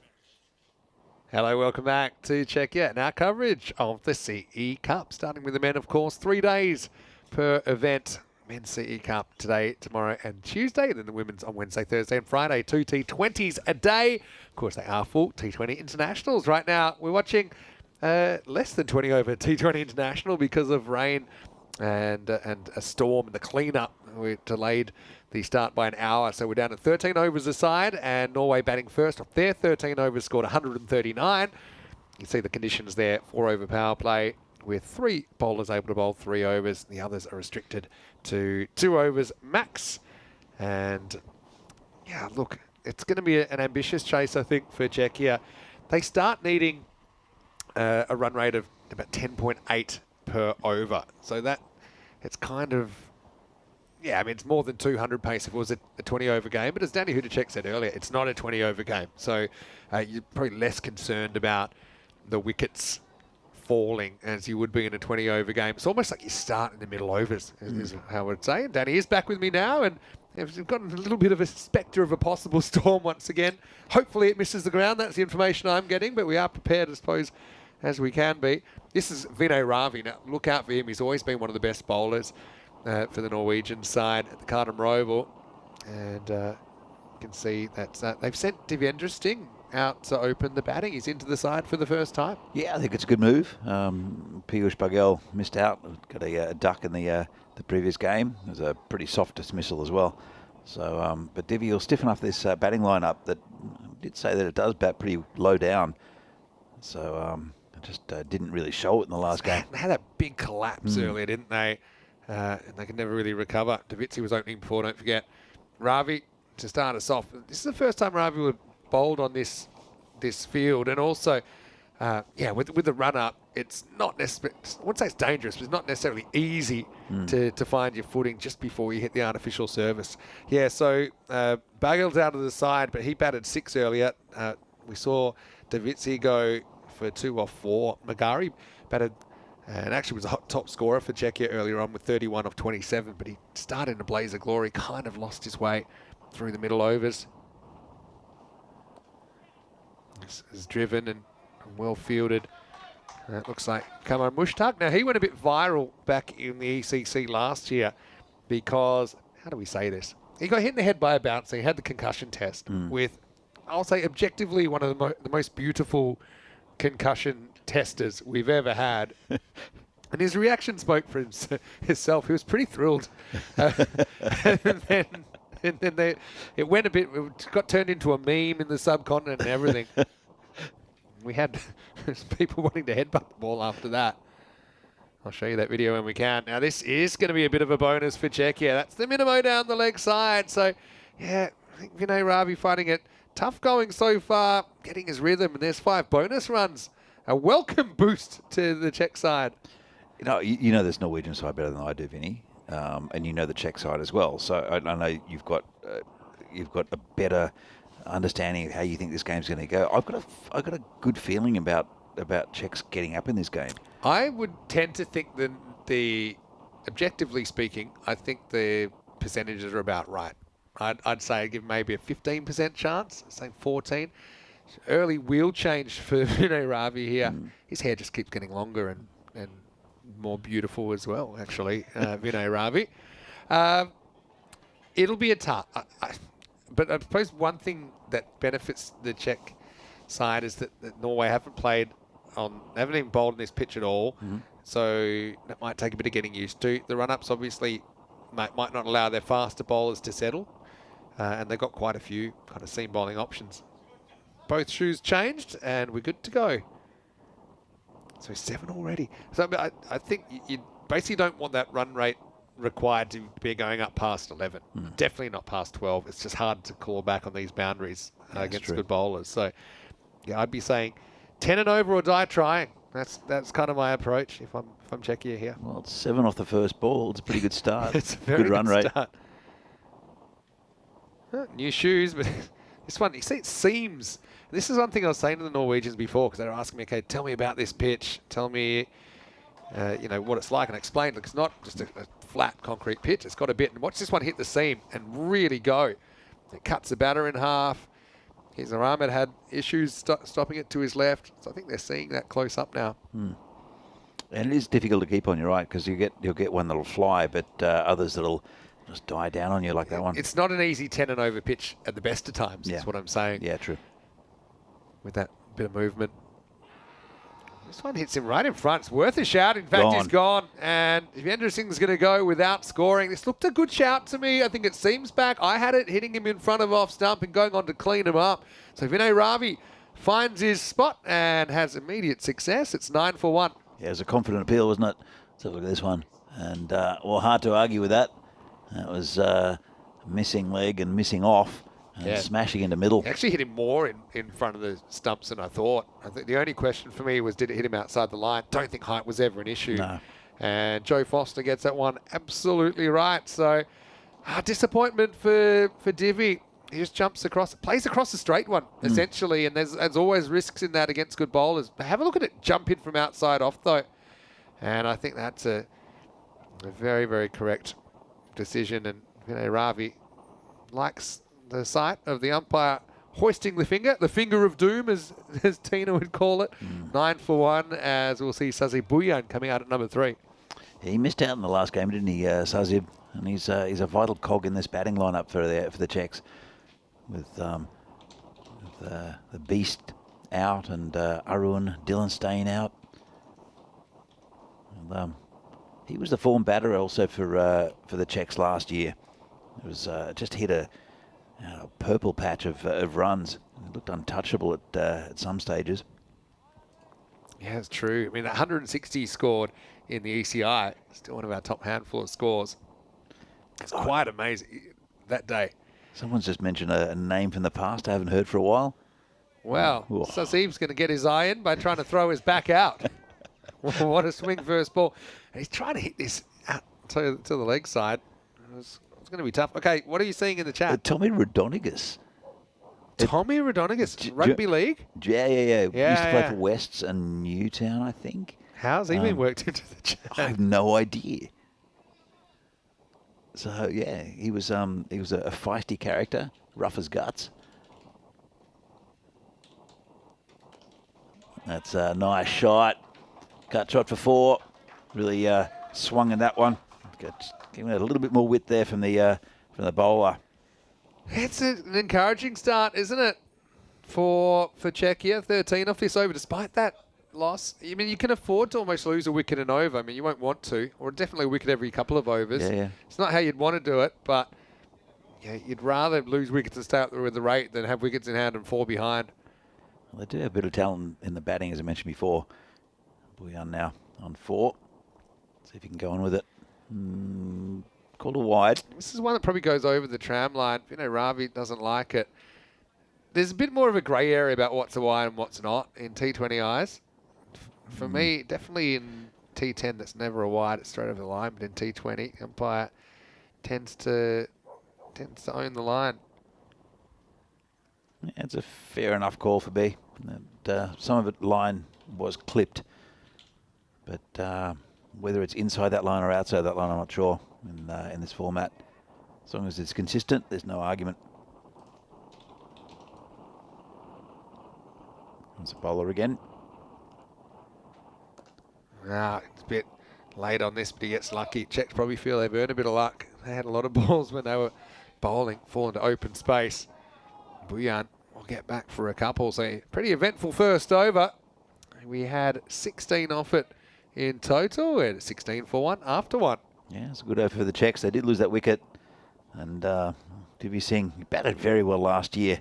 So you see here the Challenger Division. Yeah, so Czechia playing in the Challenger Division. They actually made the top 4 last year. And they've been drawn in what I think is a slightly easier group with Malta, Cyprus, Bulgaria, Croatia and Slovenia in there. I think Malta, their biggest rivals there. There's a lot of potential in the other sides, but maybe we just haven't seen it in an ECC before. Now, how that works is that 2 teams from Group 1 will go through to the finals day and 2 teams from Group 2. But it's a bit different in that after they've all played each other, the top team automatically is through, and then the next 4, 2, 3, 4, 5 basically, fight for the other spot on the last day of the group. So that's coming up. And of course, if Czechia are able to win the Challenge Division, they'll be promoted to the Premier Division, where you'll already see Norway up there. They're in Group A, which starts on the 25th of September. With it is actually before the Challenge Division actually happens. Don't forget. And so all the groups are tough in ECC, especially in the Premier Division, of course. But yeah, stay tuned. That's part of our 5-week window, which is about a 3.5-week ECC now. But we have 10 days of the shields, of the Western Shield and the Meltal Shield there. So I'll even tell you after, if you ask me nicely, who the icon is for Europe. All right, cool. I can't work it out. Someone I'd heard of? He's Shinwari. He's brisk. See? First one gets through. We called a wide. Yeah, no. Umpire's not giving the bowlers a lot of love so far on those wide calls. Is it someone I've heard of, any? Probably. Yeah, okay. You know your cricket. Yeah, to a point. Depends. I mean, it's not... I don't think this guy's played any test cricket, but he's... Okay. I'd say he's fairly well known. And he's also a dual country international. There's another clue for you. He's played international cricket for 2 countries. Okay. This is going to be close. Oh, that's gone, I think, and it is. Well, that was looked well short for me. He was sliding his bat, and well, Sazib is not happy with his batting partner. Yeah, Magari just kind of took off, didn't he? Hit him. He was late on it in the first place, and then just, yeah, to be fair, needed to be a direct hit. It was. You can see the bails getting clattered there, and he's well short. It's good piece of umpiring as well. And I might sing that one again. I think Sazib went straight away, to be fair. Yeah, I mean, he was backing up. He kind of did everything right. Had to be a perfect piece of fielding to get him, and it was, wasn't it? Yeah. It was a perfect pick-up throw and stone-cold direct hit. Buyan run out for 6. Mansur Shah that hits the stumps from side on. It's 17 for 2, and another run out plaguing the Czechs today. Yeah, that was just a good piece of fielding, I think.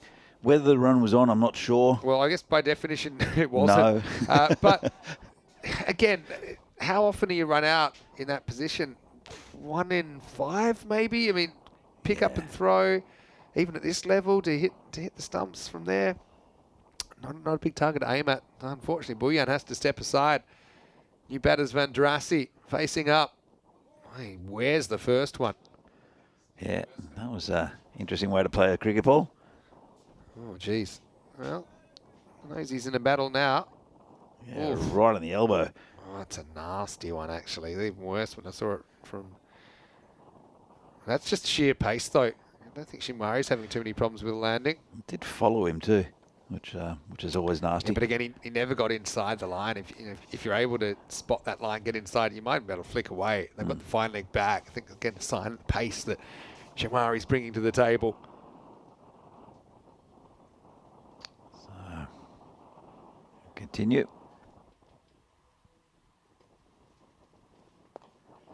Credit to Van Drassi. It's the next one reasonably well, but won't get a run. It's I like the field of this set. They've got just a regulation mid-on, mid-off, and very, very straight as well.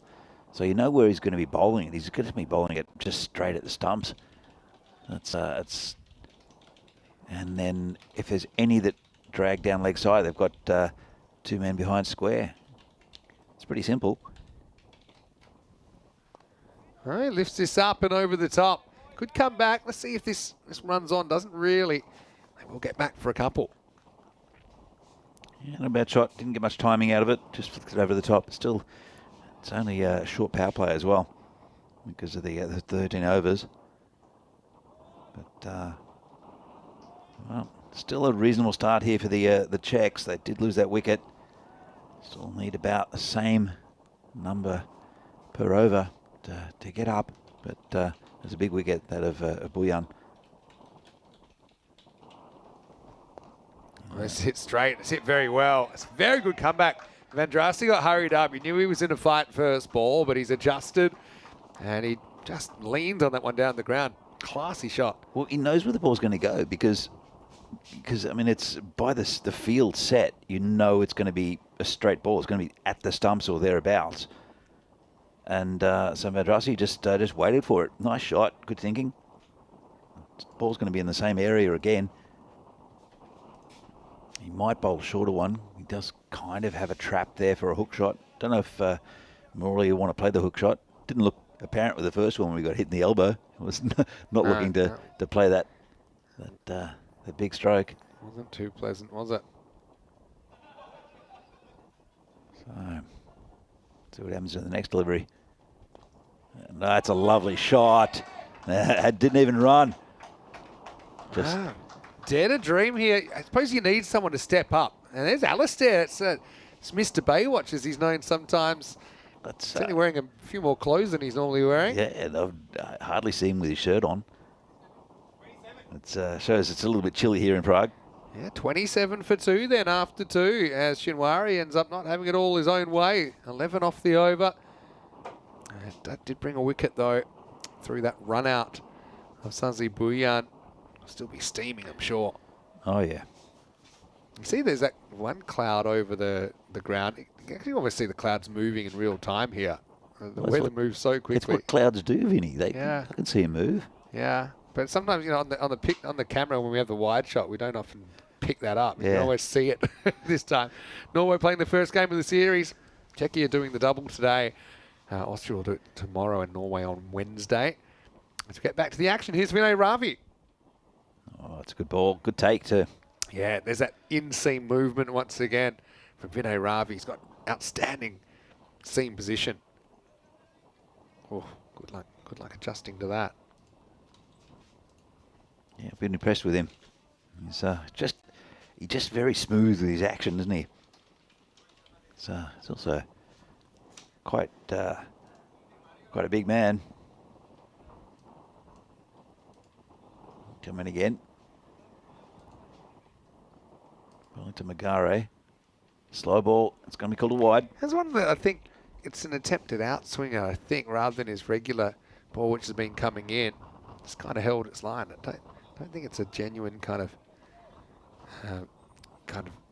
big slow ball or anything like that. But you can see he just mixes things up a little bit. So he's still pretty blustery in the background as well.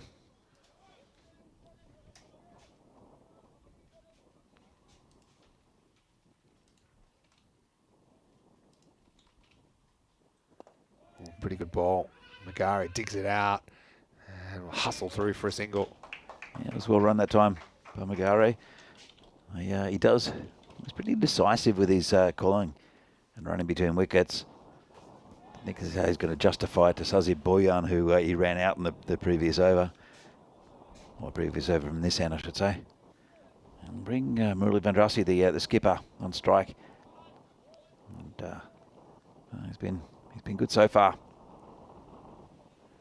After being hit in the elbow first ball, comes Ravi. Yeah, leans back on this. Bit of a risky one, backing away. Oh, geez, that's tight as well. I think he's okay. I think he's all right. He's given not out, so it doesn't matter what the replay shows, but it's going to be interesting. Yeah, he just gets back in time. But, backing away is you leave your stumps open. That's the thing. That Ravi's ready to drive on in. Also, it's keeping your head away from the line of the ball. Be pretty careful trying to cut off the stumps to Vinay Ravi. Keep an eye on that required rate. Still in the 10s. I think still in the 10s is still in the game. Agreed. Pretty much exactly where it started. Well, it's funny because we talk about T10s and as long as it's under 18 and over, you still got a chance. So it's a little bit different in this format. Yeah, just kind of throws the hands at that again. So, yeah, it's about 15% after the first ball that went for 7. 8%. They're hanging around, aren't they, the Czechs? I mean, look, it's a look at the scoreboard. It's a reasonable start. I mean, they have lost those two wickets, but still they do have a bit of batting, and these two can really get going. And then you've got Tanky coming in next, who can score some runs quickly. It's a nice shot. Yeah, placed into the gap. That is going to run most of the way to the boundary. They may think of 3 here. They won't settle for 2.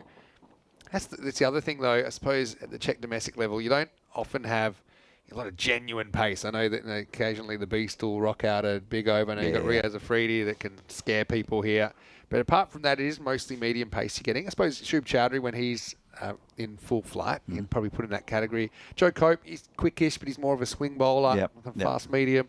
But Norway's still got a couple of guys that can really get it down.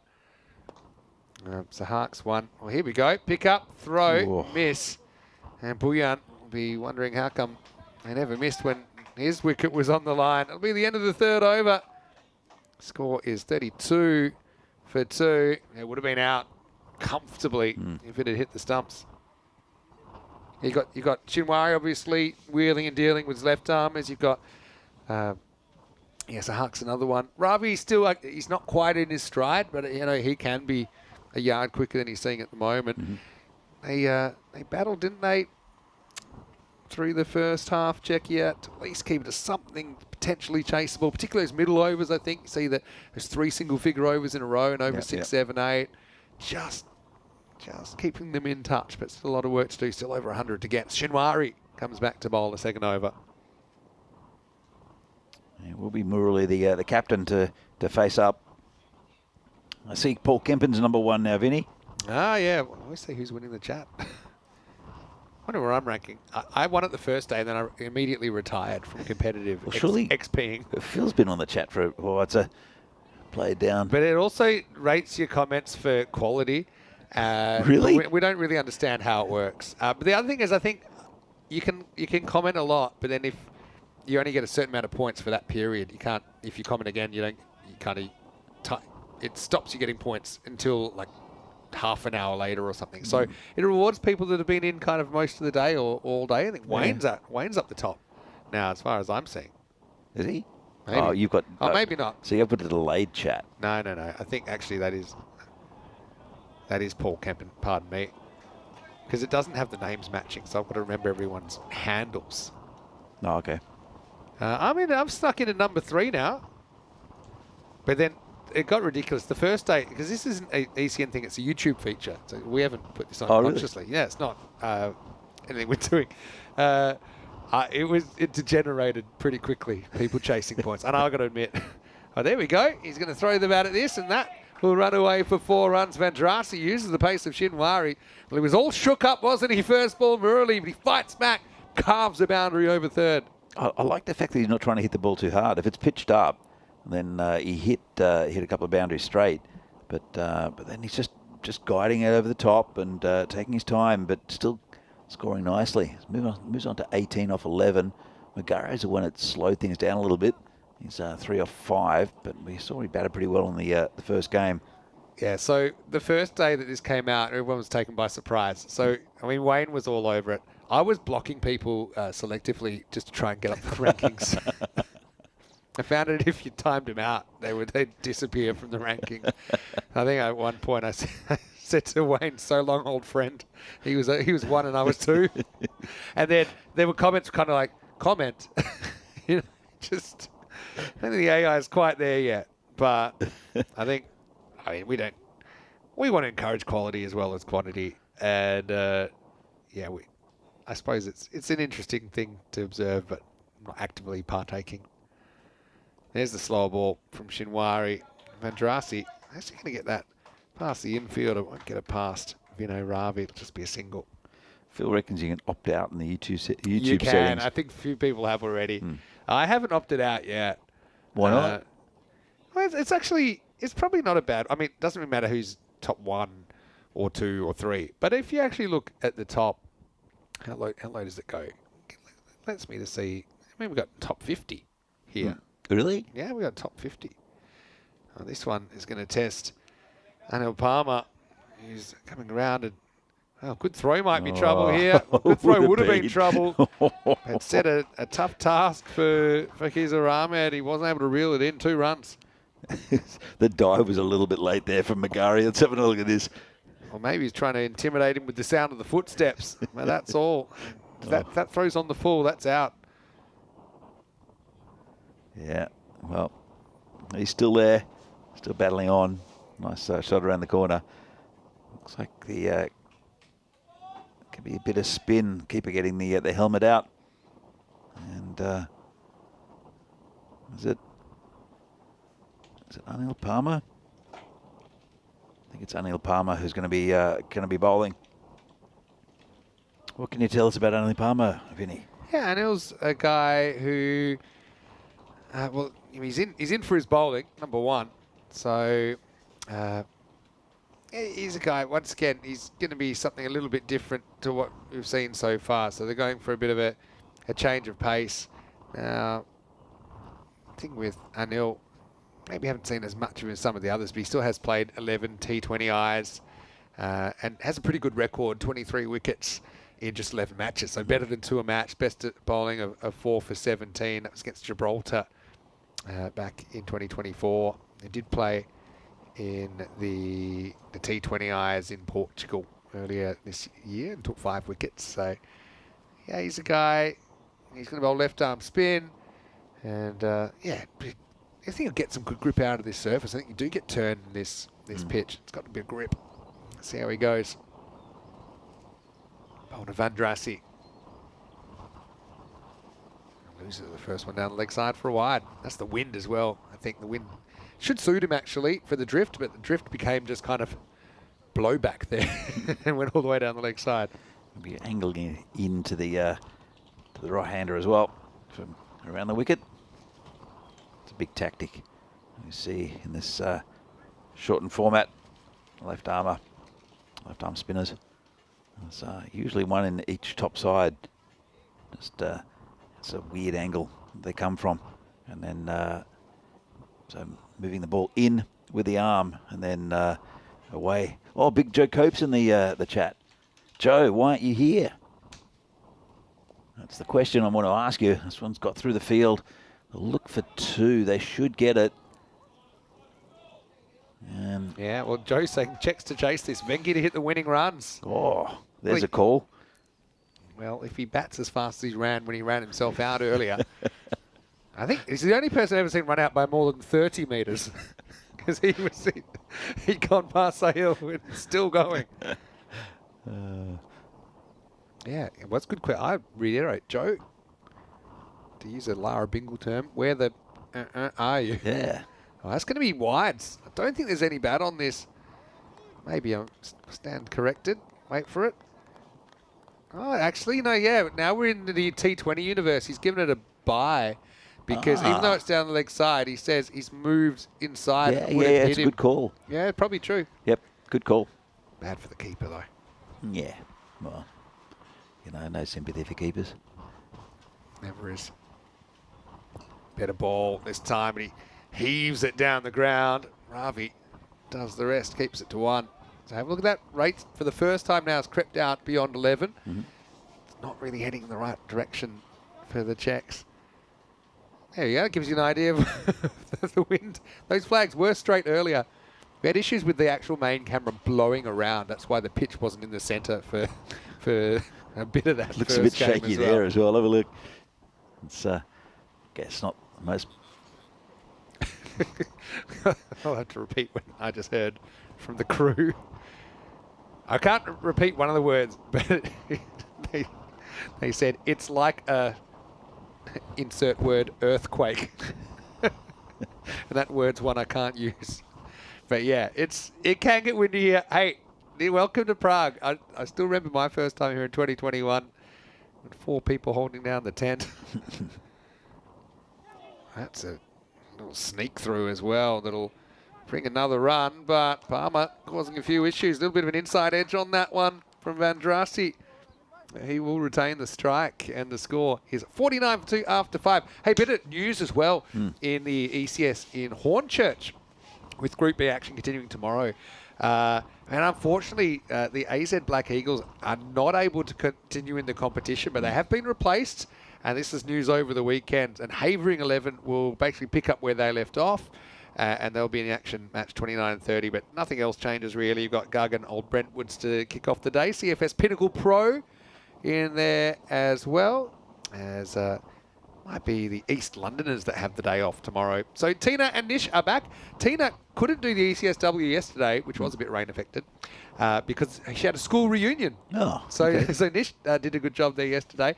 The other thing with the ECSW, which will continue on Saturday, is I've got confirmation that match 5 that was abandoned without a ball bowled, that will now become the 5th match of this Saturday. Okay. So they'll play actually matches 6, 7, 8, 9, and 5. Okay. That sounds strange, but at least that match should be able to be played because you had the slot open there. So that starts at 9:45 in the UK, which is 10:45 in Central Europe, and 2:15 in India. Yeah. No, it's a good tournament there in Hornchurch. Been And, there, good to be in actually. England. I mean, I know they're a bit disappointed. I'm a bit disappointed I couldn't make it. Can't be everywhere at once, though. There's start of a new over. And this is Mansoor Shah. Gets cut away first up. They're going to take on Ravi. Oh, geez. That was a tight second, but they get there. Yeah, I mean, that's... it's Harrow Lodge Park in East London. And I had a great time when I was there in 2023. I was their guest and I hosted their Sponsors Day and Charity Day. I even played some 8-over cricket. They had an 8-over kind of fun day. All the teams were sponsored. I was actually playing for the Grizzly team, and I've still got my shirt. And I think that actually might be the last cricket I actually played. I mean, it was social cricket. Problem is, the rules were pretty cool. It was 8 overs aside. You had to bowl 8 different bowlers, and the 3 that didn't bowl had to bat in the top 3. Oh, wow, okay. So it was very kind of express. But I didn't. So I've got to bowl sometimes. I think I only kept in one of the. We had 3 games, I think. It was on a Sunday, and I could still bowl a bit, obviously. I didn't realise I was bowling to a 12-year-old. He was very tall. But I said, I winked to the umpire and said, time to finish him off, and gave him a wink, and then I bowled him. And then I said, oh, Vinny, you know, he was 12, and that was his first game of cricket. How am I supposed to know that? Wicket's a wicket. I hope he stuck with it. Even the way I gave the umpire a little wink, I said, time to clean him up. It was fun, though. I mean, even one of the games went to a golden ball. I had to face a golden ball from Adil Malik, who's like a top bowler. Which I don't know why he bowled me a quicker ball. So if he bowled me one that spun, I don't know what I would have done. It was on turf as well. And actually, then I played a game on the bank holiday Monday for, it was like kind of an exhibition match. And they just kept telling me, okay, so tomorrow you're playing at 9:30. I'm like, what? I'm destroyed by this point. My 3rd or 4th day there. But I actually had a bit of fun in that one as well. It's a long way across. Umpire says he's gone. And another LBW. Magare trying to make something happen here, trying to turn it around the corner. And it will be a first wicket of the series for Mansoor Shah. Big moment for him. The Czechs have lost a 3rd wicket, 52 for 3. Yeah, it didn't look good when he came across. Hit him a little bit high, but let's have another look. This angle is well pitched up. And, I mean, it looks straight enough. I hear what you're saying with the... It's difficult because did he get outside the line of the off stump? Have a look at this one. Maybe not. I mean, you'd say it looked pretty bad for him when it hit him on the pad. Mansoor, you know what? He wasn't really going the rate he needed to anyway. Agreed. So I suppose just doesn't click there, Magari. And so in the 6th over, 52 for 3. It's a big partnership coming up now. Tanky's in, and he missed out after playing a pretty ridiculous-looking shot in the previous game. Mansoor Shah, I do believe it's his debut here, so that's his first ever T20I wicket, so a big moment for him. Congratulations. Again, just another one you can throw into the mix of this Norwegian lineup. So 50 on the board, 52 actually. Lost 3 wickets, the Czechs. This is a big partnership for me. Riddick Tomar and Murali Vandrasi. These two stay in for the majority of the innings. I think they'll be pretty close, the Czechs. And it's turned around the corner. Nice shot there from Tanky. 4 runs. Yeah, well, they need someone to go. Like I said, don't have to be too worried about the wickets here. You might as well go for it. Try and keep that required rate under control. It's ballooned out past 12 already, actually. So, yeah, maybe not a bad thing for Toma to come in. End of the 6th over, and the score 56 for 3.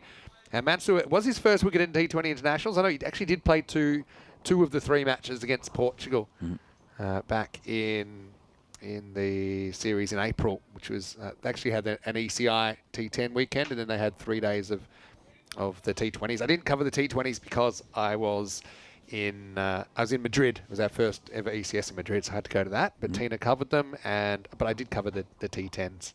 Okay. Going back to this player that is going to be playing, well, hopefully playing for the European team. I don't know if you can divulge it, but do they have a European-sounding name rather than that's a good question. than an English-sounding name?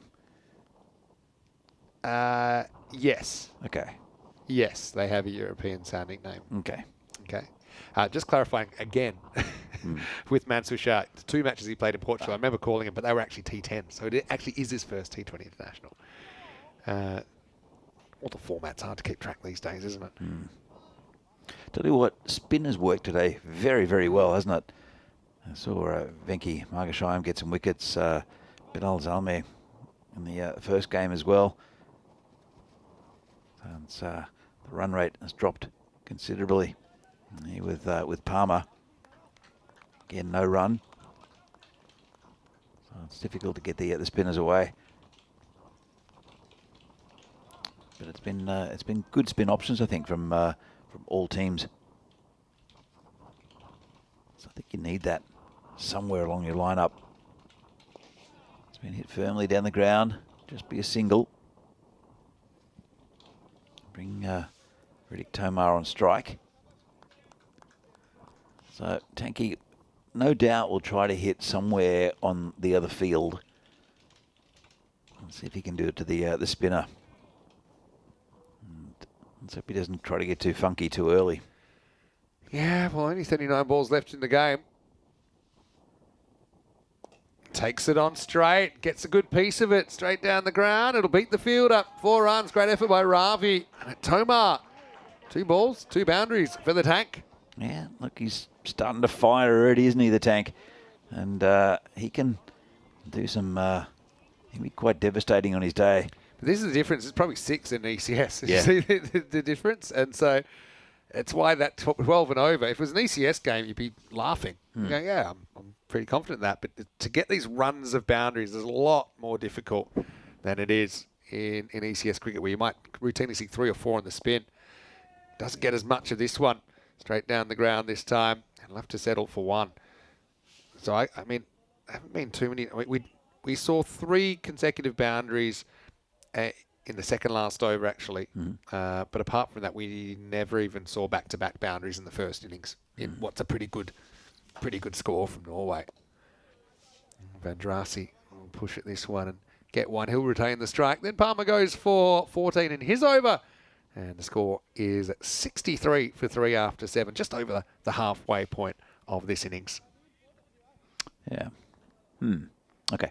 I'm still thinking about this player, but I don't think I'll get it. Well, I've got some breaking news. Ooh. I'll tell you after. But Right. this has to go to the top of the news pile. Okay. Because I wasn't aware of this. But Kroom, who plays for Upminster, because Havering 11 have been drafted in as last-minute replacements, he is playing for Havering 11. That's what I've been told. I can confirm. Let me have a look. He's in the squad. So Kroom is going to play. And because Upminster, who he plays for, I noticed they were in the ECS. I didn't realise it was only their women's team. So I said to Kroom about a month ago, looks like you've got a big decision to make if you want to play in the ECS. He did say he would rather attempt to change gender than change club. He's that passionate. But because he's not going to be playing against Upminster when he's playing for Havering 11. He's been drafted in. I can see that squad only dropped today. So when was that news? I must have missed that. Kroom, fantastic. Yeah, Definitely be tuning in. Good to see a spanner in the works. Spanner in the works. That's a nice shot down the ground, and well, Fielder went for it. They'll come back for 2. It's difference maybe. I think Czechs were backing off those catches. I think Norway think, okay, I'm going to try and get there anyway, and probably won't go for a boundary, even if I don't catch it. I'm trying to think of any genuine spanners that have then made their debut after a long time chatting. I know we've had a few players that then have settled into being chatters, but I can't really remember one quite like this. I'll get to see him if you want to tune in. Kroom goes all right. He showed me a few clips. He's genuine number 11. He admits that. But I actually saw him batting at number 3 in some sort of charity match or something. He'll definitely get a bowl. All right. Giddy up. And I think they're playing at 4th and 5th matches tomorrow. So I'm off tomorrow, so I'll be able to settle in with the popcorn. Yeah, I think it'll be interesting. Hope everyone can support Kroom. Watch him play dab down again. That's a good dab, actually, because third was up, and that's going to get Vandrasi 4. Needs to find a way to get a bit of a wriggle on here. He's going at just above a run of ball. Rates come out to 13 and over. Now, this is a shot he likes to play, just uses the pace. He's very good at that, isn't he? It's he just knows where the fielders are. And saw him just before. He missed one. I was disappointed that he did. So that's exactly the shot he wants and the result he wants as well. I know we had Sven Prinsloo playing recently. He chats a fair bit. He was playing in the Madrid European Cricket Series. That's lifted up in the air. Find a bit of a gap as well. They probably want 2 here. Quick throw. Oh. That's a classic case, and it almost creates a run up. Now we'll create the second run anyway, or no, it won't. But, you know, sometimes a quick throw is better than a good throw. Yep. You know, the fact that he hurled it off so quick just spooked the second run. I think there's always a second run there, and then because the ball was on the way, you could see it was actually Tanky that got freaked out. In the end, it's a long, weird single. Yeah, well, we've seen long, weird run-outs for the Czechs today. Score it with a swiggle on the wagon wheel, maybe. Last ball, the 8th. Won't be, because that'll be a wide. So, okay, is Kroom in the chat right now? He might be practicing. Would you be nervous, Kroom? Actually, I think he should. I can't really chat, and because it's difficult. Yeah, you can't chat and play at the same time. Unfortunately, they tend to frown on on phones, whipping the laptop out when you're fielding a fine leg. All right, that one's in the air, straight to the fielder. That's going to be gone. So Tomar will go. Man, maybe wished he'd taken that extra run on after all, because he will depart. The tank is shot down. It'll be a second wicket for Mansoor Shah and Czechia at the end of 8, 71 for 4. Yeah, it's a big wicket that, I think. And Tanky, he can hit big runs and quickly. As can this man as well, Sahil Grover. Saw him bat pretty well in the previous game that they played here in the against Austria. He's one of the top scorers. And Tanky won't be super happy with his 9. He did hit 2 4s in that 9 though. Didn't stick around too long. 4 balls, you're right, in that innings. Actually, there's another good one. Desiraj played for Vienna CC. That's another good one, Wayne. You're on the ball today. And Sven was one I thought of. I mean, there are a few. I mean, some of the probably more players will come in. I know Ramesh Satheesan likes to come in at times. Kushal Mendon will even get in the chat at times. Yeah. Aaron Ashokan, we'll see him in the chat sometimes. He's around here somewhere. Yeah, I saw him today actually. A baby bull. Yeah. He's slimmed down a little bit actually. Yeah, he's in good shape. Yeah. Louis Bruce will get in sometimes. But we're talking kind of like card carrying spanners. I would actually go as far as to say it'd be the biggest spanner debut ever with Kroom coming on tomorrow. That'll be good to see him. Phil G hasn't come up and had a game for Vinarati yet. I was actually trying to think about this because we'll come back to that in a second, because Palmer's going to continue with his left arm over. And Vandrasi hoiks away. He's going to be caught. We're just lurking around the corner. I think the pressure of this run rate starting to play on the minds of the Czech batters. Vandrasi thought it was time to move, but he has to get moving. First wicket for Palmer and a 71 for 5. Yeah, it's a big wicket. But again, another good batsman coming in. Another good batter, I should say. And it is Sabu Ndavisi. And he loves to be the hero, does Sabah. And if anyone can be the hero for the Czechs, it'll be Sabu Ndavisi. Yeah, it's always going to be tough. He was going against the movement there, wasn't he? And Yeah, Davitsi will be his replacement. Of course, no Wickram Masakura in the side No. today for Czechia. He's in the squad. I think they could have used his batting and bowling probably. He still has that aura about him. Vandrasi goes for 34, though. He's the fifth to fall. He knows he's gone straight away. Pretty nice catch taken there without too much of a drama. I spoke to Cushy Mendon about some of the outs. Dylan just taking a bit of time out. And Riaz Afridi's injured as usual. Beastie's about 70% fit. So Isn't he more than normal? yeah. True. He's still pretty handy. Even on one leg. It was Shana that took the catch, by the way, to get Vandrasi. It's lefty, Davitsi. There's one guy left that you think might be able to get on some sort of unholy heater as far as Norwegian fans are concerned. Sahil Grover as well. You know, after that, I think they've run out of players that I think can really take a bowling attack apart.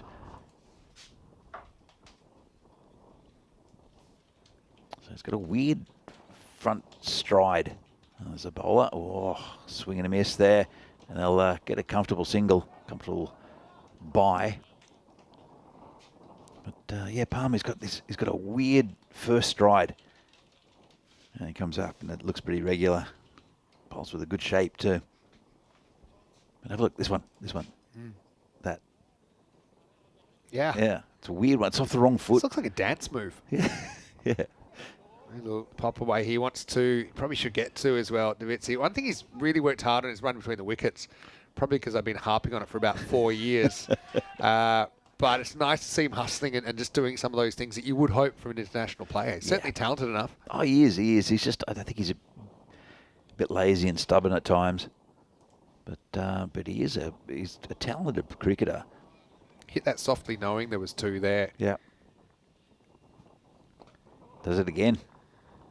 This is going to be a tougher one. Still should probably get there. Well, could be in trouble. Good throw. He's cooked. Oh, he's gone. It's a direct hit as well. So, well, it was the best of times. It was the worst of times for Saba. I mean, you got to applaud the kind of intention there. But I said at the time, I think this will be tougher because the bowler jumped on that, and it's a great piece of fielding to hit the stumps direct. And even if it wasn't direct, I think he was never going to make it anyway. Just watch it here. Bowler was after it in the end. He leaves it, and that score, he comes in. He's not even trying to hit the stumps there. He's just trying to bounce into the keeper. Yeah. In the end, you never know your luck in the big city, and it'll be one and done. That ball, and Czechia now really struggling, 76 for 6. Yeah, I think it's just about game over. Not that it... well, they just started losing wickets again. It's another collapse. They lost the 2 set batters, and then Subberwood's gone now for 4. Shub Chowdhury, the new batter. We saw him hit a big 6 in the previous game. Don't know if he can replicate that there. And the Czechs, well, they were competitive for a little while, but Norway, they're showing really how good side they are. Good bowling team too. Comes Palmer. Hit that big 6 earlier, don't forget. He liked it. He said to me, well, hopefully I don't have to bat again, especially with it being a 13-over game. But he's out there again, walking 677 for 6 after 9. 4 overs to go. And, what are we up to now? 63 to get. So it's just crept out of control, as we thought it might.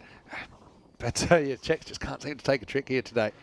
No, it's not been their day at all. But well, we'll see two good sides in Norway and Austria who'll play in the first game tomorrow.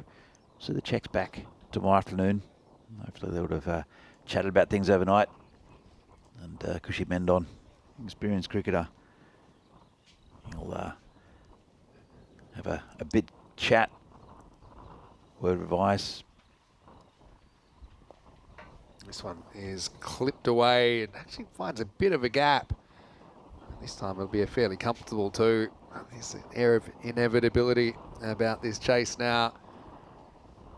It seems to be a mixture of things. I think the Czechs' opposition obviously been a bit of a cut higher when you look at the rankings. They have played pretty well, but also the Czechs have had a mixture of bad luck, but also a few unnecessaries, I think, in their dismissals. Yeah. And all these things have conspired against them. Here's a slower ball, and he hits it towards the fielder, but doesn't quite carry.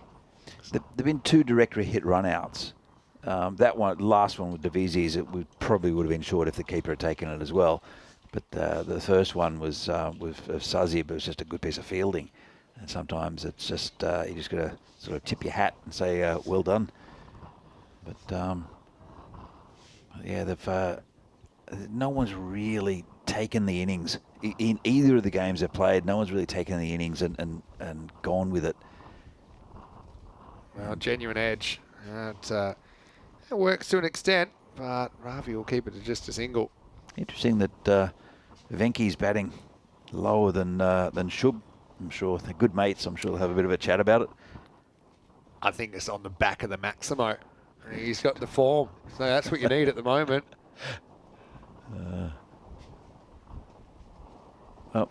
What the Czechs need now is Sahil Grover to hit a couple of big sixes. He tries. It goes up in the air. I think should be safe. Will be. Classic Bermuda triangle forms. I'll come back for a couple. Yeah, it's a bit difficult as well. This wind is, I don't know where this wind's coming from. Ah, that's a good one. Yeah. Jacob, very, very good. A chatter that's come in and played Jost Hobic in Slovenia. Yeah. Who they had a big build up. He'd been although we don't see him too often in the chat, I suppose since the 2020 days. But eventually got a debut for Ljubljana. And yeah, it was one of the real reasons he kept going with his cricket. I know he discovered it already, then he discovered ECN and learned a lot. He's a native Slovenian player. Yep. Good one, Jacob. It was Jost who, I think he sort of blamed me for getting him into cricket. I think, explain. I can't remember what it was. It was something about just explaining it. Blamed or thanked. All right, well, this one's up in the air. And once again, we got a catching opportunity, and it'll be taken. Rahimi does the rest. I think it's all downhill now for Czechia. That'll be the end of Grover for 5. Another wicket for Mansoor Shah. Great effort from him in his first appearance. 3 for 21 off 3 overs. And after 10, Czechia 82 for 7. Yeah, he tried to hit that one inside out, did Sahil Grover, instead of trying to hit it straight down the ground, and just got under it too much. So it's it will be Venky to come out to join Shub to Vinaradians in the lineup. So we'll see Vinaradi in the Challenger division. The Challenger division. Let's see if they what kind of team they can put out, because they've got some very, very good talented players. Sid Gowd's another one. Yeah, true. Sean Dalton. I don't know how much Shrub will be available for Vinaradi, just from chatting to him. But yeah, I mean, there's some good sides. I mean, Spartans and Vinaradi, they're 2 quite established sides as part of the Czech landscape. And for them to be in the Challenger division, they'll probably irk them a little bit. But there's only one way to get up there, and that's potentially to win. Also, I think you've got to have a glass half full kind of attitude and say, look, we've got an easier path to a trophy than normally. That'll be on proud display at the Down Under if they can do it. All is they got to have a trophy cabinet at the Down Under. It's not very full, the Vinaradi trophy cabinet. But I'll tell you what, there's a ball in there that's signed by the Czech team that won the Valletta Cup, because I somehow collected all these balls. Okay. Like we're using them for practice. Collected or stole? You know, they were around. Okay. And Czechs do have a reputation. And I was at the airport, and I just had a bunch of these white balls. So what I did is I gave everyone a ball. Ah, right. And gave them a pen. Robin Hood. Yeah. It was I don't know if it was an intentional thing, but everyone signed a ball. Everyone signed the ball. So everyone on the team signed the ball, and one of those balls is on display at the Down Under. Oh, it's gone. Well, he's played on, I think. Yeah, just seems to have just flicked him, and unfortunately for Venky, it'll be a pair. It'll be actually a king pair. Oh. It'll be a golden duck. So he bowled very well. Give him credit there. And he's not really in for his batting, but we'll check it out here on the replay. It's Mushtaq, who, just got big on him. Inside edge, hit the base, didn't it? Knocked off the bails. So that's the 8th wicket down. And Venki, well, it did take, how many wickets was it again? Thought it was 3 in the first innings. He took 2 for 21 off 3 overs. But 2 wickets, unfortunately for him. 2 golden ducks here on opening day. As he walks away, it's 83 for 8. Took a couple of neat catches as well in the innings, as did Shub. It's Abul Fahad, the new batter, and it might be an early finish here. It could be. It was a reduced over game, of course, because of the wild storm we had earlier. Big swing, inside edge. You feel even if it was a longer game, it might have just delayed the inevitable. I think you could see that Norway just a little bit kind of a bit more polished, I think is probably the word you'd use. The other thing is they've done well to get some cricket. Norway, for this time of the season, often they haven't really gotten started with their season. It's like barely started, but they had those internationals in Portugal. They kind of got them off on the right foot. They're so happy to be playing. There's that Farhad. He will get a run here at least. Yeah, so when I ran into in Portugal, they said, look, we're thrilled to be playing international cricket. They really loved the ECI weekend as well, which kind of led into their 3 days of T20.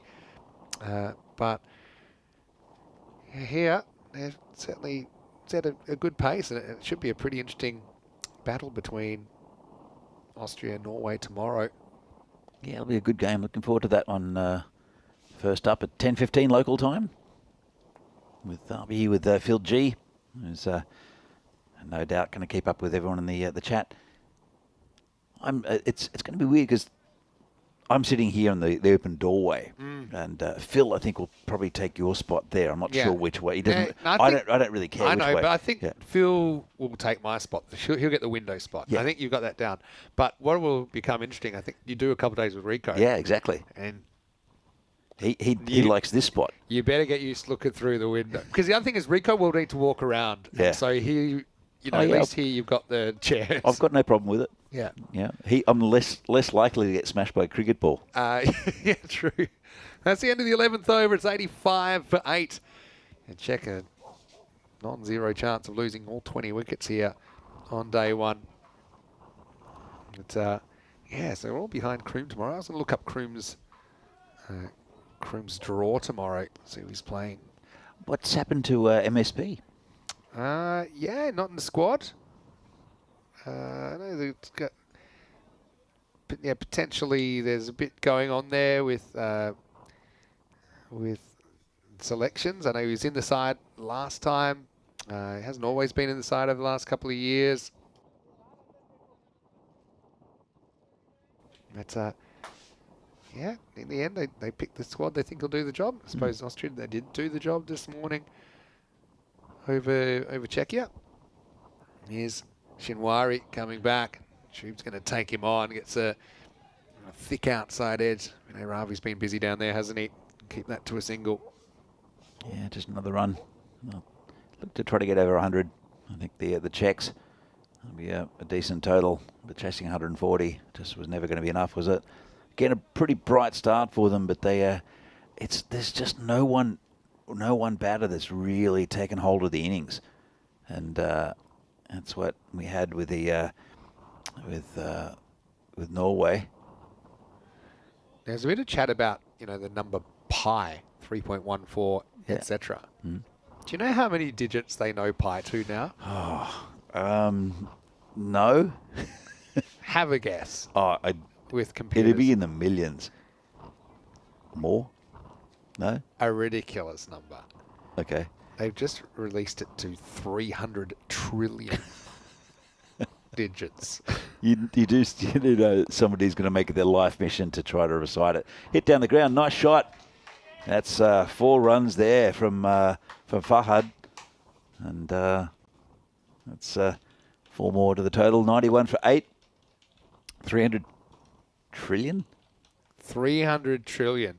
So, yeah, it's basically 300 million millions. That's a lot. I mean, Using computers. I don't know if you necessarily need to be that precise. You probably have to be more precise than 3.14. But after a while, does it really matter? I think it's like there's some applications in random number generation. That's one thing, but I don't think you ever need. I think it's more about pushing the boundaries of human knowledge and I think a computer just does it anyway. Yeah. They set the computer and come back in 8 months or something. Because it was about 202 million last year. It's gone up to 202 million last year. You know what's going to be the final answer? What's that? 42. Oh, meaning of life. Yeah, meaning of life. Meaning of life, the universe, and everything. Yeah. It did take a while, though. It's nice to have the sun out. This is probably Yeah. the first direct sunlight I think we might have had on the ground so far today, but there's only 9 balls to go in the day. It's been a good day's cricket. I've enjoyed it. And good to see international cricket back here in Vinoj. And the first day of 15 here in Prague. So, what are you going to do with your day off, apart from watch cricket? I'm actually planning a bit of a trip into the country. Oh. So, yeah, just get out of the city a little bit. And then hopefully I'll be back for dinner because I've got my favourite places here. I've kind of transitioned to spending my time off here, as a lot of our viewers would know now. And tomorrow I've got a date with dumplings. Oh. The dumplings place is one of my favourites. I have, And you're still going... well, like a decent Test wicketkeeper, I was averaging in the 30s with the dumplings at one point. I have brought it down to around about 20 to 24 as part of my health kick. Even though I get that still a lot, but they are very, very good. Oh, they're good. Yeah. But are you doing the dumplings for lunch, or are you going there for dinner, and you're going to the country earlier? What? Because you're not going to the country on 24 dumplings. No, there's definitely when I come back for dinner. He's Oh. up in the air. I thought he'd caught that. Well, come on, Mushtaq. He's kind of running the wrong way down a one-way street there. Is he? Let's have a look at I it. have no idea what just happened. I think he's out. Is he? No. Nah, one hand, one bounce. Okay. But it's not going to be out. It will be the end of the over, though. And it's 94 for 8 after 12. Would have been an amazing catch if It just looked weird, and there was just nothing. I don't know. And he had a ball in his hand in the end. The dumplings are great. But you're going in the country before, then doing dumplings later. Yeah, Or? I'm going country in the morning. Yeah. Spend a bit of a day down there. Come back to the city, and then obviously I'll be on Wednesday morning, so I'll be nice and tucked up at home. But I will be definitely following the matches tomorrow, and also. Obviously, Horchet with Kroom going. So that Kroom will start playing. I'm guessing that's going to be 3:45 in UK. It's 4:45 Central Europe time. So it might kind of tie in nicely with the end of the day down here. We normally finish around about 5:30, 5:45. Yeah. It's interesting with Prague. Prague's very green, and it doesn't take very much to get into the country. I mean, like we're in Prague, and we're in the countryside right here. That sounds good. And any plans in the country? Just walking around? No, just meeting up with a few friends. Like I've got friends all over the place now. So we have a nice lunch down there. Oh, that would have been amazing. Mushtaq. Second time we've seen the right hand entertained. This would have been a nice one if it had stuck. He hit pretty hard. But it's good to get out there. And as I said, it's not very far. There's some lovely spots around the Czech Republic as well. They're not quite as wild as in Australia, but very accessible by train and by bus. So you don't need a car to go to these places. That's very true as well. 4 balls to go in the day then. Oh, hits that actually pretty well. There's Chowdhury and a flying attempt.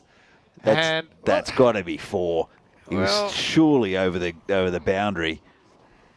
This is one of those ones. Again, the umpires, they don't really get help. But look, he's over the boundary. There's no way that's 4 runs.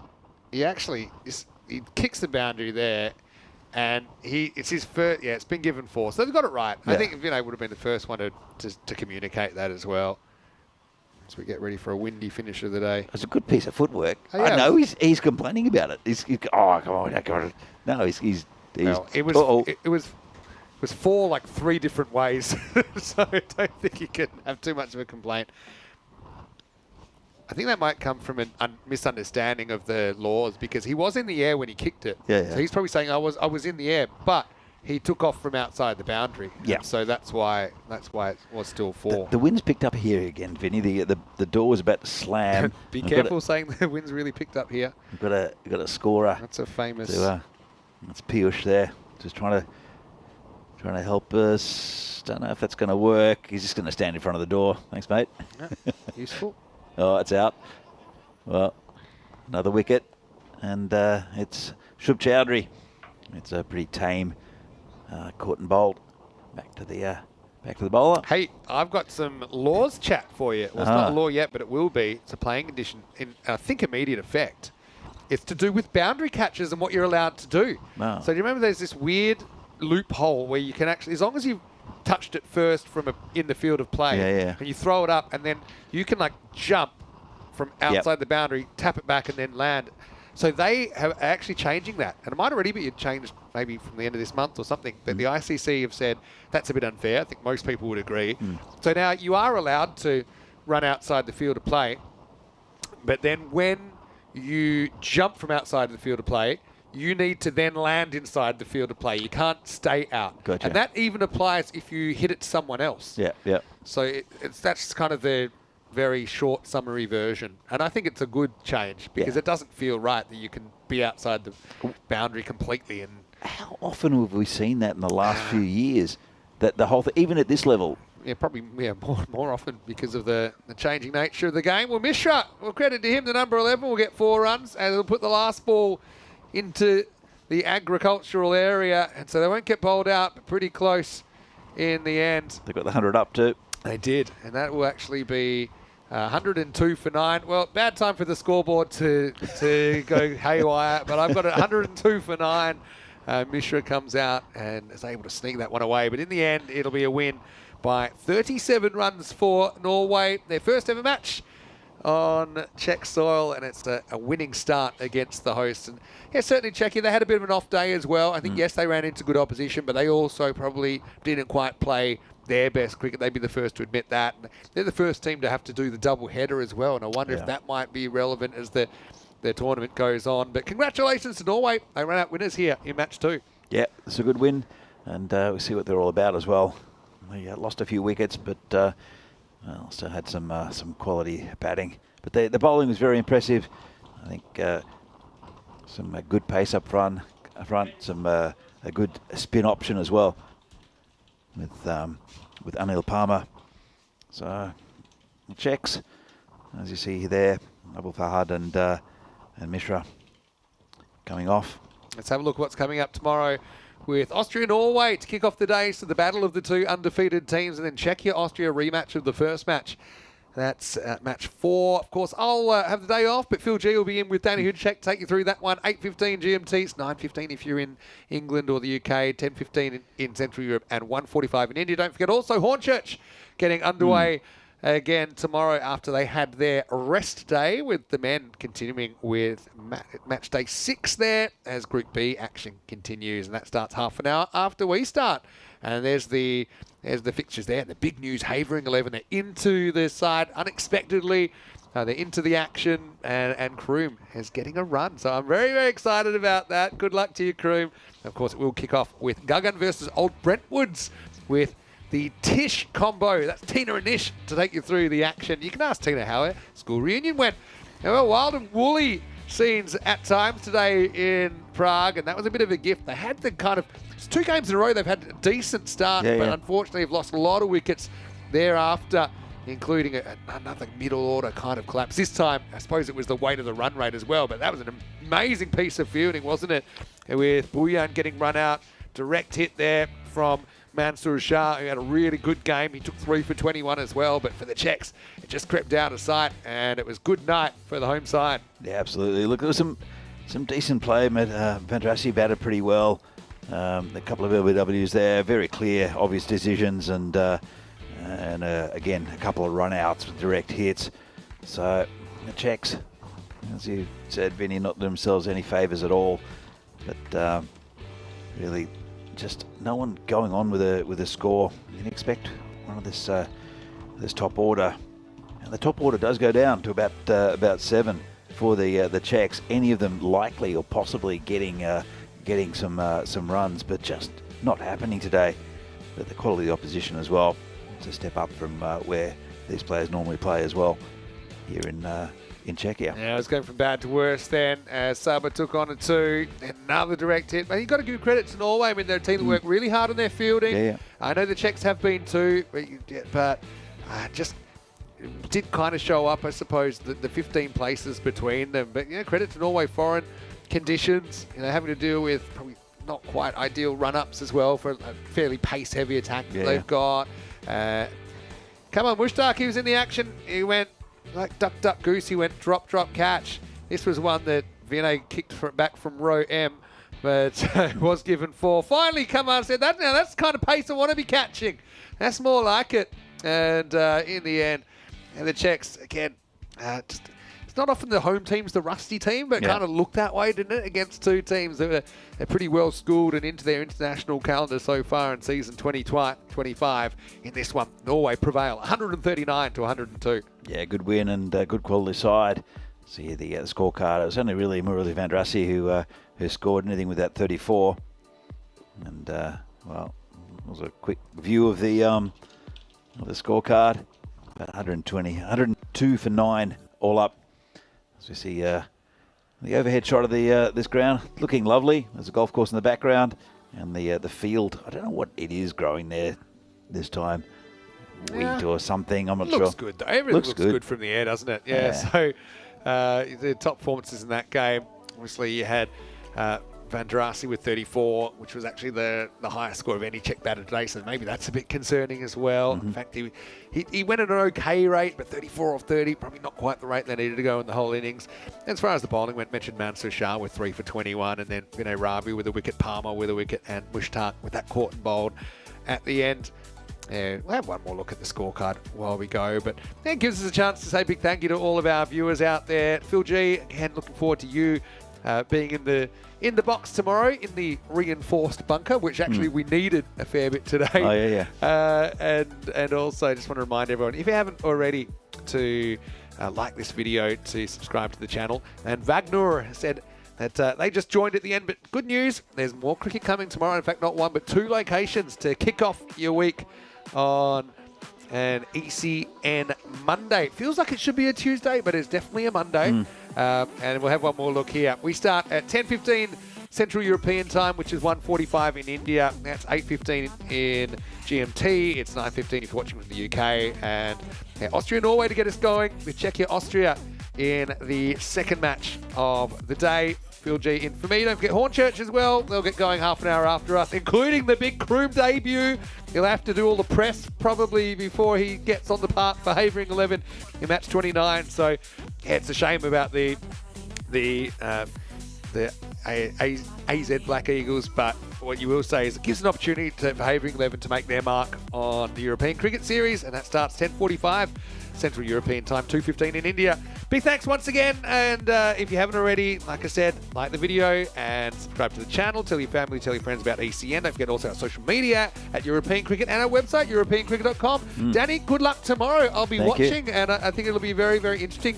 First match today in particular between the 2 undefeated teams. Yeah, looking forward to that. It'll be good to see who's on top between those two. Vinny, look, enjoy the nature. I will. I'll give you my best. I'll be even more relaxed. If I was relaxed today, I'll be even more relaxed when I come in on Wednesday. But for now, it's Vinny Sandy here, Mr. Max, on behalf of Danny Hudacek and all the team here on the ground in Prague. Stay happy, stay safe. I'll see you in a couple of days, but more action coming your way tomorrow on ECN. Enjoy some of these best bits of what you just saw here on opening day in the CE Cup. See ya.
Move my body back and forth.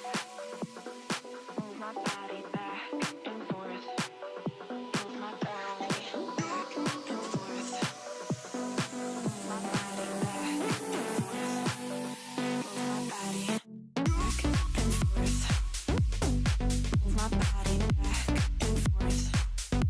Move my body back and forth. Move my body back and forth. Move my body back and forth. Move my body back and forth. Move my body back and forth. Move my body back and forth. Move my body.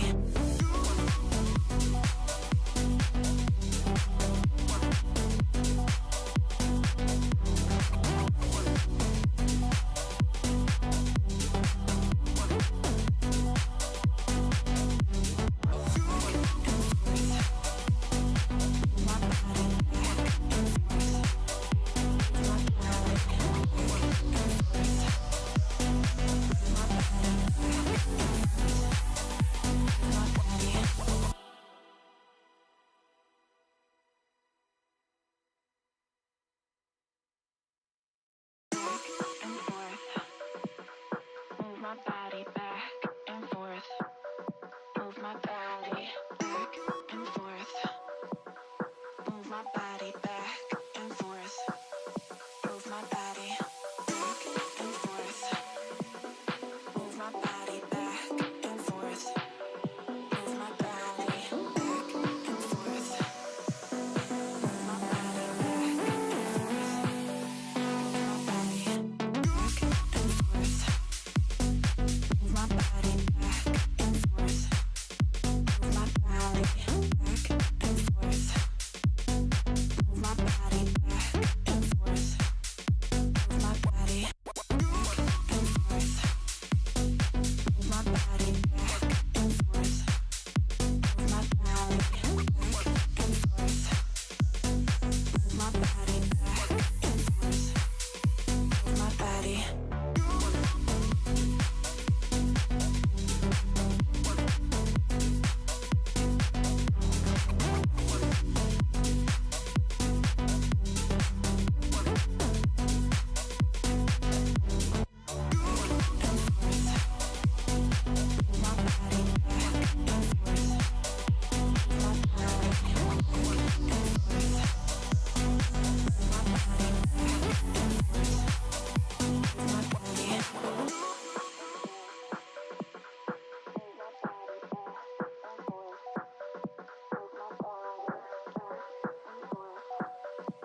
my body back